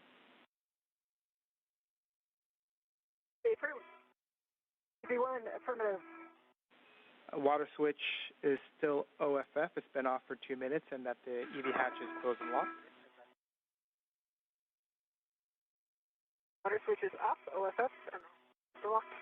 EV1, same thing, water switch is off. Copy, and we're going to have you take the EMU 1 and 2 oxygen valves to open. Okay, EMU 1 and 2 oxygen are open. That's open. Copy, we'll take the power switch for EV 1 and 2 on. Copy and work. And then you'll be checking that the EV1 and 2 EMU LEDs are on and that volts are 18 to 19. Right, EMU 1 is on, LED 18.6. EMU 2 is on, 18.6, good LED. And we'll have both of you take your power switch to SEU and expect a warning tone.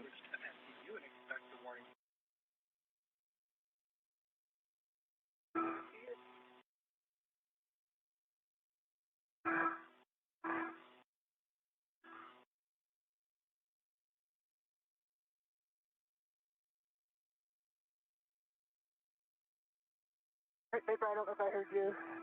EV2 has power and SU. Okay, EV1 has power SU. Copy, both powers SEU. And in Vapor, was a pleasure. I'm going to hand you over to TOC. Marcos. Yeah, thank you, Marcos. Great job today. Okay, Marcos, we copy that. You guys did a great job today, so have a good rest. And Vapor and Anne, welcome back. We are so happy to have you back, and your dinner is ready, so don't worry about it. So for both crew members on DCM, set O2 actuator to press, and verify O2 position press displayed.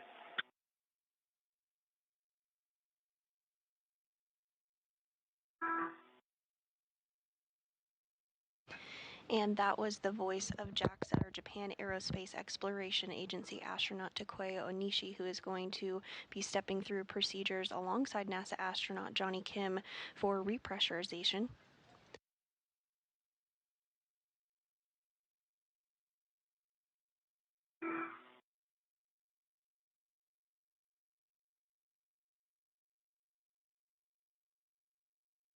O2 is in press.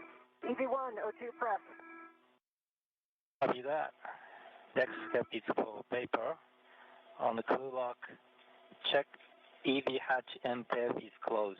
Hatch MPEV is closed.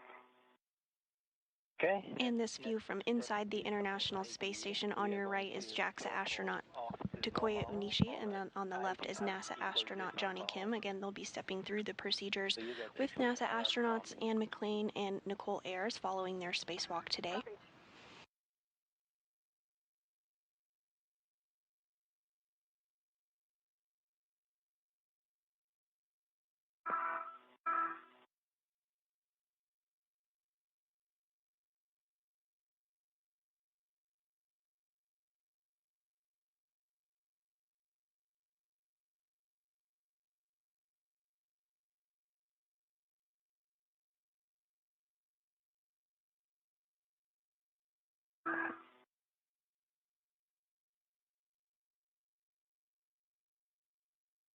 And repressurization is underway.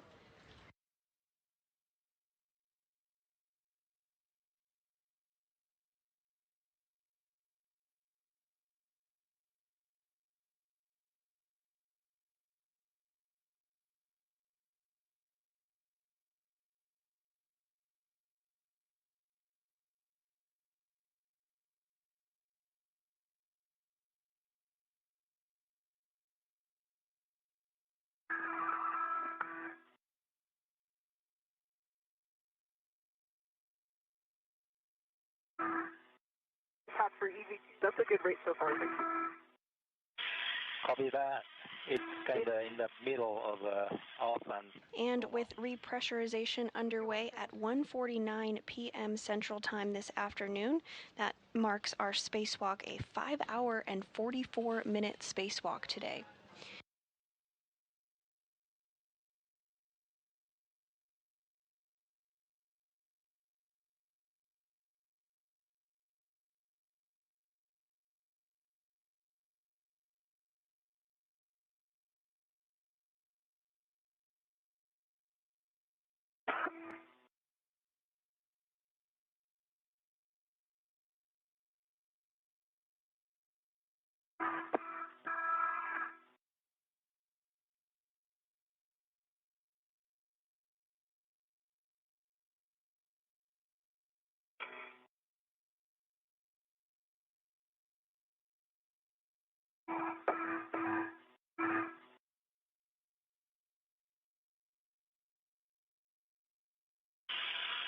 And on DC, again, with repressurization underway, having begun at 1:49 p.m. Central Time this afternoon, today's spacewalk was 5 hours and 44 minutes.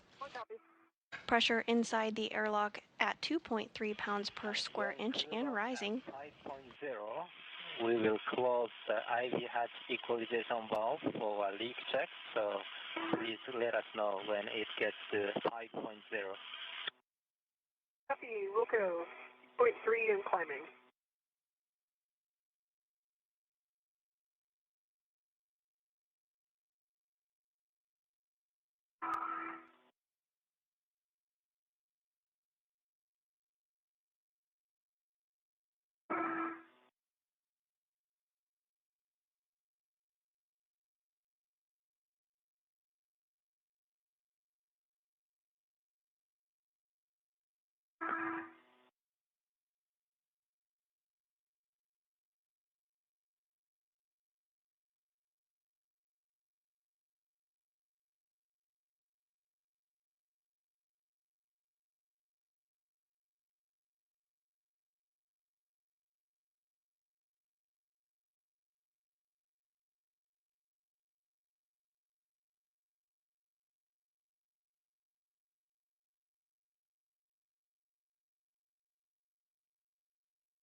There's the 4.0 and alert tone.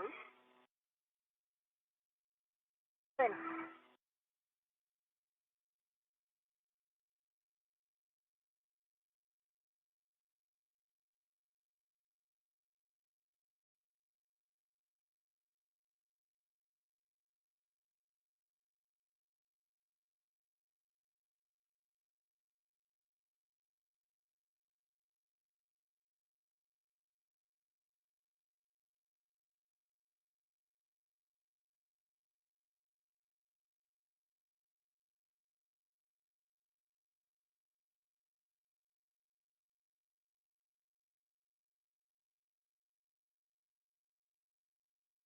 And this view from inside the equipment airlock of the International Space Station.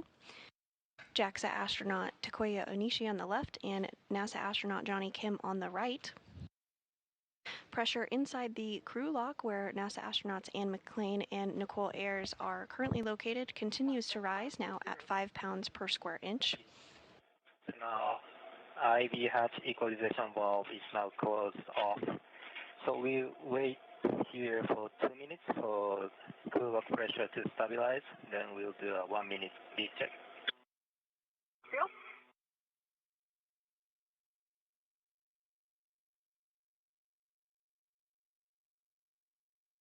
And with this 5-hour and 44-minute spacewalk wrapping up, we do have some updated stats for you.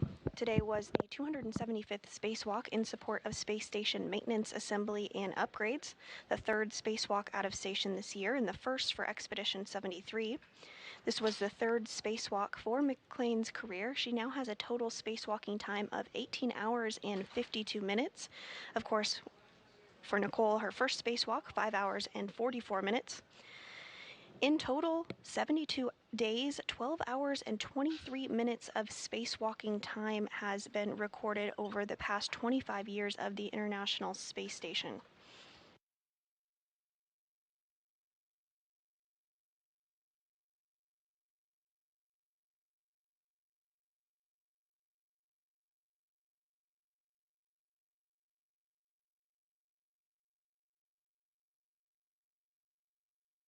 During today's spacewalk, NASA astronauts Anne McClain and Nichole Ayers worked to build a modification kit that will be used to install an ISS rollout solar array, or IROSA, during a future spacewalk. The duo built and installed the upper triangle on the mass canister and also installed the right lower strut, which is the minimum configuration for the modification kit. Following this, McClain and Ayers relocated a common communication for visiting vehicles antenna to ensure redundancy for visiting spacecraft. The two then got two get-ahead tasks complete. One was to install a jumper cable to provide power from the P6 truss to the Russian segment of the space station, and another was to remove bolts from a micrometeoroid cover. The duo then returned to the airlock and are in the process of repressurization now. We're holding at 5 pounds per square inch to perform a leak check. Once everything checks out as expected, repressurization will continue. Again, we are looking for a repressurization of 14.5 pounds per square inch to be the equivalent of the pressure inside the International Space Station.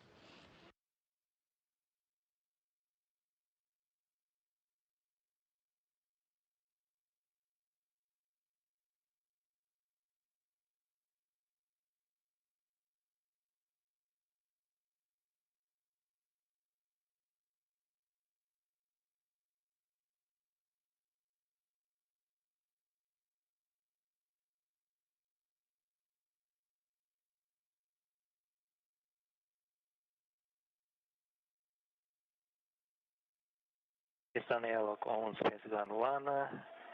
So P1 pressure is 260.03 and P2 the same. So we have a good leak check.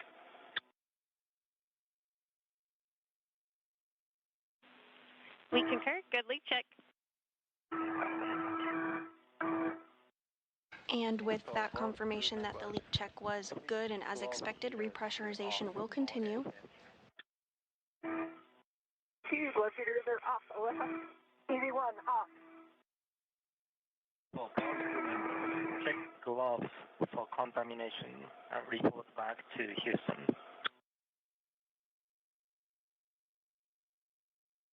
For EV2, change to the gloves, just the EA smudges. EV1, no contamination. See that? There is a warning about DCS, but I'm going to skip it. So for both EV crew members on DCM, set auto actuator to ID.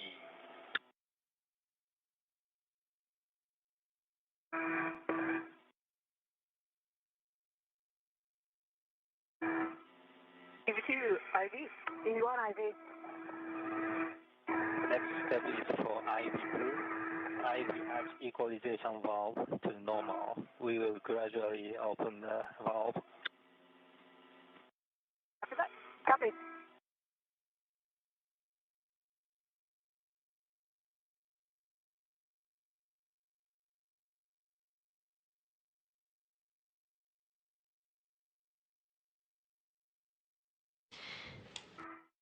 And repressurization has resumed.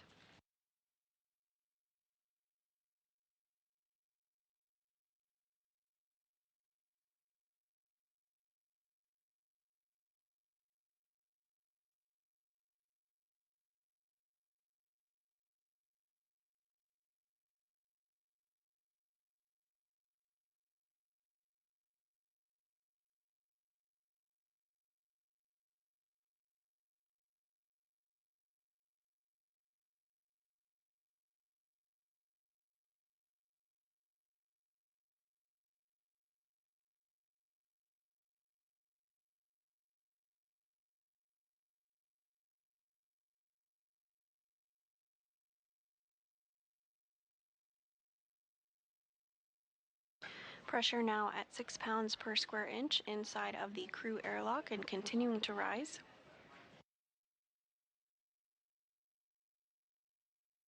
Expecting equalization between the crew lock and the airlock in about 9 minutes from now.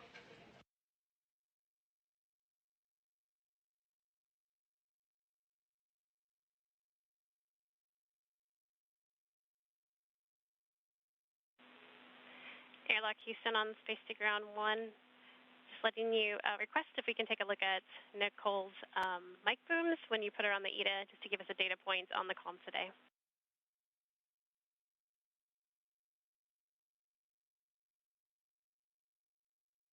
Sorry, can you repeat that? We would like you to take a look and report back on the placement of Vapor's mic booms, just so we have a data point on why some of the comm was cutting in and out. Copy that. We will make sure to take a note before we remove the helmet. That'd be great, and if you could take a photo, it would give you bonus points. Copy that.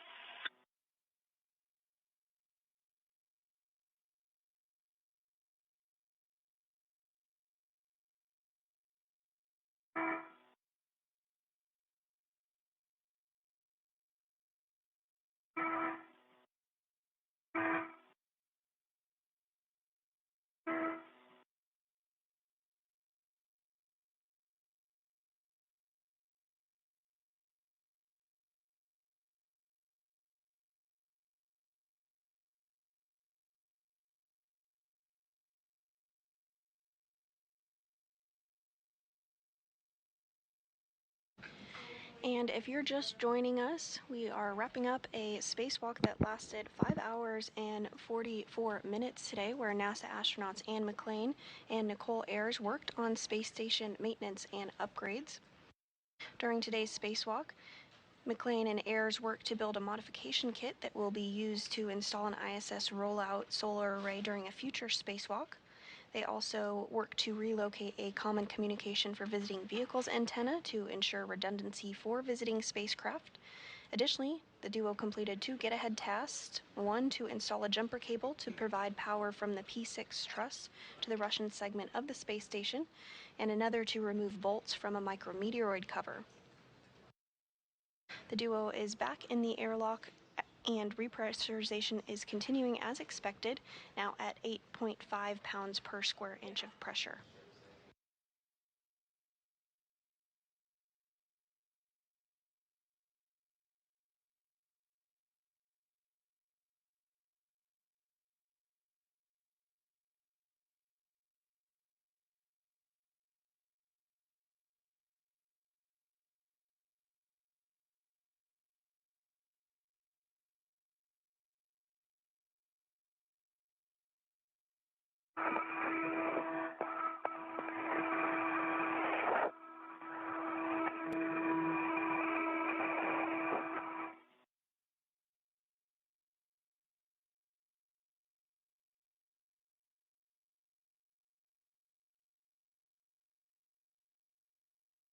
This view from inside the equipment airlock is showing JAXA, or Japan Aerospace Exploration Agency astronaut Takuya Onishi, as well as NASA astronaut Johnny Kim on the right, as they step through those repressurization procedures ahead of opening up the crew lock once pressure is equalized, now approaching 10 pounds per square inch of pressure.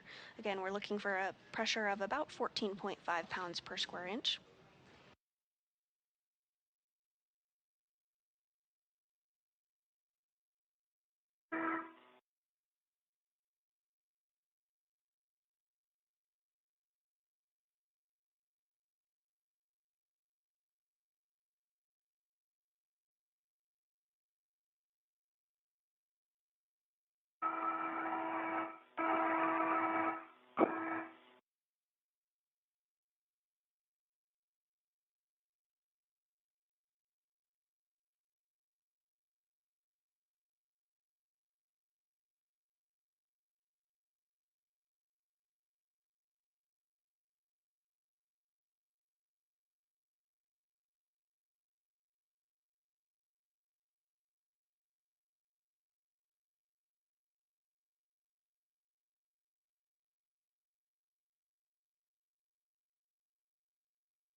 And you are getting a great view here on your screen of the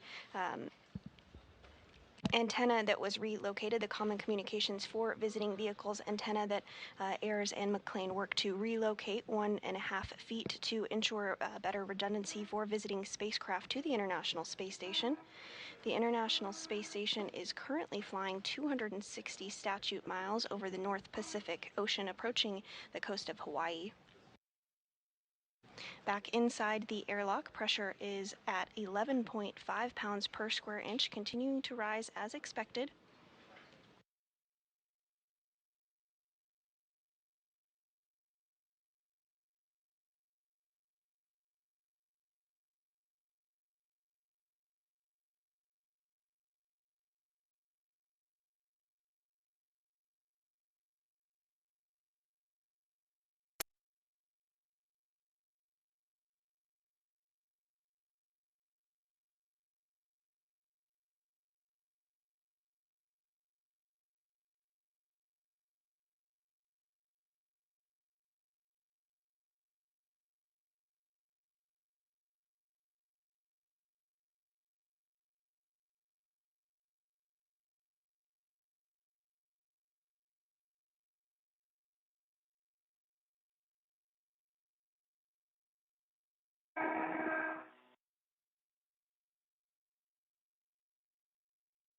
Pressure now at 12.2 pounds per square inch, closing in on our 14.5 pounds per square inch target.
We're now at 13 pounds of pressure inside the crew lock portion of the International Space Station.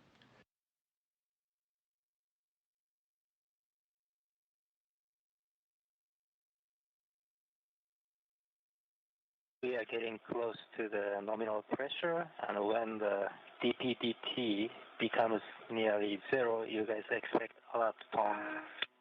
Copy. Copy. Once equalization complete, we will open the hatch and perform safer docking and suit docking. Sounds great. EV1 copy.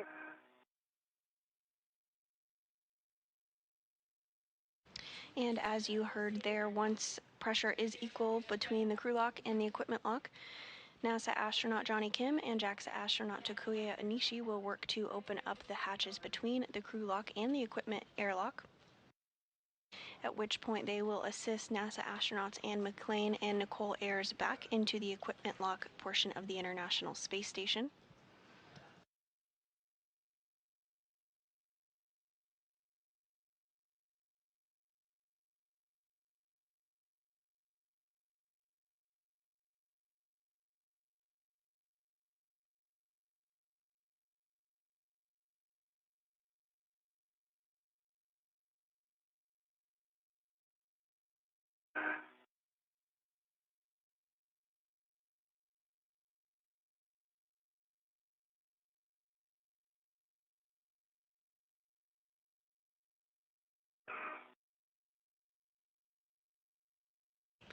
Pressure now at 13.9 pounds per square inch.